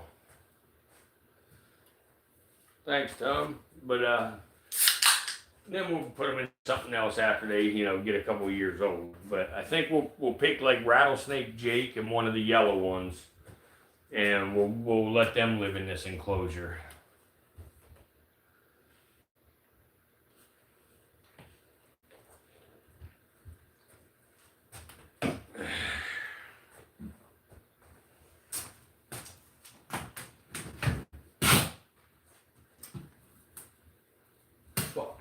I just tore the paint off the wall with that damn duct tape.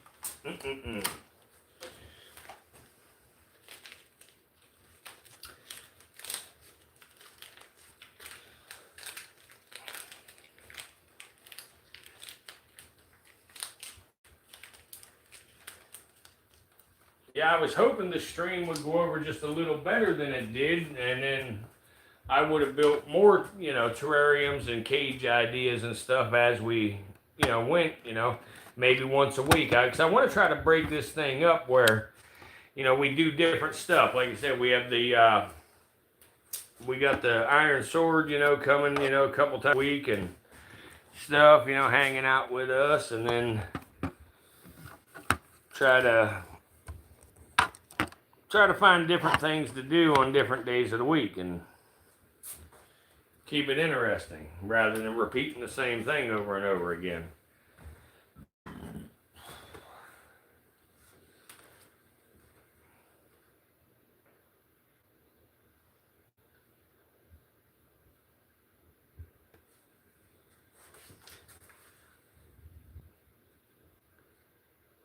I really think it was a subject we got on the other night. Didn't mean to. I was trying to keep it about food. No, man, I'm just as guilty, you know. I got on it too, you know, and the problem, you know, one of the big things, and I'm not going to repeat it again, but one of the very last things that we said and agreed on is probably the thing that really done it, because you know how half of them are about that country.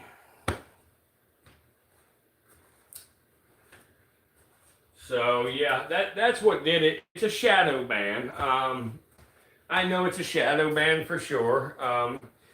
It may come off. You know, I don't know why it's saying one person again. We've got you. We got Tom. Is Sue still in right now?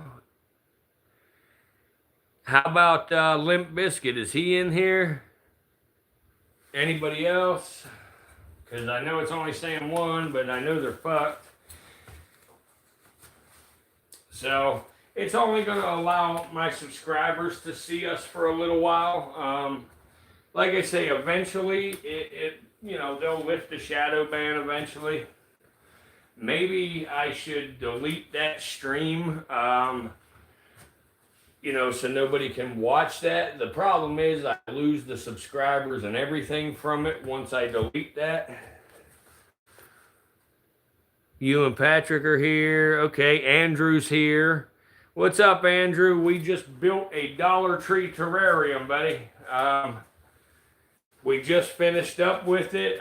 We have some expanding foam inside, you know, curing right now. So we have not put an animal in it yet, but it's. I'll get y'all a little bit of a close up here.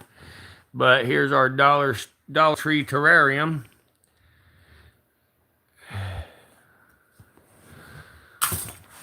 So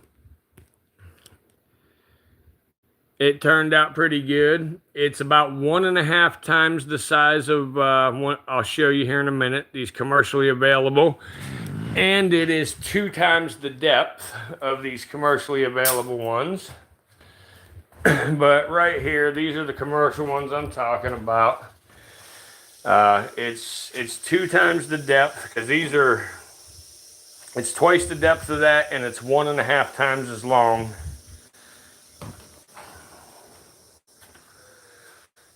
Yeah, the terrarium turned out good, I think, guys. Everybody likes it so far.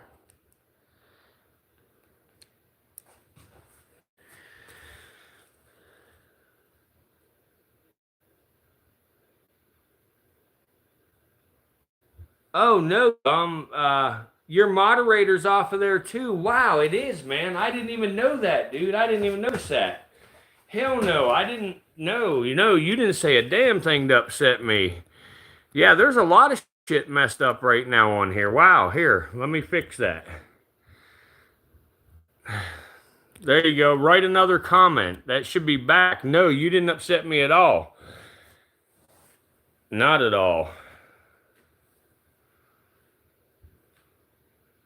Yeah, I didn't even realize it. I'm sorry. But Andrew, ever since that night, the night in question here, our streams have had nobody other than our subscribers.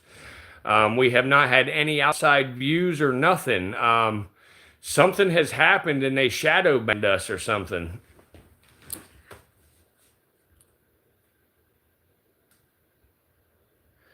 No, it shouldn't have been Tom. Tom shouldn't have come off anyway. I can have all of you as moderators if I want to. So no, that should not have affected Tom at all. I just put it back on Tom, so hopefully it works. Here, let's see. That was at the very end of the night. It went away when we were all saying good night, and I did make a comment about that, about my military status. Yeah, I remember about the military comment and everything, but no, man, I'm sorry. I didn't notice it. I didn't even notice it until just now when you said it. So wow, I'm glad you told me because yeah, that's not the case. Shit. Well, a lot of this stuff is weird. Then like there's more weird than what I originally was thinking here because that should have never went away. Yeah, it's back on there.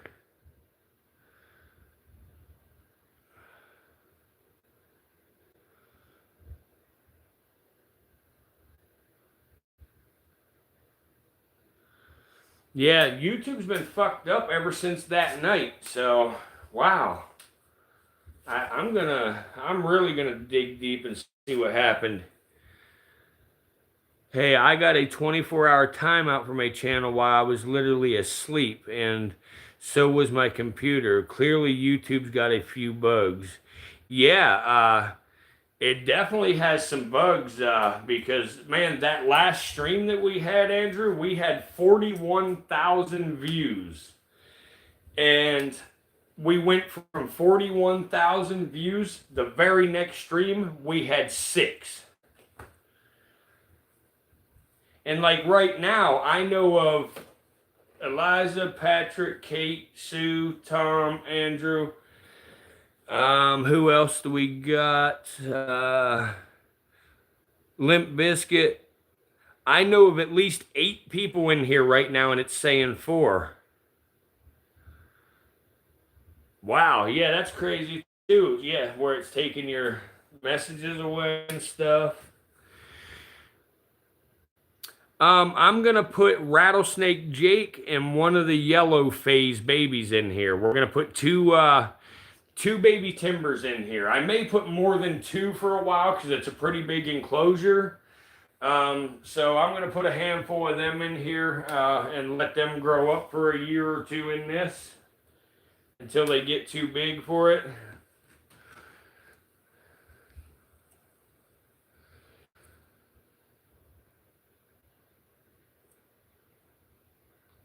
Yeah, definitely. We got to watch what we talk about in here for sure. Yeah, because no matter how we say it or what we say, it's wrong. So yeah, we're gonna have to keep it, down low. And if anybody comes in talking about things like that, I'm gonna tell them please stop that now. And if they don't, I'm going to have to time them out because I don't need this happening. I started timestamping when IR kicked in on the rattle cam. Since there's been so little going on, 2 different nights YouTube wouldn't let me post that. Yeah, man, that's crazy. Crazy. So, and did that just happen over the last couple of nights, Andrew?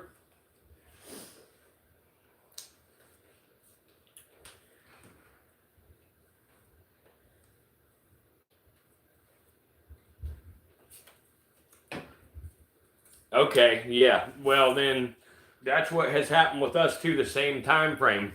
And what's funny is last night on the live stream, I contacted YouTube support trying to tell them, our streams usually see people coming in and out all night. And, I explained it as clear as I could. Normally we see people in and out all night, for a combined total of, several thousand views. I said, but ever since that our last successful stream, we have not seen more than just our subscribers in the live stream. And they just kept acting like they didn't understand what I was saying.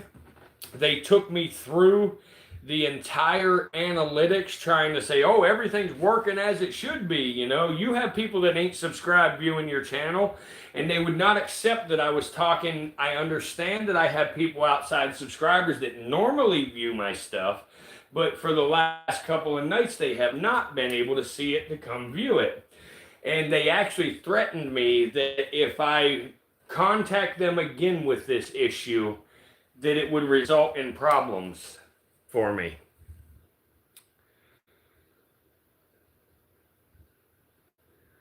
Your last time in here, we were talking to an Italian guy about Italian foods and stuff. Do you remember that?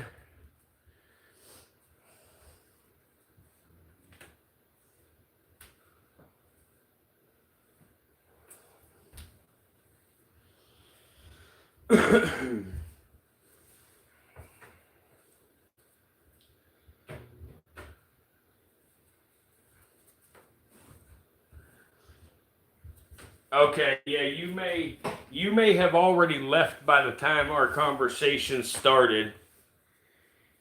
Okay, yeah, I had that sick baby. That sick baby is still living, and it seems to be doing a little bit better.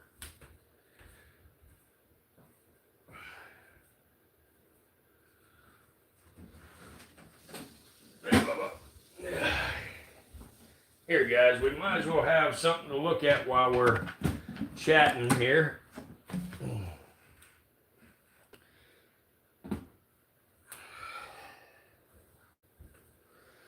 What's up, Bob?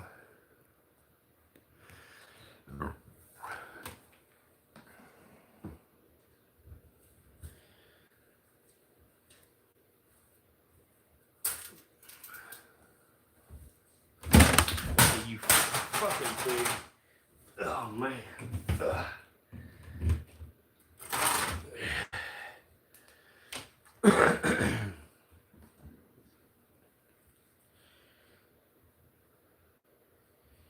Yeah, Bob's the same kind of snake as Casper.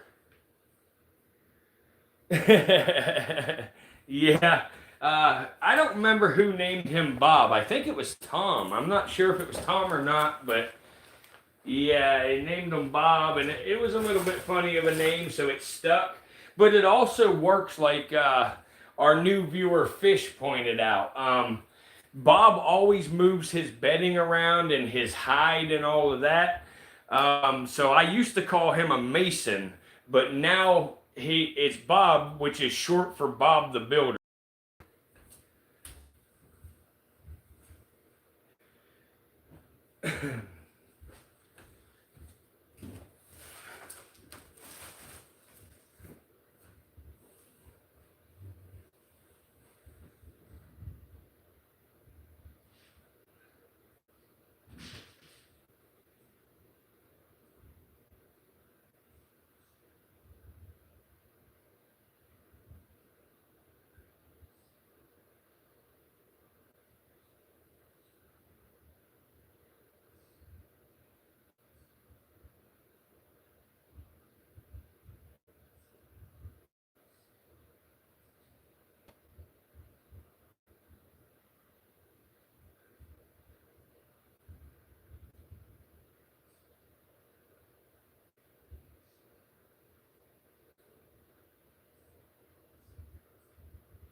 Oh yeah, just so you know, the camera went into hibernation 6 hours ago. Okay, so it won't be back on till spring then?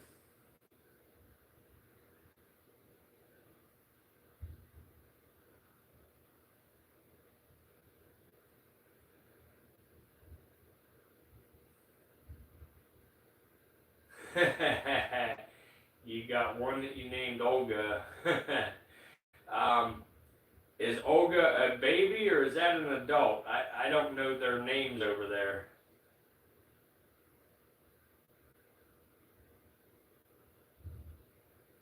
Well, our streams will not go into brumation, so make sure to stop around.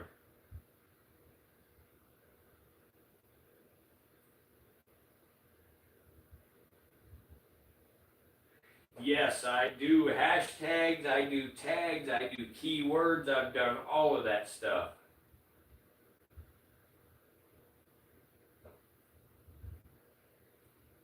Yeah, yeah.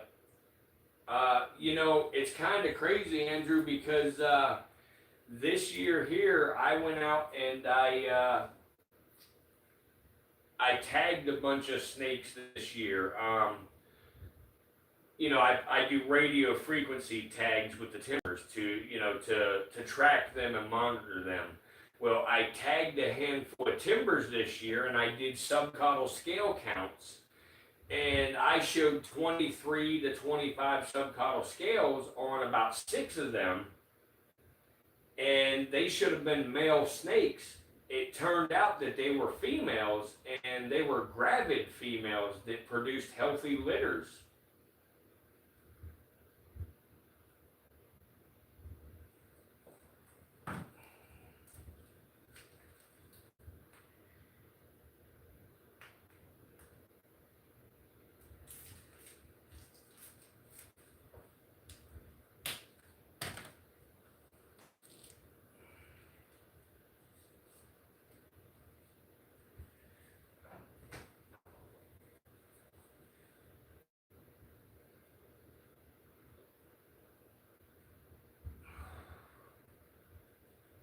Yeah, you're right. You're right.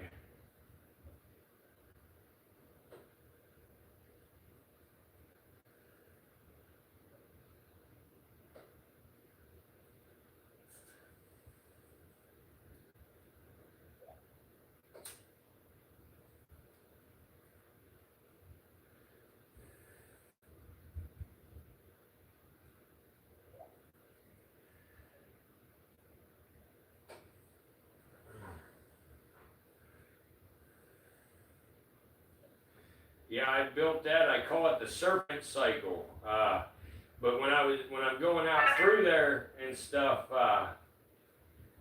to tag the snakes and everything, I don't want to walk all that far. So I built this go kart thing to be able to tote my ass out through the woods.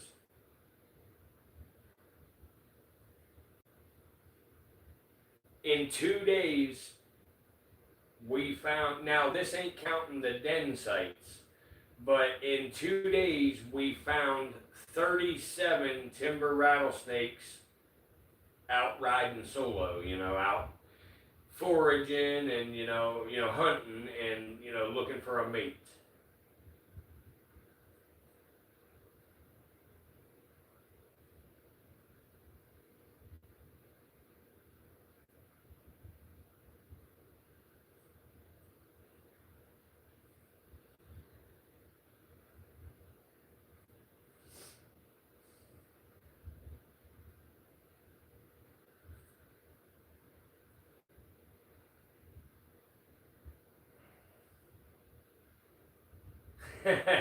No, Andrew, I built a go kart, to go, get from gestation area to gestation area, or from den site to den site, and all the in between, because these timber rattlesnakes, they travel up to 5 miles from their den site. So when I track them, I got the radio frequency reader, to keep it simple for everybody to understand in here. And I ride along on that, waiting to hear the tone, you know, for radio frequencies, which allows me to pinpoint the location of snakes that I've been tracking for a few years.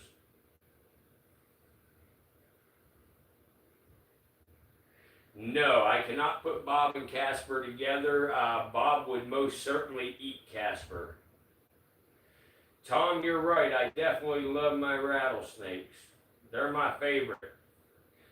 Monocle cobras are my second favorite.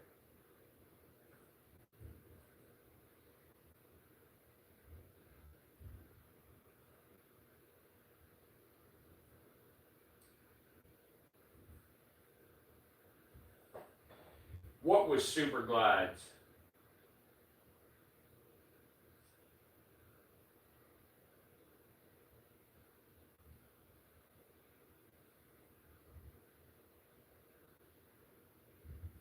Oh no, no. These tags here, it's not a big distance, you know, but I can get them at about 15 feet away.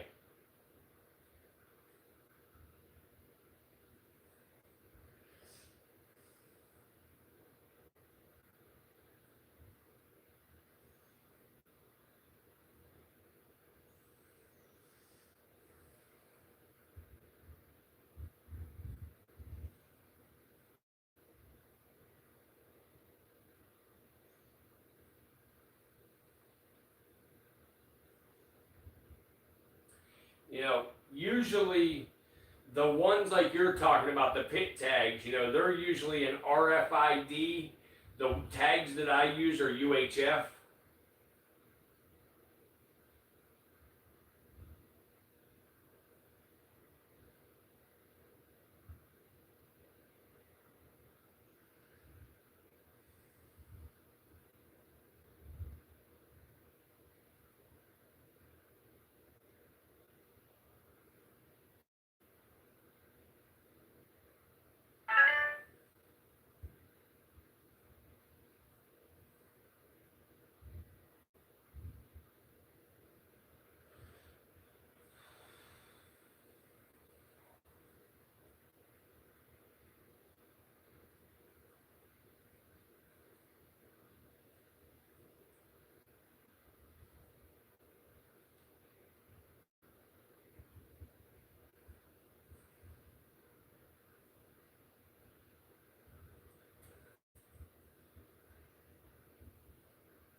Oh, I understand now, Sue.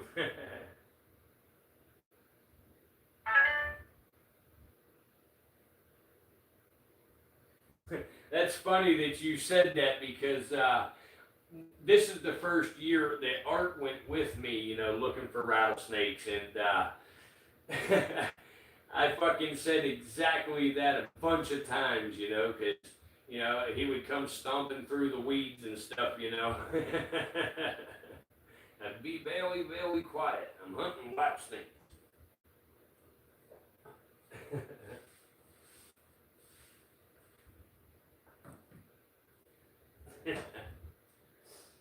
Mm.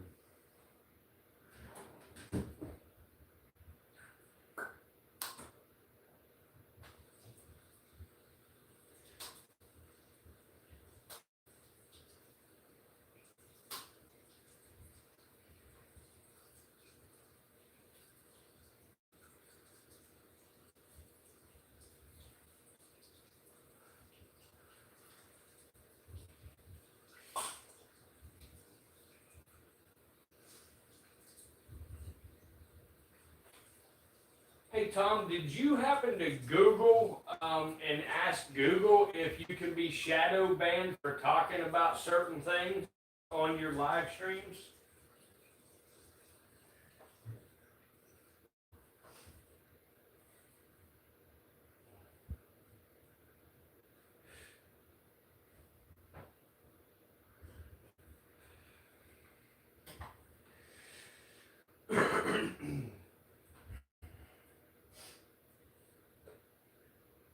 Yeah, if you don't mind.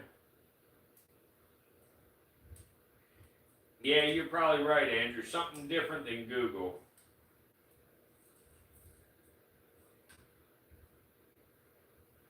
I know it. I know it, Iron Sword. I can't wait. Tomorrow we're gonna put them babies in there and see what happens.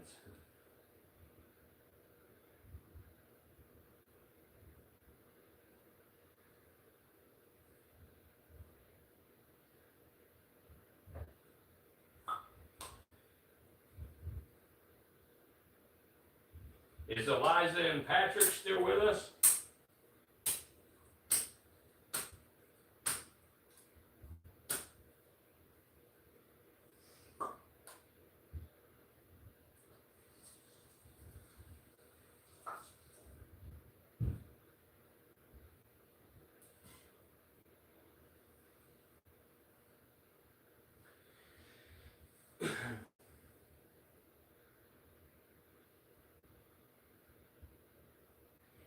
Yeah, they can deal with the flashing lights. You know, it won't hurt them none. But you know, I won't do it all the time. But every once in a while, I might.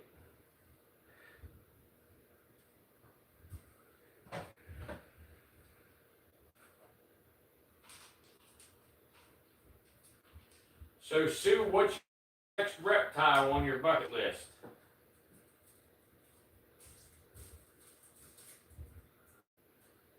You know, Andrew, we took Sue from not liking snakes to buying leopard geckos already.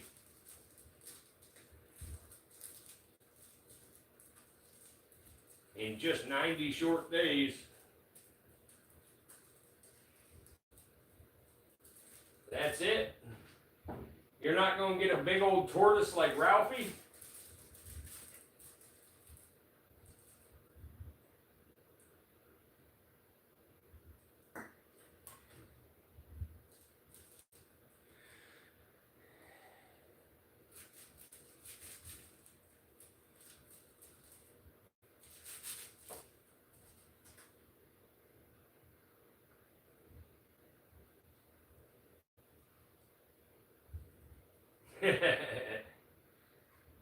Yeah, that might mean you have to stick around an extra 50 years. But yeah, Snitch is our guard rattlesnake. He is our, if y'all remember, some of you older folks will remember there was a car alarm called Viper.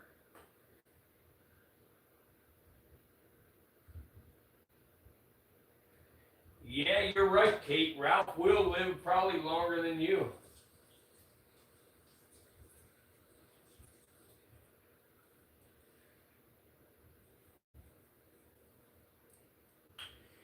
Well, there's gonna be, but we gotta wait till this shadow ban's over, then we'll do it.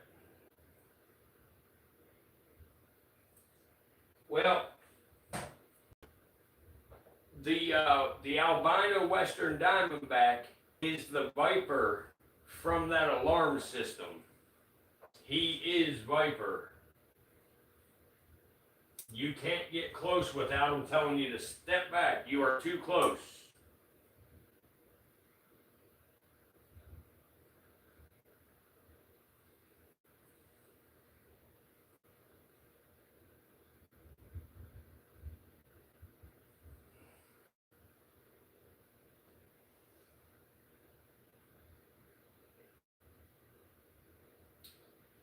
Do y'all ever see any western diamondbacks on your Southern California cam?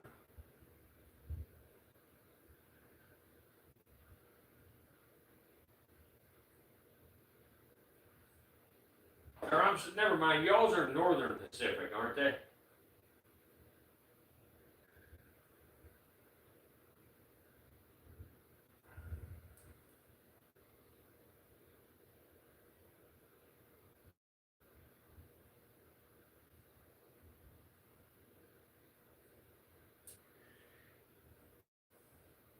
You better watch out, Sue. Peer pressure's a motherfucker.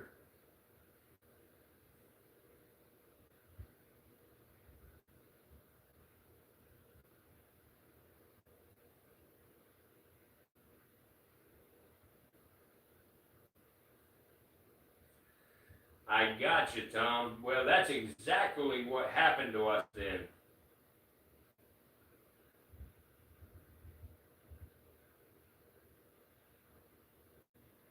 They are good pets, Eliza, because you know all of our subscribers that we scored that night did not show up on my subscriber count either.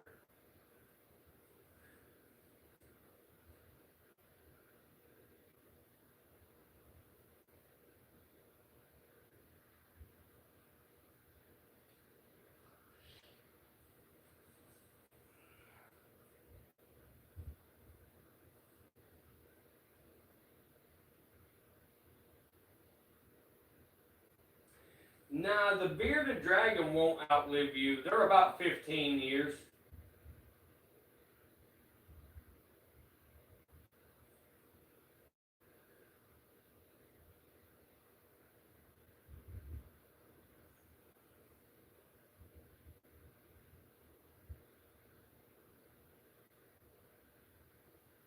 Yeah, the red ones are cool. I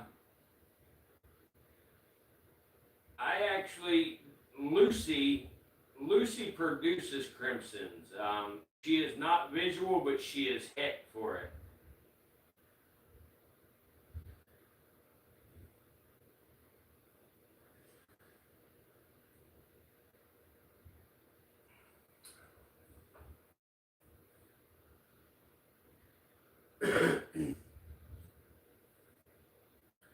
Well, see, that's what I was thinking there. I didn't want to argue it because I figured y'all know what you got. But some of the videos I saw, some of the older ones, they look like Southern Pacifics, man.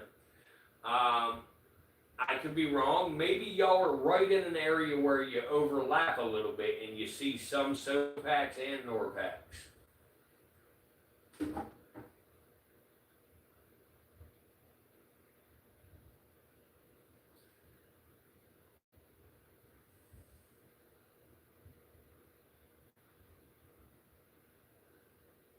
Yeah, yeah, exactly, Tom. The problem is, you know, this platform is a private company, so they can limit what we can get away with talking about.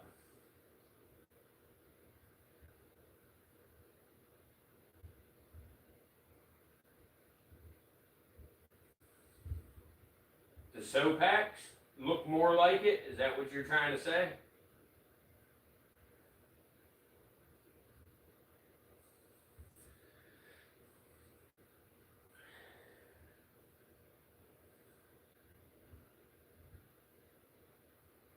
Oh yeah, absolutely, yeah, absolutely, Tom.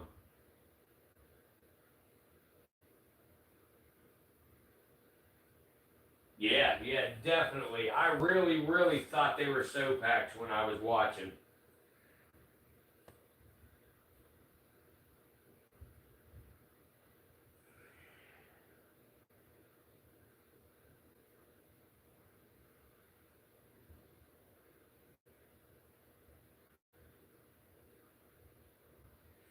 Yeah, Bob's on a mission because I took his hide from him, and when I take his hide from him, he feels a little uncomfortable and he, gets a little carried away. But he'll be all right.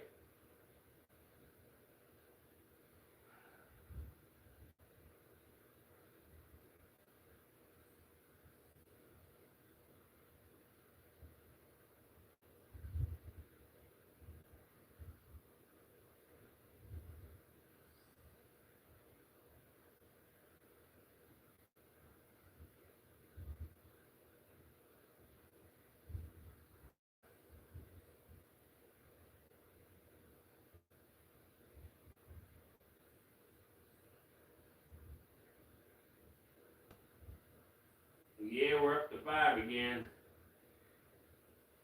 But like your research there, explains why that woman got so nasty with me, saying that if I contact them again, that I would face consequences.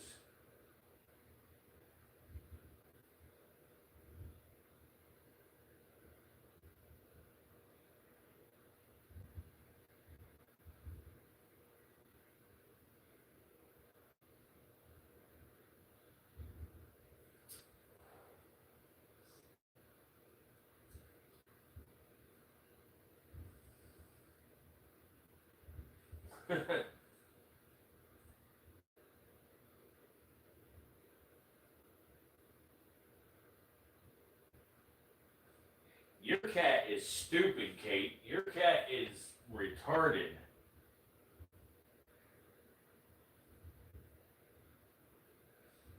Listen, a few years back, well, I was able to chat with a human. I couldn't actually talk to them, but yeah. But a few years back, my friend saw a little tiny baby cat on the road that a mother must have been trying to carry off to another place and dropped it and got scared. And it still had the amniotic sac on it. So my buddy brought it back. He cleaned it up just a little bit, and then we gave it to Caitlin. And she took care of that little cat, feeding it with a bottle and everything. We didn't think it would survive, but she kept that little thing alive. And now she's a psycho about that cat, afraid it's going to get sick and, it's going to get rabies and, all kinds of crazy stuff's going to happen to that cat. Like cats don't naturally, do things and, whatever, I don't know. She's crazy about that cat. But that's cool. I'm glad she loved it and cared for it and kept it alive good. But the cat is a downright psycho.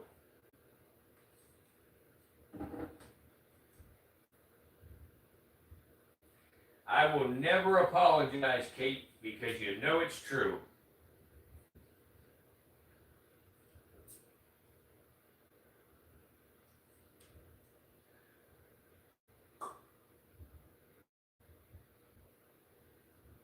He steals the cat's rats.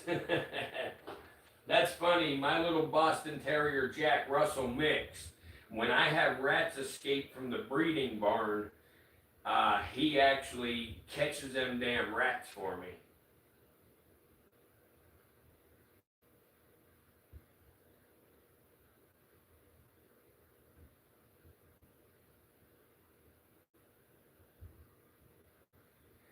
Yep, I remember that, Kate. Yeah, you had to go to the dentist, and yep, yep. But you warmed him up and got him back, and he was good.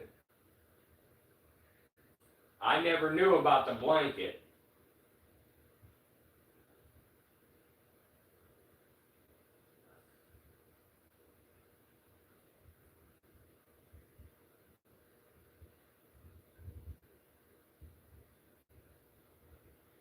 Yeah, yeah. Don't go to the dentist.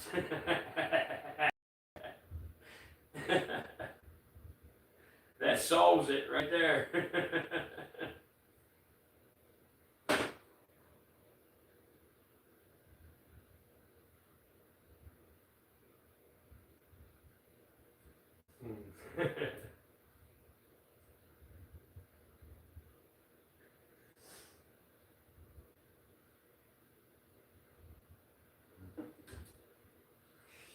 That's all right. When you get old, you eventually end up with implants, so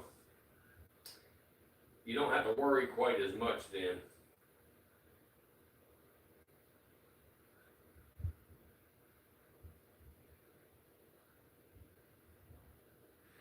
Well, send me the pictures, Kate. I can send them to my phone and I can hold it in front of the live stream to show y'all.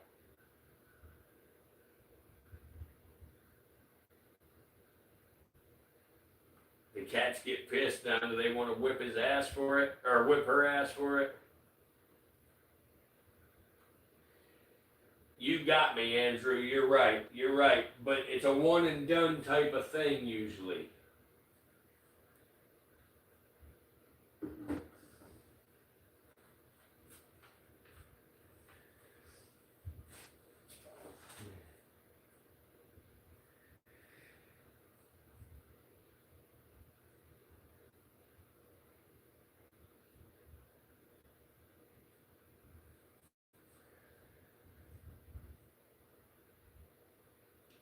Well, I understand that. I sort of meant, like once they're in, you're done with it. Like you ain't got no serious trouble no more where you got to make frequent trips to the dentist. Um, but yeah, you're right. I hate the dentist so bad that, right now I run around without one of my teeth in the front and looking like a fucking jack o' lantern because I don't want to deal with the dentist.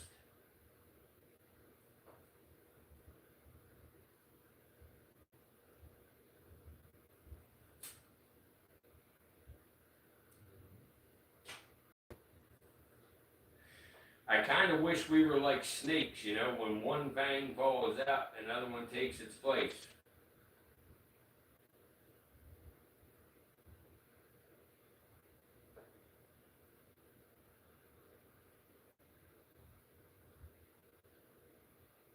Oh no, one of yours come loose.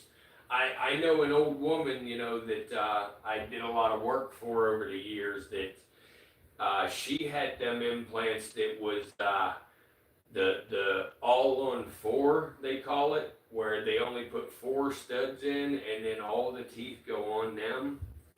And hers come loose like that, and she ran around for months in pain, and that thing being real loose and stuff. Like, oh man, I can't even imagine doing that.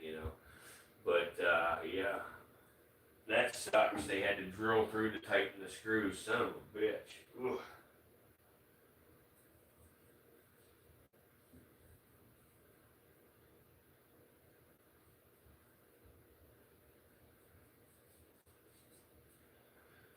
Yeah, yeah, I got you. But like mine, I have for my front tooth that's missing, I have one of them partials that you can put in there. The little the tooth that goes in and it holds it on with the other teeth beside it. But I don't like to wear the son bitch, so I just would rather look like a jack o' lantern. I'm not trying to pick up no new woman or nothing anymore. Me and the warden been together a long, long time. And that's where it's gonna stay. So, you know, she knows that the tooth is fake, so she accepts me not having it.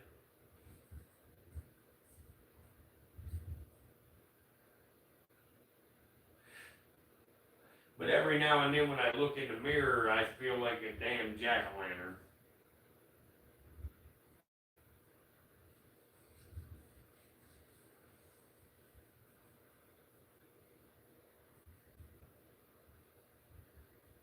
Yeah, yeah, freaking jack o' lantern.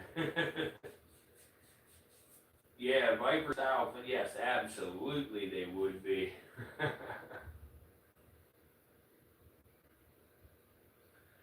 Like last night with Nicole, uh, when I fed her, I don't know if any of y'all were in here. I know Tom saw it, but she actually has two fangs on each side right now because she's getting ready to shed her fangs.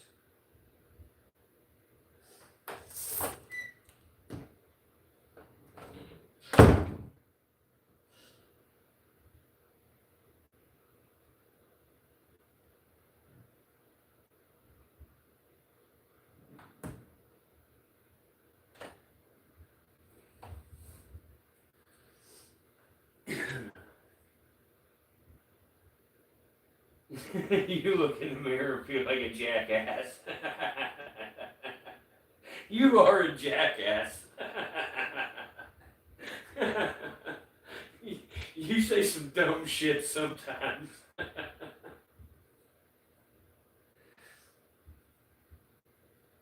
What the fuck?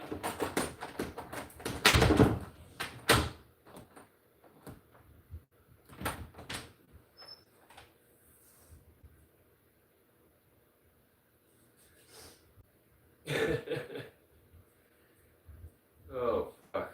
That was funny.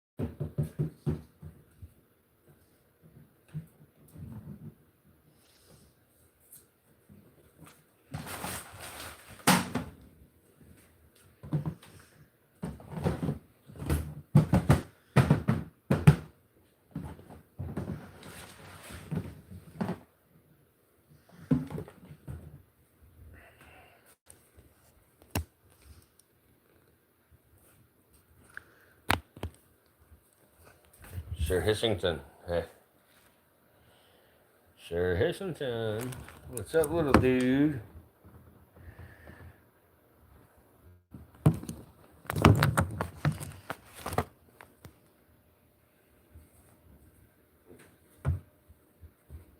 I think that's so funny when Sir Hissington and Bob do that. You know, they'll be underneath their sphagnum moss. They'll poke their head out, and then they'll pull their head back in real slow like that, you know. Bob, what's going on, Bubba? Why are you so crazy tonight? Hey. Bob. Bob. Hey, Bob. Bob. Bob. You're being crazy, dude. Calm down, Bubba. It's all right. Here, is it too bright for you because of that light? Is that what it is, buddy? Is it hurting your eyes?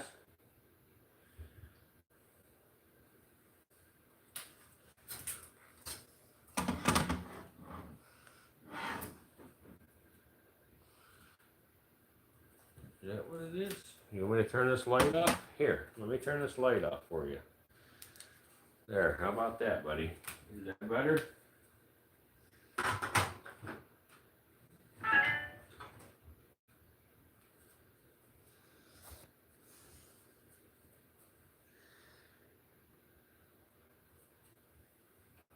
Yep, he was like, nah, not tonight. Well, I don't know now. There he is over there. You see him over there. Oh, he's all hooded up, too. He said, Hissington. Sir Hissington.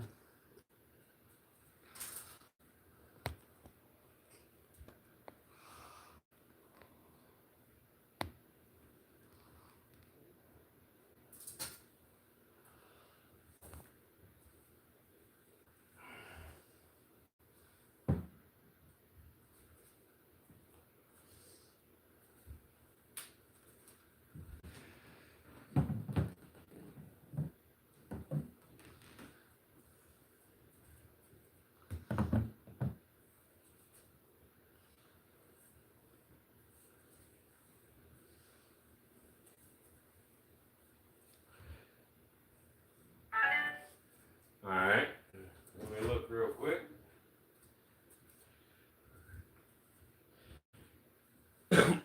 Well, he had about a bowl and a half so far.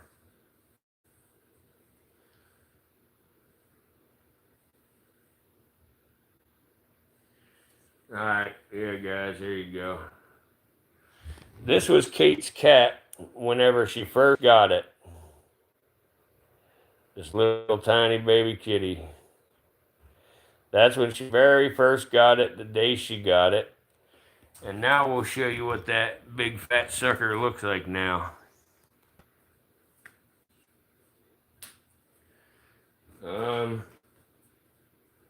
We've only got one. Kate, you're gonna have to send them into it. There it comes. There it comes. Hang on. Okay. Here it goes as she was feeding it.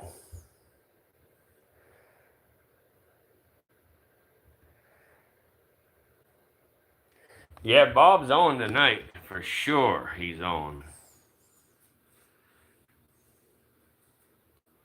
Bob's ready to eat again too, so I'm gonna get him some rodents tomorrow. And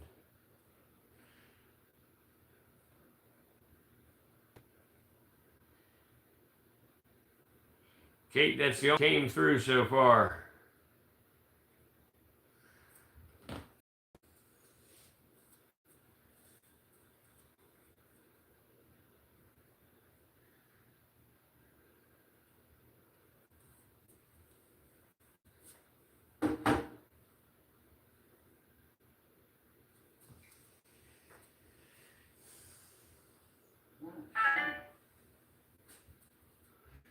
Let's see.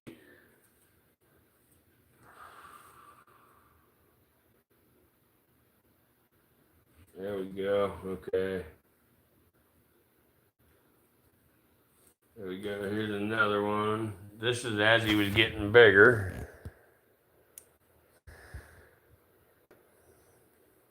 That cat's got really long ears.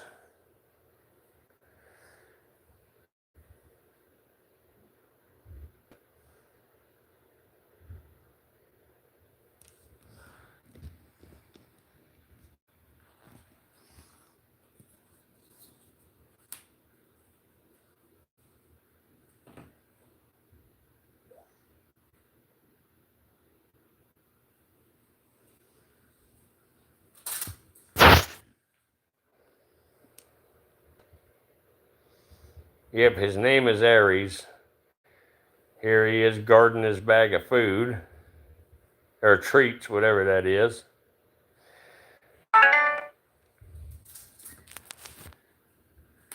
Let's see, what else she got? There we go. I think that's Limp Bizkit's arm in the picture here.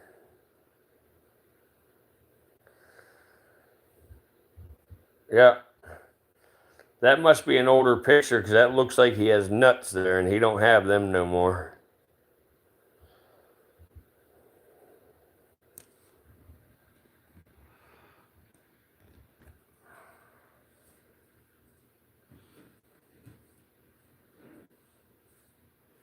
I think that's all of them. I think she said 5.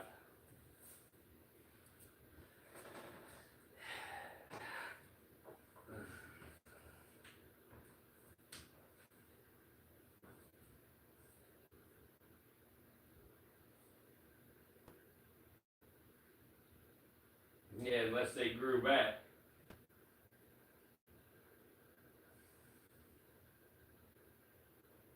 Yep. Like Liz Claiborne.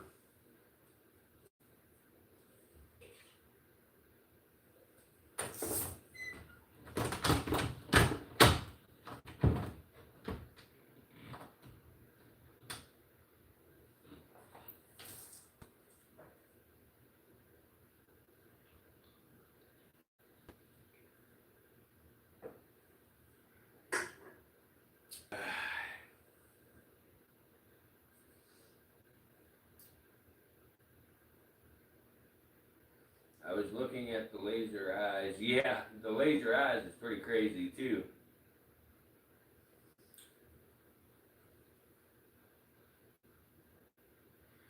Wait, what are we talking about here? Okay, it worked for you, Sue. What?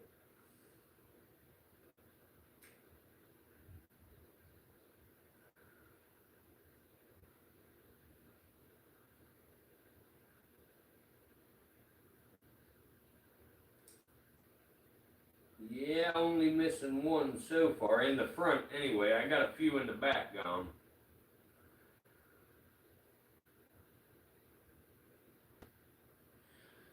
Well, maybe all of you animal experts here in the chat can help explain to Kate that her cat will be perfectly fine by itself for 2 days or something if she goes somewhere.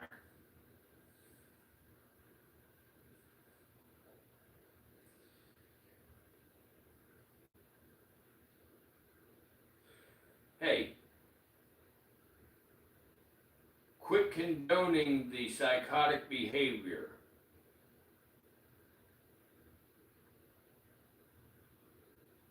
But no, for real though, it is fine. You know, Kate, when you got to go somewhere for a couple days, that cat is perfectly fine. You know, cats are so smart. If they're thirsty and they ran out of water while you're gone, they'll go to the damn sink and lick the faucet. You know, like catching the little drip and stuff like that.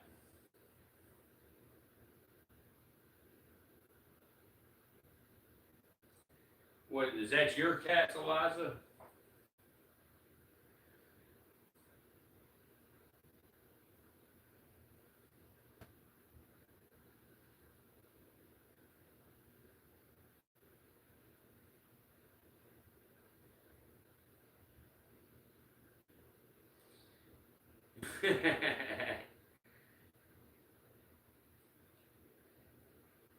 Yeah, you better be careful then, Andrew. You don't want that to happen.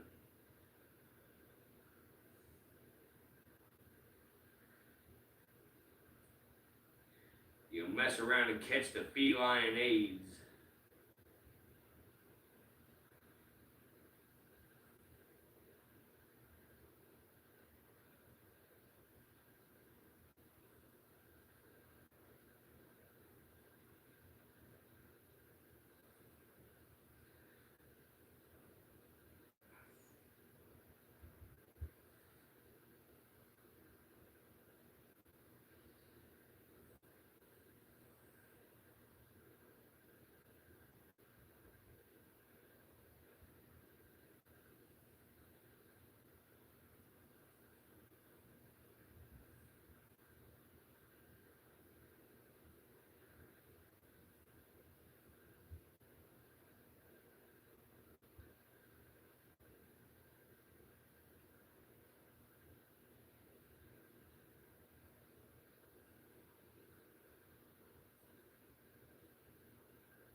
That's right.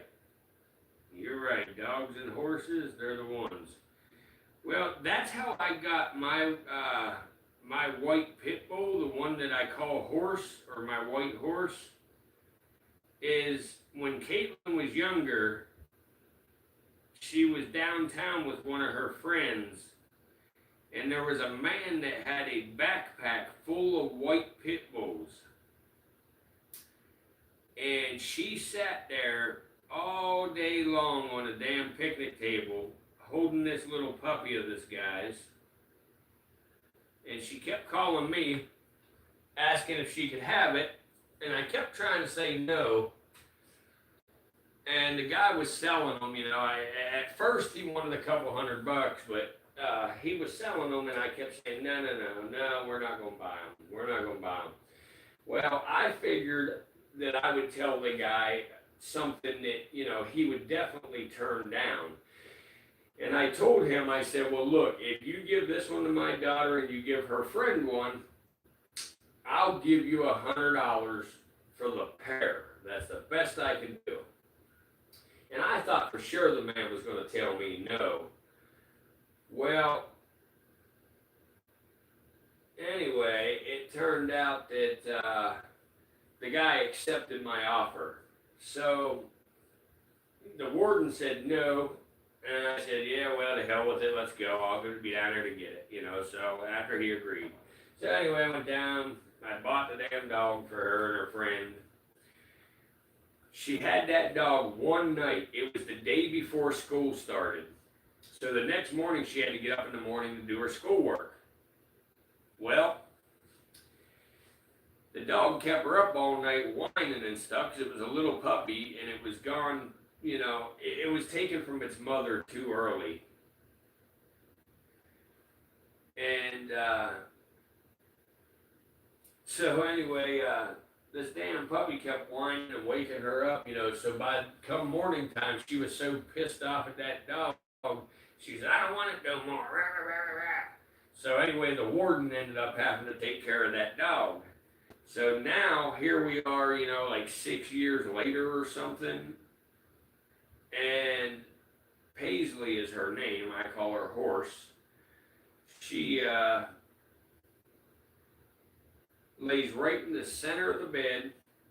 I'm not allowed nowhere close to the warden.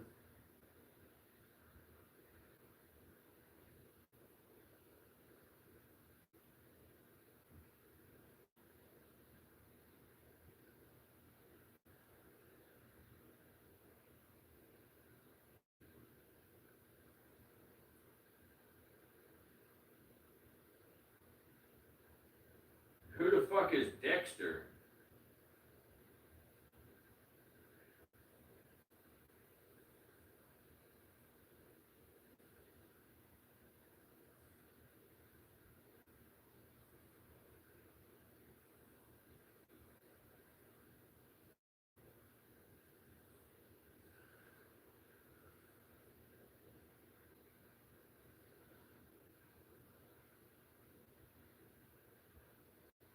Well, that's all right to spell a word wrong, Andrew. We're not the grammar police around here. Oh, okay, that's y'all's dog. I didn't know that. Well, either the counter is working accurately or there's more people in here that was not already in here.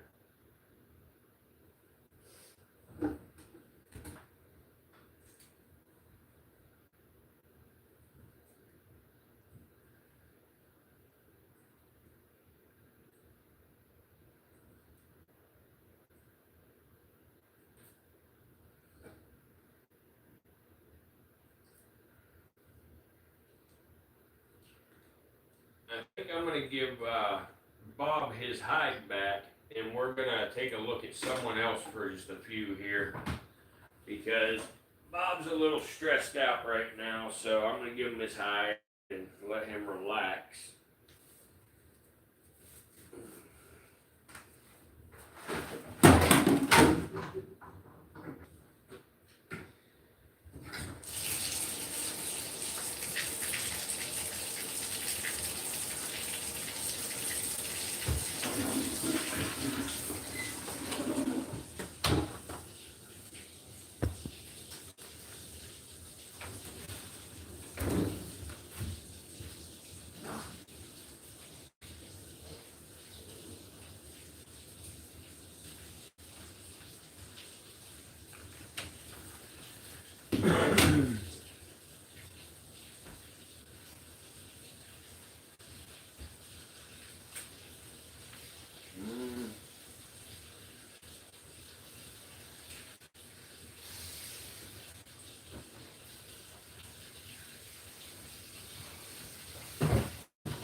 Come on, Bob.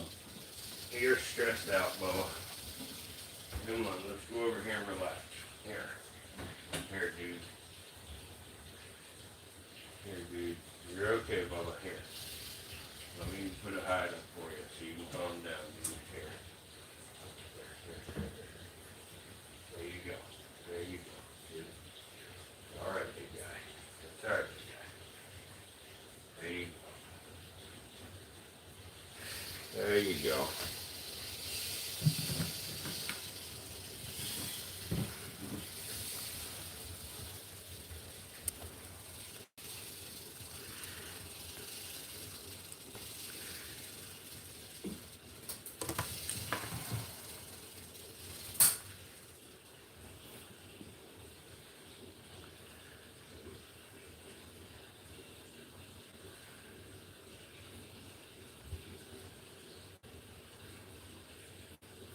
Yeah, that was snitch.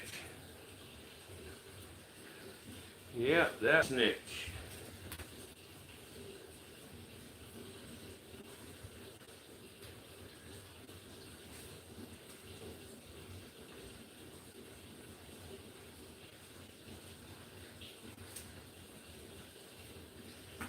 I gotta show y'all this real quick. Check this out.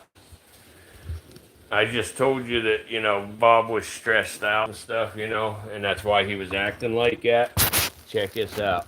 I put him over here. He had already stopped and, calmed down. So,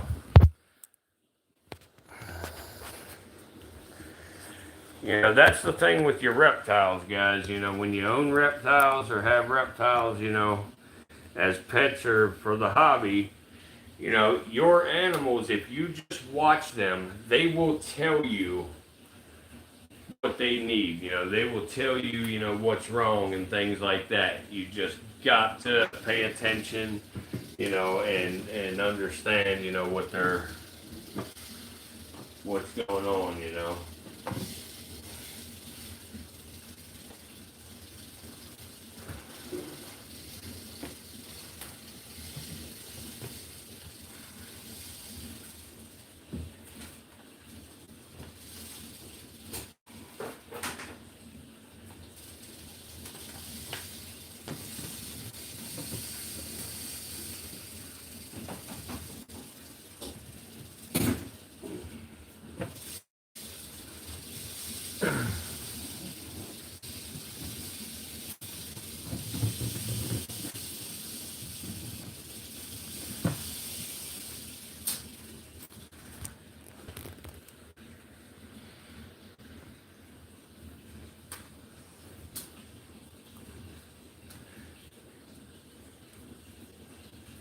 I can't see Limp Bizkit.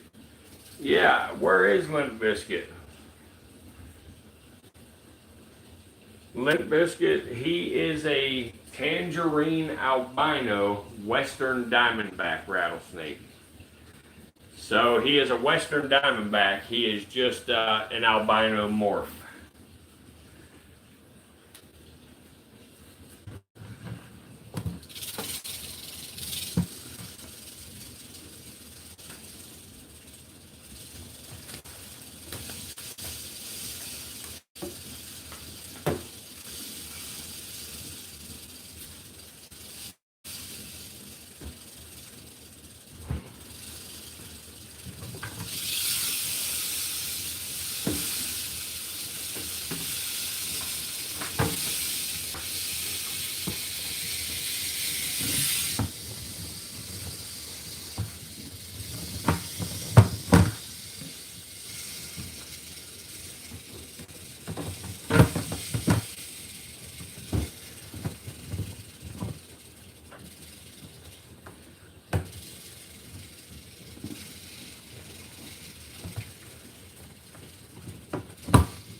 Snitchy.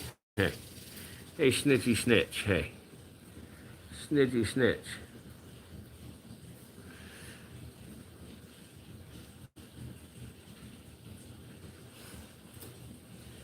What was that yellow one you had when we stayed there? He was really tiny at the time. It's the same thing as this. It's another tangerine albino western diamondback. It is a female, and she is now a year old. I don't have her here with me, but I do still have her.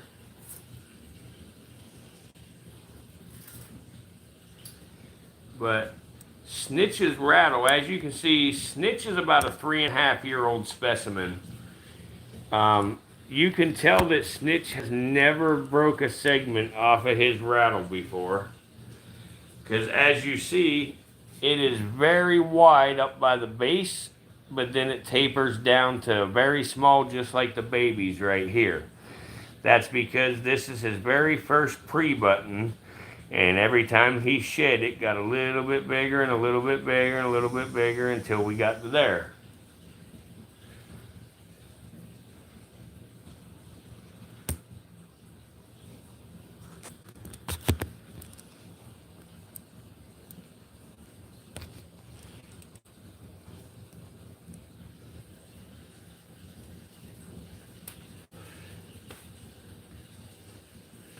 I just heard a rattlesnake.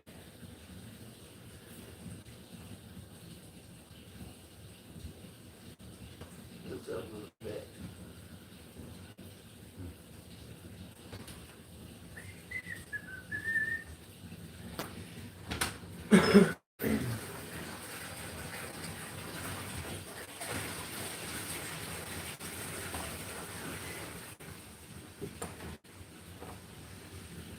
Let's see here.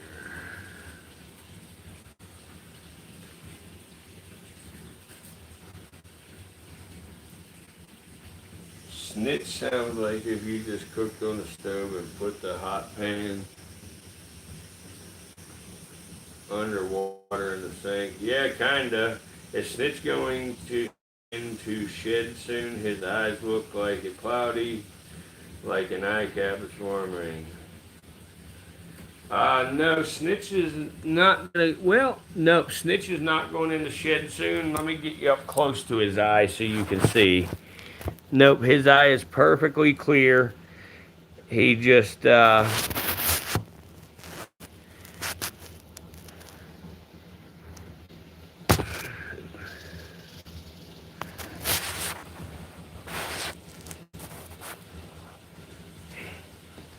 let's see where, she's hiding. She's right here, Tom. Let's see here. Let me see if I can get it down in there. Yep, I just popped it off, so yeah, I can get her in there. Here we go. She is right back in there.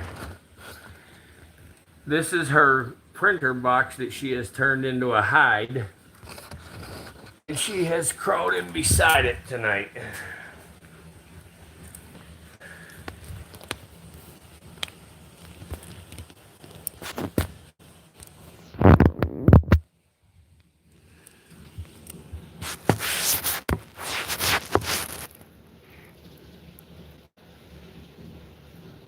Who all has ever got to be this close to a rattlesnake before?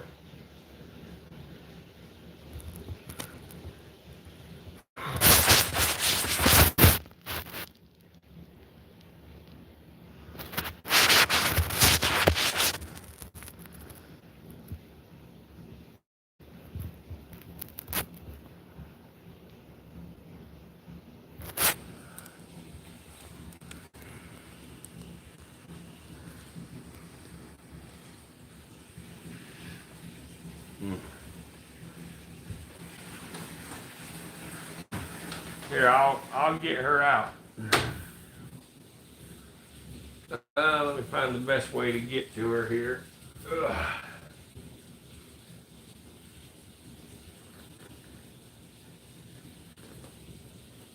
His heat pits. Let's see here. Oh wait, that's his pit, huh? Yeah, right here.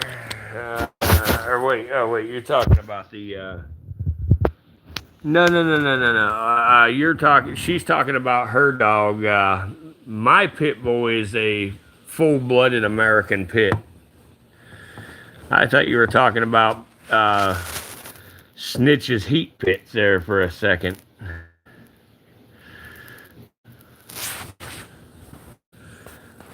Snitch has got such a perfect rattle.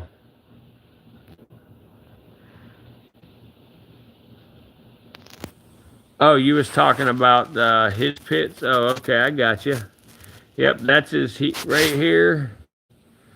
Right there's the heat pit.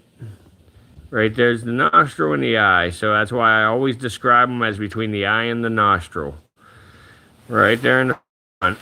And like I say, a fun little fact about this is where the thermal imaging camera technology originated, was from how these snakes work. And as you notice, a cobra does not have that. Cobras simply have an eyeball and a nose. Cobras do everything they do by sight.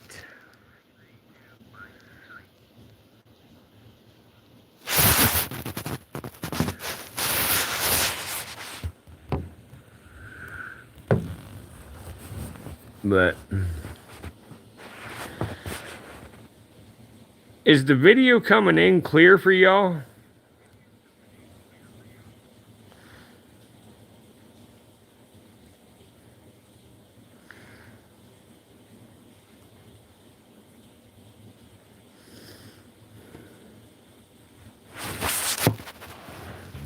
And there's a little spot, awesome, spot right here on Snitch's back. That's where Snitch was bitten by a prairie rattlesnake. You can actually see right, let me try to point. Let me use something smaller than my fat fingers. But right here at the tip of this screwdriver, you see a spot right there, and you see a spot right there. That is the fang marks from a prairie rattlesnake. He got bit by a prairie rattlesnake. We had him outside in a rattlesnake pit that I had out there. I had some western diamondbacks. I had some prairies, and I had a couple others. I had a Southern Pacific out there. I had a Mojave Green. I had a handful of rattlesnakes out there in that pit. And is the sound back? But I had them all out there in the pit, and I went to pick Snitch up. He was laying beside the prairie, and I went to pick him up, and that prairie was in breeding mode, and the prairie was just being a defensive little asshole. And he decided to bite Snitch, and he bit the desert Massasauga that day. Snitch did not get too bad of a wound out of it. Snitch healed up really well. And the desert Massasauga, he ended up getting a very, very deep necrotic wound from it. However, it has healed up wonderfully.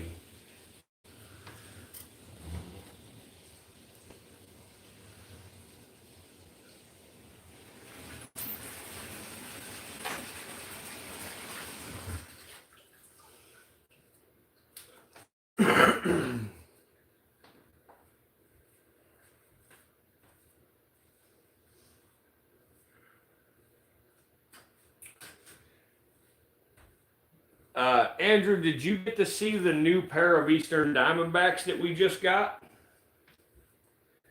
They are het for albino.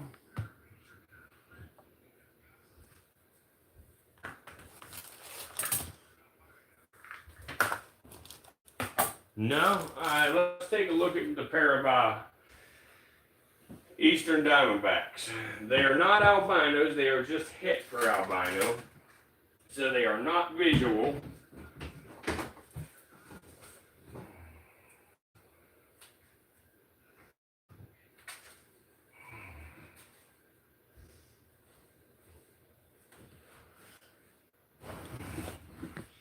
These guys are the most docile Eastern Diamondbacks I have ever worked with. These Easterns are just amazing Easterns. These guys was produced by a man named Tom Crutchfield.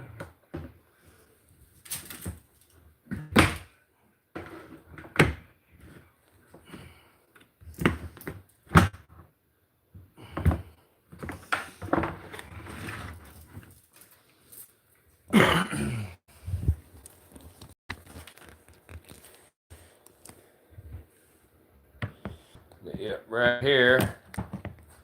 This is the new pair of Easterns. And like I say, they are super docile Easterns. As you can see here, we cannot even get a rattle out of these guys. They are so docile.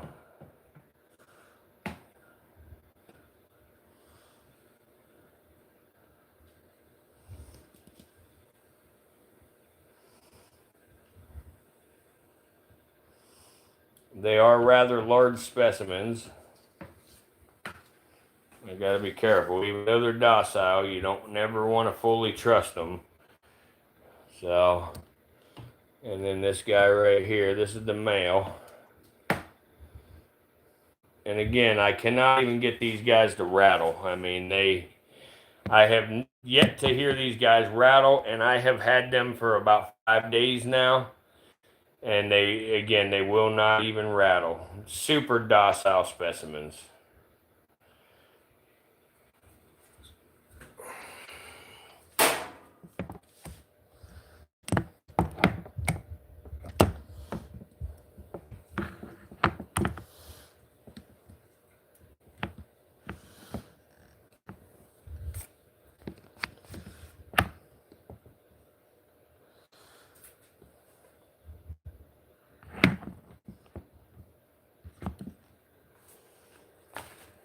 Oh, actually, let me fix it. You bitch.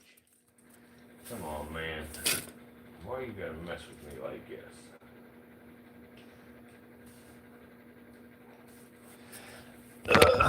There we go.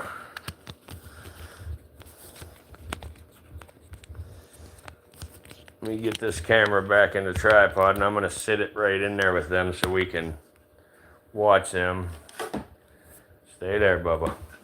Let me get my tongs. You just stay right in that cage, okay? You're fine right where you're at.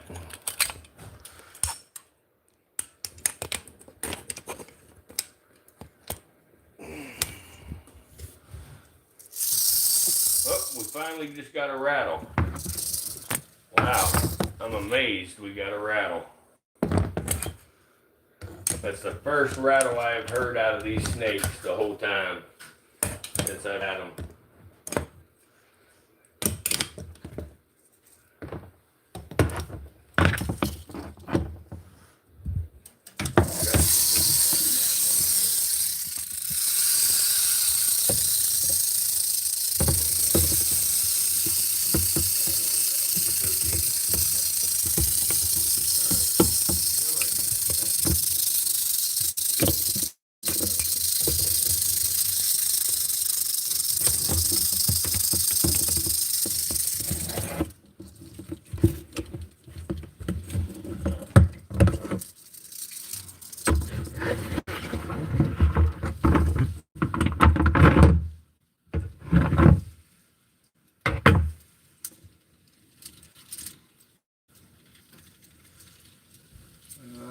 See here.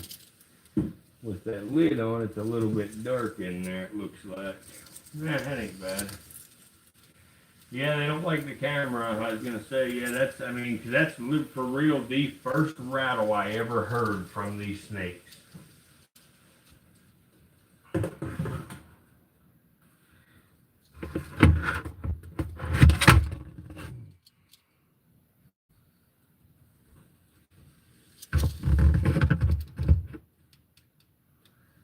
try to put a little bit of light on it here.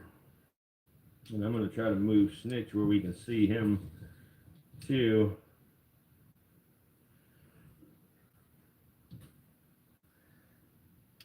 There we go. Now we can see Snitch and these guys. I'm going to put some light on these guys here.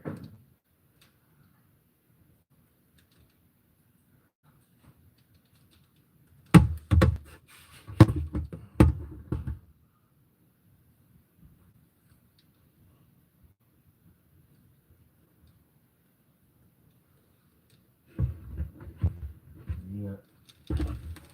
A very good view.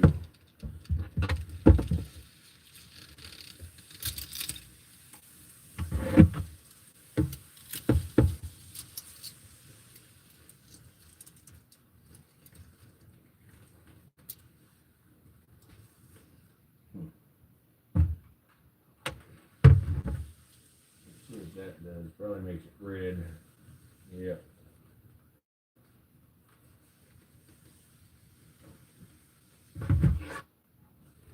Let's try one other thing here.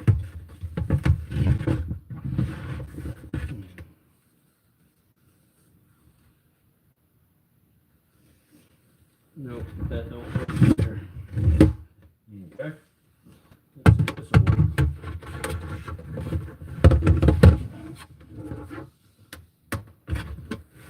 There. Well, it was okay, but now it looks like shit.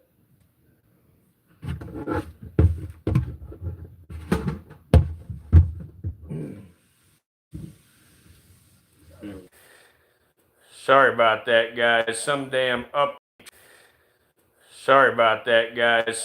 update tried to install on this thing.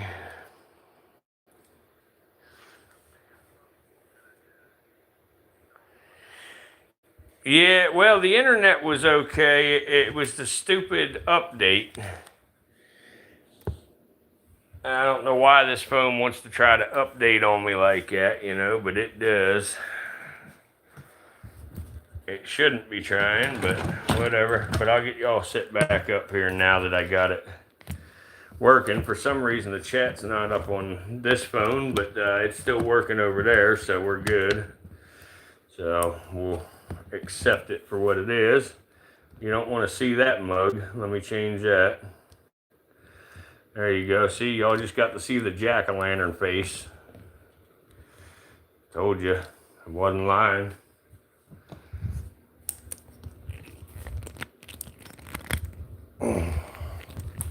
So, alright, there's that. Now, let me get a hold of this and sit it back down in here quick. Okay.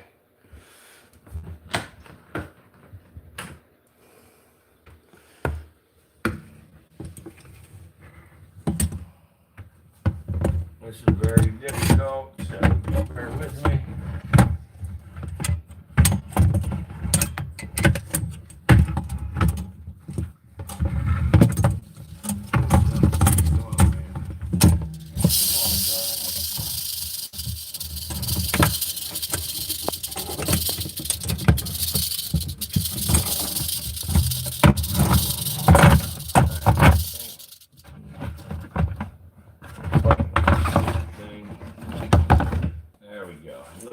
Out of my way. Now I can grab a hold of this the right way.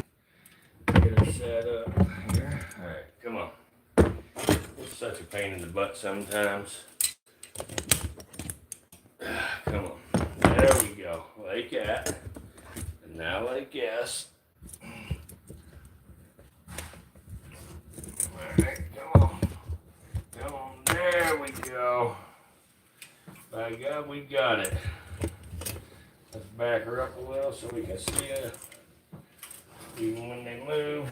There we go. Perfect. Perfect. Okay. Gotcha. There we go, guys. Sorry about all the commotion.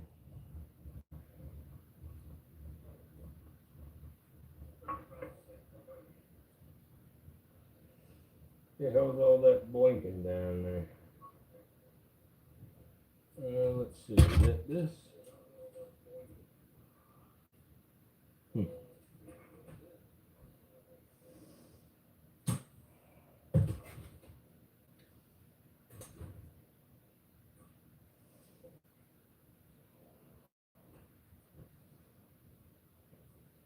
Can you turn the camera 90 degrees? What there, like long ways?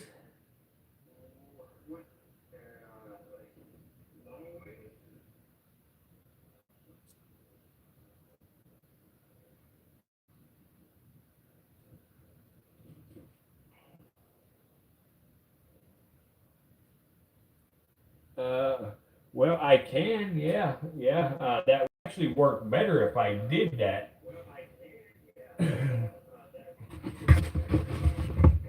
Because this tripod that I have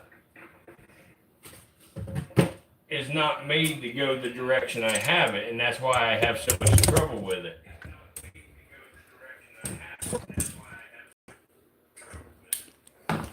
Yeah, let me adjust it 90 degrees.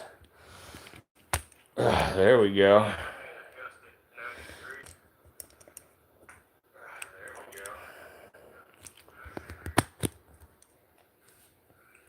And now I'll sit her back down in there.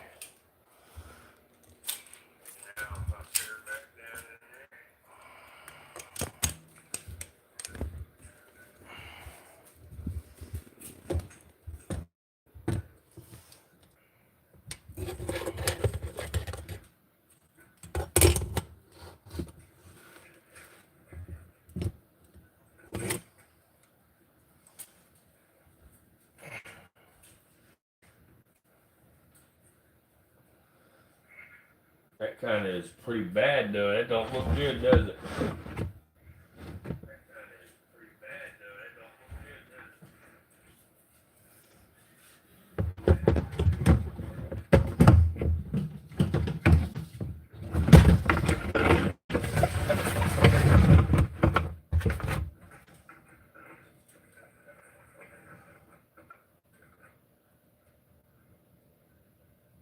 Yeah, I know what you're talking about. I'm trying to make this happen here. Let me get this light installed on here, and that'll help things out if I get this in the right position.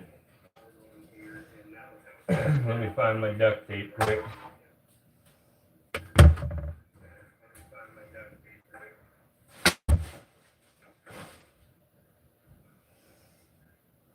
Fuck, whatever with duct tape at? I just had it doing that cage.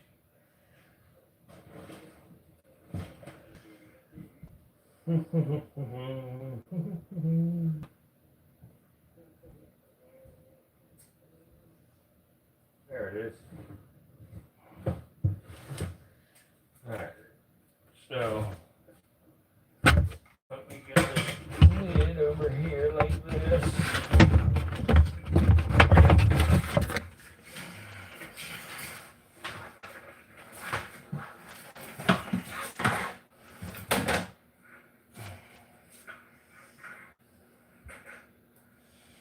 This will be real good once I get this light on here, guys. This will be real good.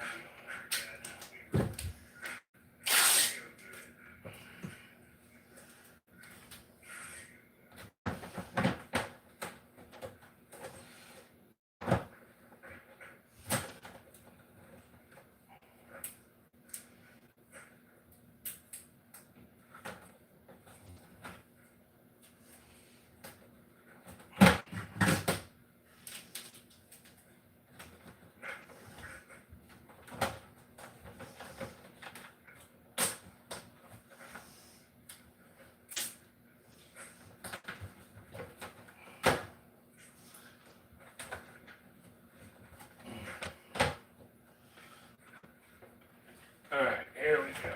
Now, let me get the lid on. Alright. Light plugged in. Here we go. Booyah. Let's try that.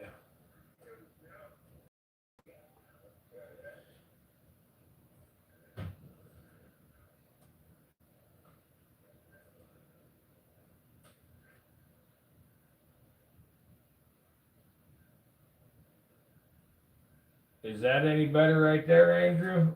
Yeah, I know the other way I had nice light. That's because I had the lid off.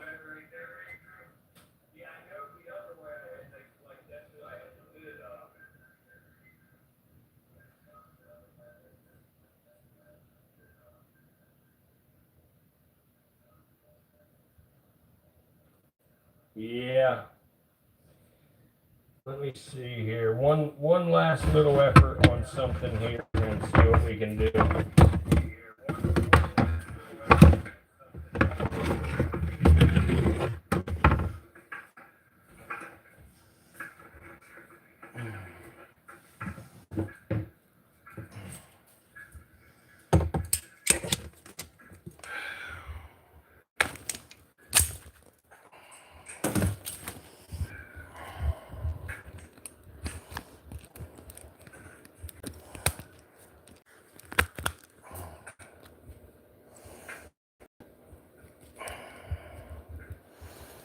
There we go. Let's try this.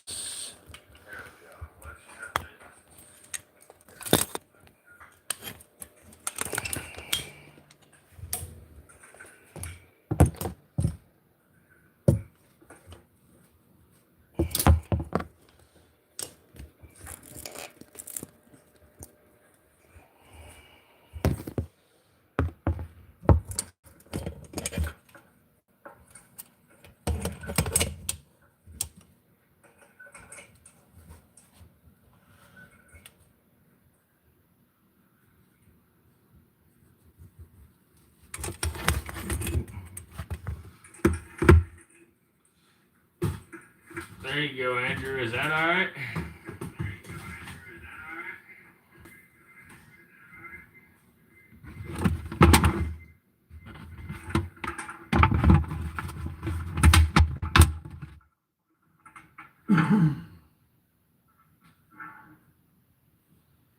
It's about how it was. Yeah.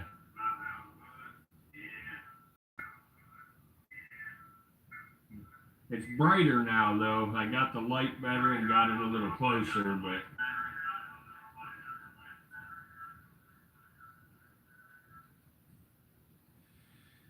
anyway, whenever I am back out home, they'll be in their appropriate enclosure, and we'll be able to get better looks at them then.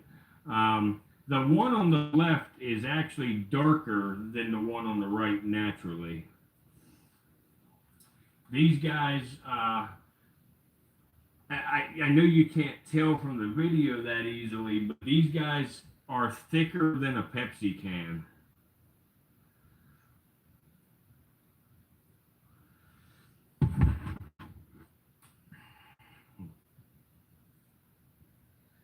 And again, you see just how docile they are. We had, one little rattle there for a minute, and when I first put the camera in there.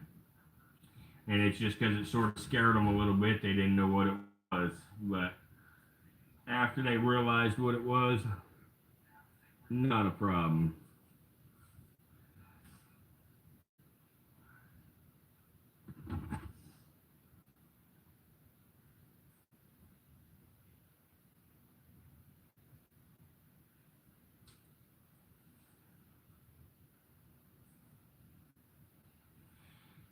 But again, these are most certainly the most docile Easterns I have ever seen in my life.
Yeah, oh yeah. I know what you're saying. They, like I say, man, like, and you know, it is nice to have a snake with attitude like Snitch, you know, just for the stream and stuff like that. But you know, when it comes to actually working with these animals and stuff, it is so much better to have a nice, calm snake like these Easterns. I mean, I wish that I could, you know, get the camera and show you all this, but the way Snitches, or actually, y'all can kind of see it there.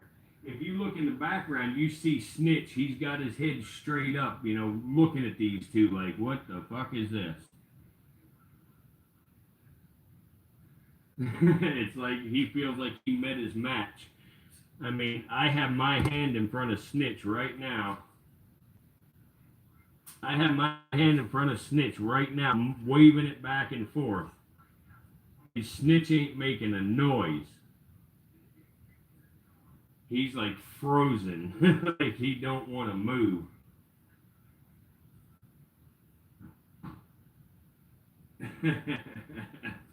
What's up, Snitch? You guys got you worried, buddy?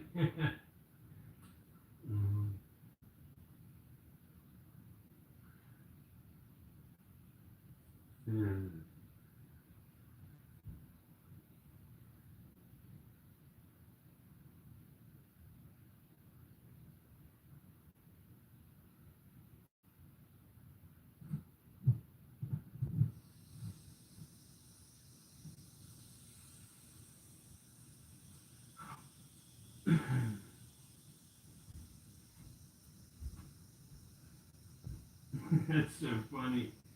Snitch is frozen in time.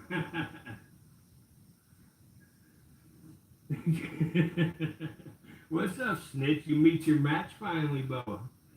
Huh? Did you meet your match, Bubba?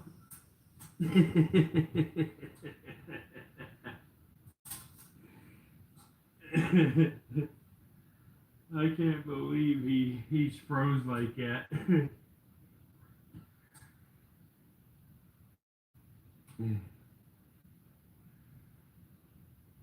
Who all we got left? Liza, Patrick, Limp Biscuit, Iron Sword. Are y'all here? Sue, Tom?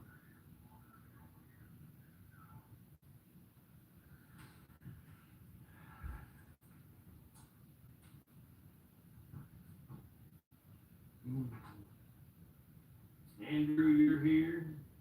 Sue, Tom's here.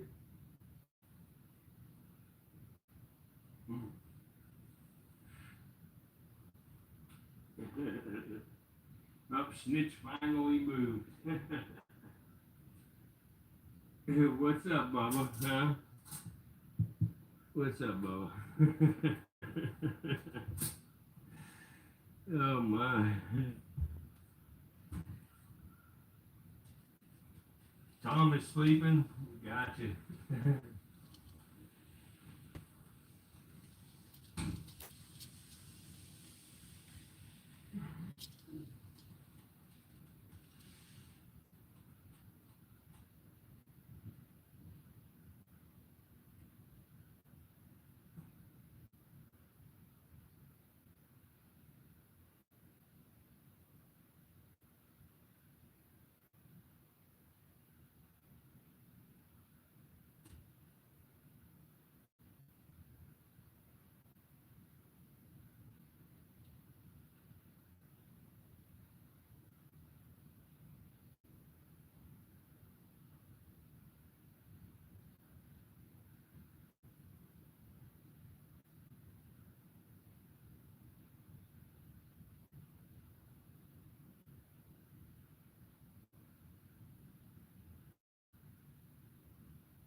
Anyone ever see a squirrel with no fur on its tail? Serious question. No, I have never seen that before.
I'm gonna I'm gonna talk a little bit about the eastern diamondback, just in case for some reason we have someone in here that we're not realizing is in here.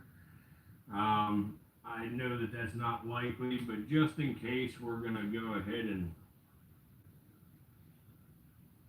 But when most people hear the word rattlesnake, they instantly picture danger, something to back away from, something they definitely don't want to meet on a hike. And honestly, I kind of get it. The sound of a rattle buzzing through the grass is enough to make you freeze. But tonight here, I want to talk about a snake that's often misunderstood. A snake that's actually a symbol of our wild landscapes here in the United States, specifically the southeastern United States. And this is the eastern diamondback rattlesnake.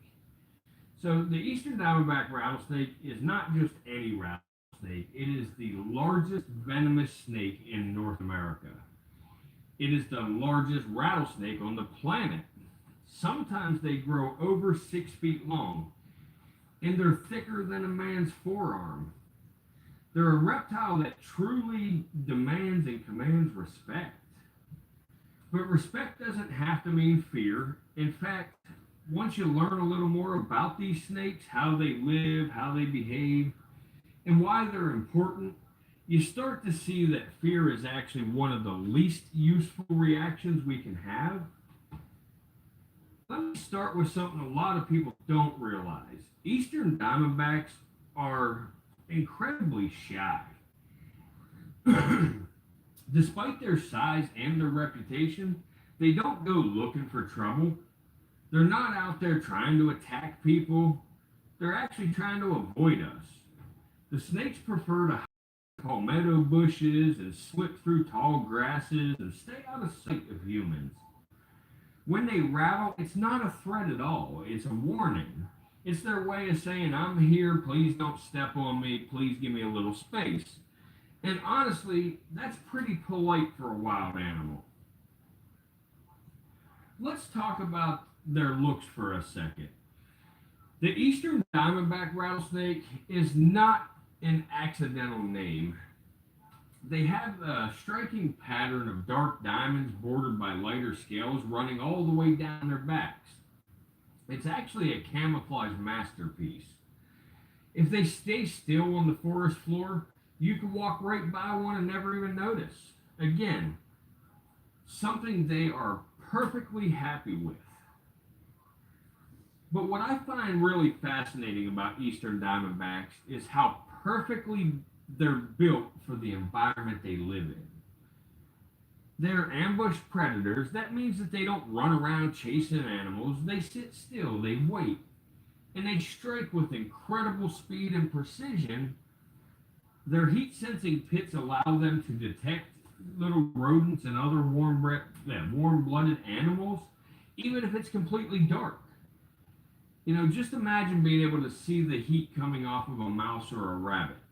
To them, it's easy, it's part of their design. And while their venom sounds scary, and yes, it's powerful, it's not used carelessly by these snakes. Venom takes energy to produce. A snake does not waste it. They use it mainly for hunting and only for defense when they absolutely have to. The idea that rattlesnakes are out there attacking people just is not true, guys. Most bites happen not because the snake is aggressive, but because someone accidentally steps on it or tries to handle it. But here's where I want to shift from simply appreciating the snake to understanding its role. The eastern diamondback plays a crucial part in keeping ecosystems healthy. They help control rodent populations. I don't just mean a few mice here and there. A single adult diamondback may eat hundreds of rodents over the course of a year. That matters. It keeps the food webs in balance. It reduces crop damage. It even reduces the spread of disease like hantavirus and Lyme's disease. So when we talk about saving rattlesnakes, or at least understanding them, we're not just talking about saving a scary reptile. We're talking about saving an animal that quietly helps humans more than we realize. So here's the troubling part. The eastern diamondback rattlesnake, this symbol of wilderness, this beautifully adapted creature, it's actually in decline because of habitat loss, and that's a huge problem. These snakes depend on the longleaf pine forests, the palmetto shrubs, and the coastal dunes, areas that have been shrinking for decades. As the developments expand, the places where these snakes can live, hide, and hunt and breed disappear. And then when we have another issue, persecution. There are still events called rattlesnake roundups where snakes are collected and often killed and displayed as entertainment. Some of these events have shifted towards conservation, which is great, but others continue to remove thousands of animals from the wild every single year. For a species already under pressure, that's a major blow. The thing is, most of this fear and persecution comes from misunderstanding. And that's why we need to talk about these animals in a different light. Not as these villains of the woods, but as neighbors, secretive neighbors, quiet neighbors, but ones that have been here far longer than we have. Let me give you an example of how these snakes behave when left alone. If you were to walk through the woods and spot an eastern diamondback sunning itself on a patch of warm sand, it's not going to come towards you. It's not plotting anything. More likely, it'll freeze. It'll sit there completely still, just hoping you don't notice it. And if you do get too close, it'll rattle. That's its language. It's saying, please give me some space. And all we have to do is listen to it. And honestly, guys, that's pretty reasonable. If someone was stepping towards you without noticing, wouldn't you say something too?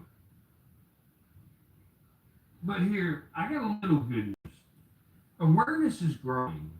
More and more people are starting to understand the value of rattlesnakes. Conservation groups are working to protect habitats. Researchers are studying populations to better understand where they are thriving and where they are in trouble. Some communities have even turned rattlesnake festivals into wildlife friendly events focused on education and not killing. So, what can we as ordinary people do?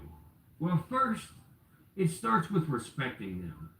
If you see one in the wild, keep your distance and admire it. But don't try to touch it or harass it. They want nothing nothing to do with you. Second, appreciate the role that they play. They are part of the natural balance. They were here long before cities and roads and lawns and amusement parks. And they're part of what makes our ecosystems complete. And third, talk about them differently. When somebody says the only good snake is a dead snake, challenge that. Share something that you've learned. Because fear only lives where facts are missing. At the end of the day, guys, the eastern diamondback rattlesnake is not a monster, just like I tell you with all these other snakes. It's a survivor. It's an ancient creature. It's a vital part of our natural heritage. And honestly, it's one of the most iconic animals of the American Southeast. When we lose animals like this, not just snakes, but any species, we lose something irreplaceable. We lose part of the wilderness that makes the world interesting. So the next time you hear that familiar rattle, remember, it's not a threat. It's a communication. It's a reminder that you're sharing the outdoors with something extraordinary. Something that deserves the same space and respect as any other wild creature or human. If we can learn to see the eastern diamondback not through fear, but through then maybe we can ensure that future generations will still walk through those same forests and know that somewhere beneath the palmetto leaves, a diamondback is quietly watching, quietly helping the ecosystem, and quietly keeping the spirit of the wild alive. And guys, if you enjoy learning about these animals and all reptiles or animals in general, and you want to help try to spread the information and the education about these animals, all you got to do is simply hit that like button and drop us a comment. That helps spread this out to more people. We're able to reach thousands of people simply by others helping us and hitting that like button. We're not monetized here at the Virtual Reptarium. We don't take money in any form from our viewers. We simply ask for your likes and your comments to help push this out to as many people as we possibly can. Our goal here at the Virtual Reptarium is not to get rich. Our goal is to protect these animals. Our goal is to participate as much as we can in the conservation of natural resources. So guys, please, if you have time and you think you would watch again, hit that subscribe button, turn on your notifications. We do live streams every night. We intend to continue doing live streams every night, just as we have been doing for almost a month and a half or more now. Our streams are not performing very well right now, but with your help, I think we can turn that around. And one last time, guys, thanks for stopping here at the Virtual Reptarium.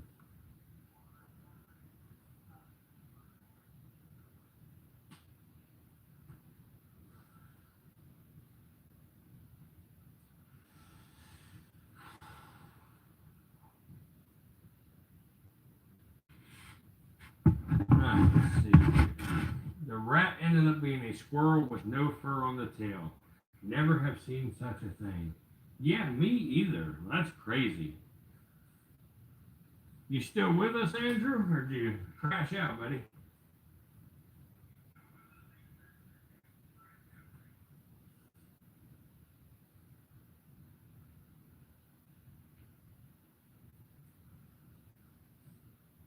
Still with us? Awesome. I am gonna I'm gonna end up putting, you know, what I was just talking about on a loop. I recorded it as I was talking there. I'm gonna put that on loop and I'm gonna let that play in case anybody happens to come into the stream.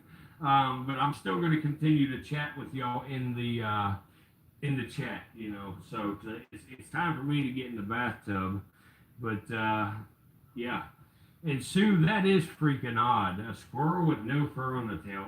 Is there any chance the cat took the fur off the tail?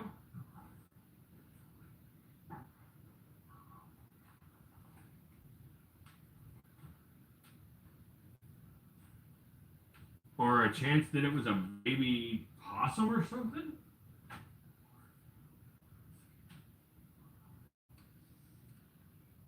That's weird stuff.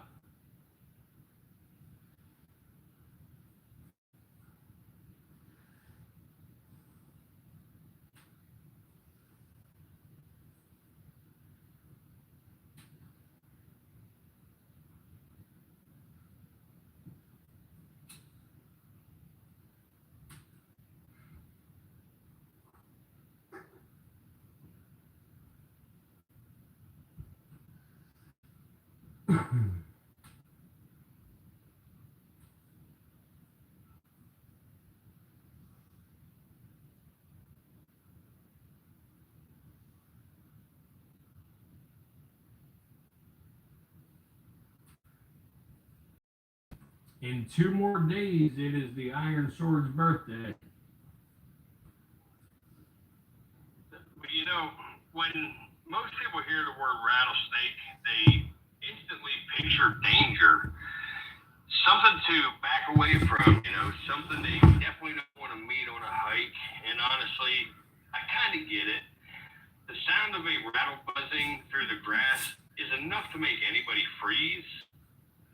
But tonight here, I want to talk about a snake that's often misunderstood. A snake that's actually a symbol of our wild landscapes here in the United States, specifically the southeastern United States.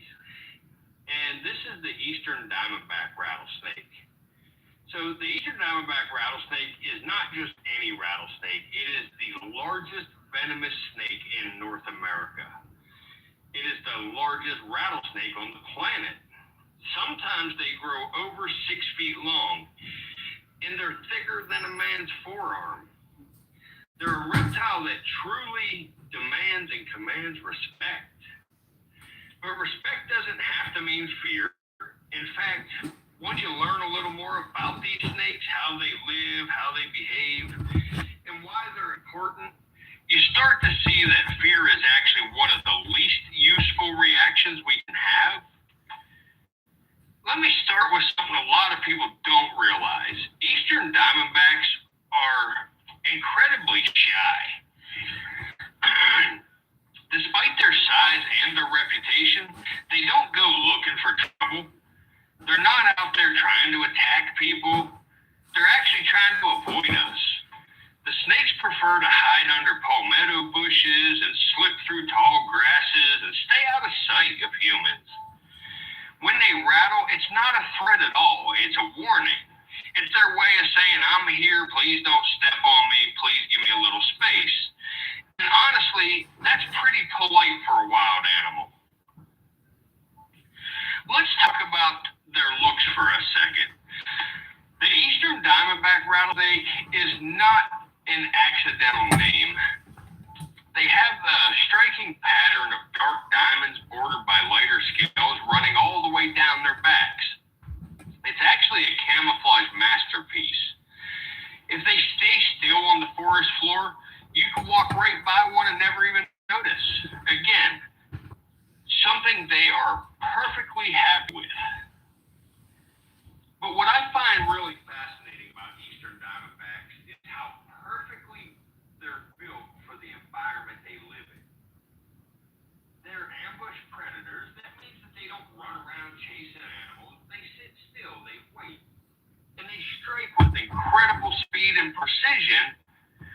Their heat-sensing pits allow them to detect little rodents and other warm-blooded animals, even if it's completely dark. Just imagine being able to see the heat coming off of a mouse or a rabbit. To them, it's easy. It's part of their design. And while their venom sounds scary, and yes, it's powerful, it's not used carelessly by these snakes. Venom takes energy to produce. A snake does not waste it. They use it mainly for hunting and only for defense when they absolutely have to. The idea that rattlesnakes are out there attacking people just is not true, guys. Most bites happen not because the snake is aggressive, but because someone accidentally steps on it or tries to handle it. But Here's where I want to shift from simply appreciating the snake to understanding its role. The eastern diamondback plays a crucial part in keeping ecosystems healthy. They help control rodent populations. And I don't just mean a few mice here and there. A single adult diamondback may eat hundreds of rodents over the course of a year. That matters. It keeps the food webs in balance. It reduces crop damage. It even reduces the spread of disease like hantavirus and Lyme's disease. So when we talk about saving rattlesnakes, or at least understanding them, we're not just talking about saving a scary reptile. We're talking about saving an animal that quietly helps humans more than we realize. So here's the troubling part. The eastern diamondback rattlesnake, this symbol of wilderness, this beautifully adapted creature, it's actually in decline because of habitat loss, and that's a huge problem. These snakes depend on the longleaf pine forests, the palmetto shrubs, and the coastal dunes, areas that have been shrinking for decades. As the developments expand, the places where these snakes can live, hide, and hunt, and breed disappear. And then when we have another issue, persecution. There are still events called rattlesnake roundups where snakes are collected and often killed and displayed as entertainment. Some of these events have shifted towards conservation, which is great, but others continue to remove thousands of animals from the wild every single year. For a species already under pressure, that's a major blow. The thing is, most of this fear and persecution comes from misunderstanding. And that's why we need to talk about these animals in a different light. Not as these villains of the woods, but as neighbors, secretive neighbors, quiet neighbors, but ones that have been here far longer than we have. Let me give you an example of how these snakes behave when left alone. If you were to walk through the woods and spot an eastern diamondback sunning itself on a patch of warm sand, it's not going to come towards you. It's not plotting anything. More likely, it'll freeze. It'll sit there completely still, just hoping you don't notice it. And if you do get too close, it'll rattle. That's its language. It's saying, please, give me some space. And all we have to do is listen to it. And honestly, guys, that's pretty reasonable. If someone was stepping towards you without noticing, wouldn't you say something too? But here, I got a little good news. Awareness is growing. More and more people are starting to understand the value of rattlesnakes. Conservation groups are working to protect habitats. Researchers are studying populations to better understand where they are thriving and where they are in trouble. Some communities have even turned rattlesnake festivals into wildlife-friendly events focused on education and not killing. So what can we as ordinary people do? Well, first, it starts with respecting them. If you see one in the wild, keep your distance and admire it.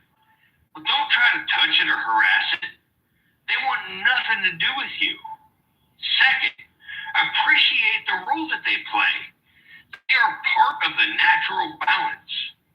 They were here long before cities and roads and lawns and amusement parks. And they're part of what makes our ecosystems complete.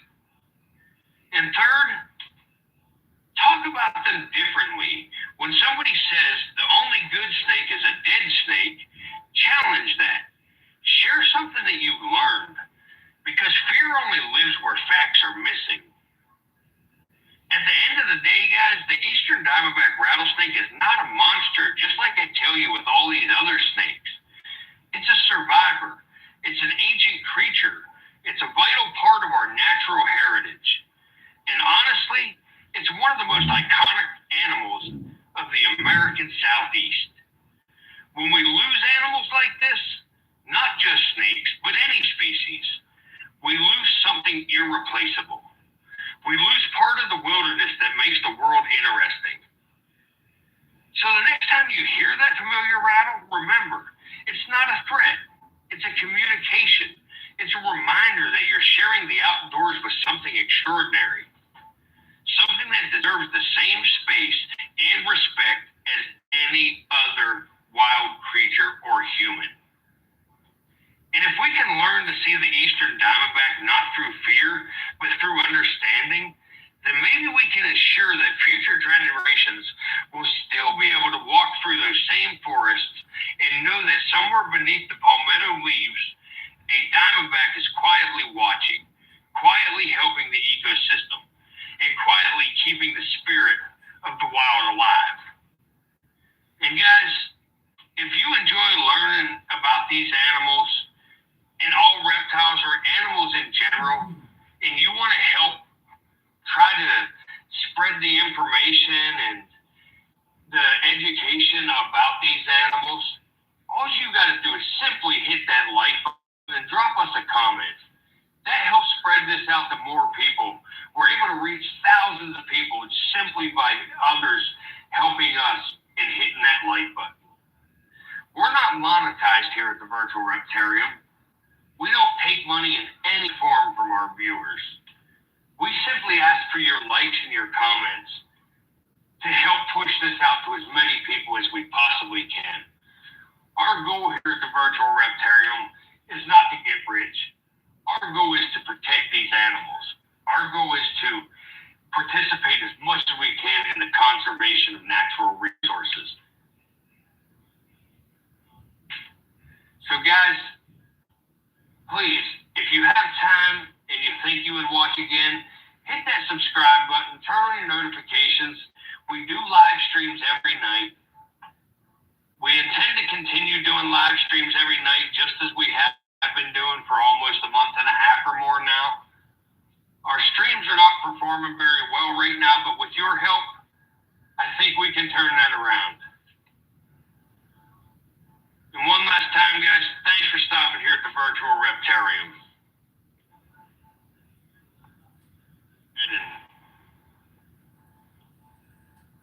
But you know, when most people hear the word rattlesnake, they instantly picture danger.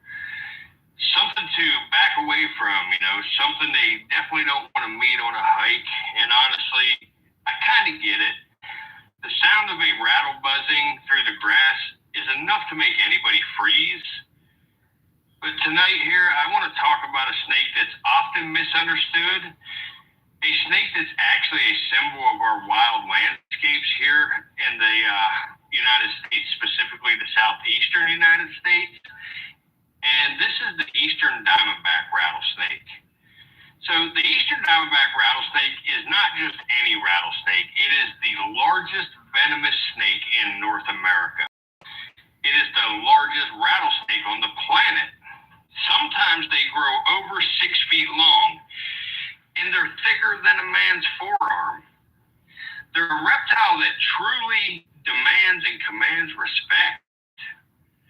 But respect doesn't have to mean fear. In fact, once you learn a little more about these snakes, how they live, how they behave, and why they're important, you start to see that fear is actually one of the least useful reactions we can have.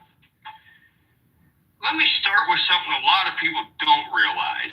Eastern diamondbacks are incredibly shy. Despite their size and their reputation, they don't go looking for trouble. They're not out there trying to attack people. They're actually trying to avoid us. The snakes prefer to hide under palmetto bushes and slip through tall grasses and stay out of sight of humans. When they rattle, it's not a threat at all. It's a warning. It's their way of saying, I'm here, please don't step on me, please give me a little space. And honestly, that's pretty polite for a wild animal. Let's talk about their looks for a second. The eastern diamondback rattlesnake is not an accidental name.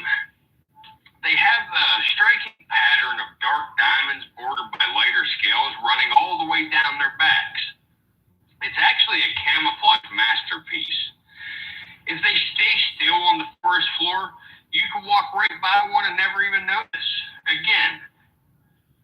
something they are perfectly happy with. But what I find really fascinating about eastern diamondbacks is how perfectly they're built for the environment they live in. They're ambush predators. That means that they don't run around chasing animals. They sit still, they wait, and they strike with incredible speed and precision. Their heat-sensing pits allow them to detect little rodents and other warm-blooded animals, even if it's completely dark. You know, just imagine being able to see the heat coming off of a mouse or a rabbit. To them, it's easy. It's part of their design. And while their venom sounds scary, and yes, it's powerful, it's not used carelessly by these snakes. Venom takes energy to produce. A snake does not waste it. They use it mainly for hunting and only for defense when they absolutely have to. The idea that rattlesnakes are out there attacking people just is not true, guys. Most bites happen not because the snake is aggressive, but because someone accidentally steps on it or tries to handle it. But here's where I want to shift from simply appreciating the snake to understanding its role. The eastern diamondback plays a crucial part in keeping ecosystems healthy. They help control rodent populations. Mean a few mice here and there.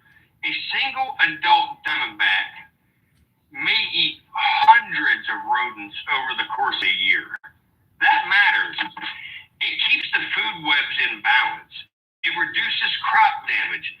It even reduces the spread of disease like hantavirus and Lyme's disease. So when we talk about saving rattlesnakes, or at least understanding them, we're not just talking about saving a scary reptile. We're talking about saving an animal that quietly helps humans more than we realize. So here's the troubling part. The eastern diamondback rattlesnake, this symbol of wilderness, this beautifully adapted creature, it's actually in decline because of habitat loss, and that's a huge problem. These snakes depend on the longleaf pine forests, the palmetto shrubs, and the coastal dunes, areas that have been shrinking for decades. As the developments expand, the places where these snakes can live, hide, and hunt, and breed disappear. And then when we have another issue, persecution. There are still events called rattlesnake roundups where snakes are collected and often killed and displayed as entertainment. Some of these events have shifted towards conservation, which is great, but others continue to remove thousands of animals from the wild every single year. For a species already under pressure, that's a major blow. The thing is, most of this fear and persecution comes from misunderstanding. And that's why we need to talk about these animals in a different light. Not as these villains of the woods, but as neighbors, secretive neighbors, quiet neighbors, but ones that have been here far longer than we have. Let me give you an example of how these snakes behave when left alone. If you were to walk through the woods and spot an eastern diamondback sunning itself on a patch of warm sand, it's not going to come towards you. It's not plotting anything. More likely, it'll freeze. It'll sit there completely still, just hoping you don't notice it. And if you do get too close, it'll rattle. That's its language. It's saying, please, give me some space. And all we have to do is listen to it. And honestly, guys, that's pretty reasonable. If someone was stepping towards you without noticing, wouldn't you say something too?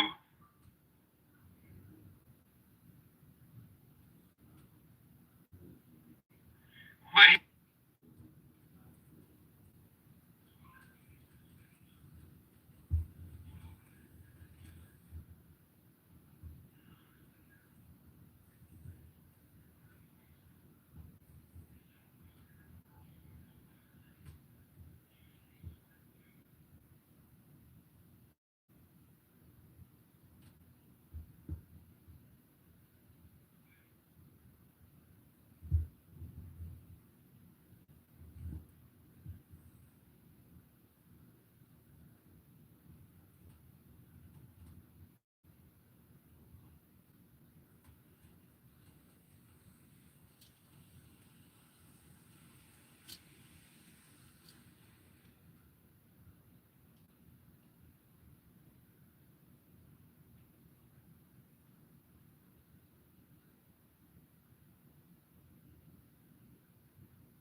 Hey folks, thanks for sticking with me tonight. Andrew, Sue, Tom, everybody else, appreciate that. But I'm gonna go ahead and cut this stream off. I will probably stream tomorrow just to let everybody else know that I'm gonna back off for a few days. So if y'all don't mind joining tomorrow just to see if anything will happen. If it don't happen, then we'll back off for a few days. So again, guys, thank you very much for all your support and have a good night, and I'll see y'all tomorrow.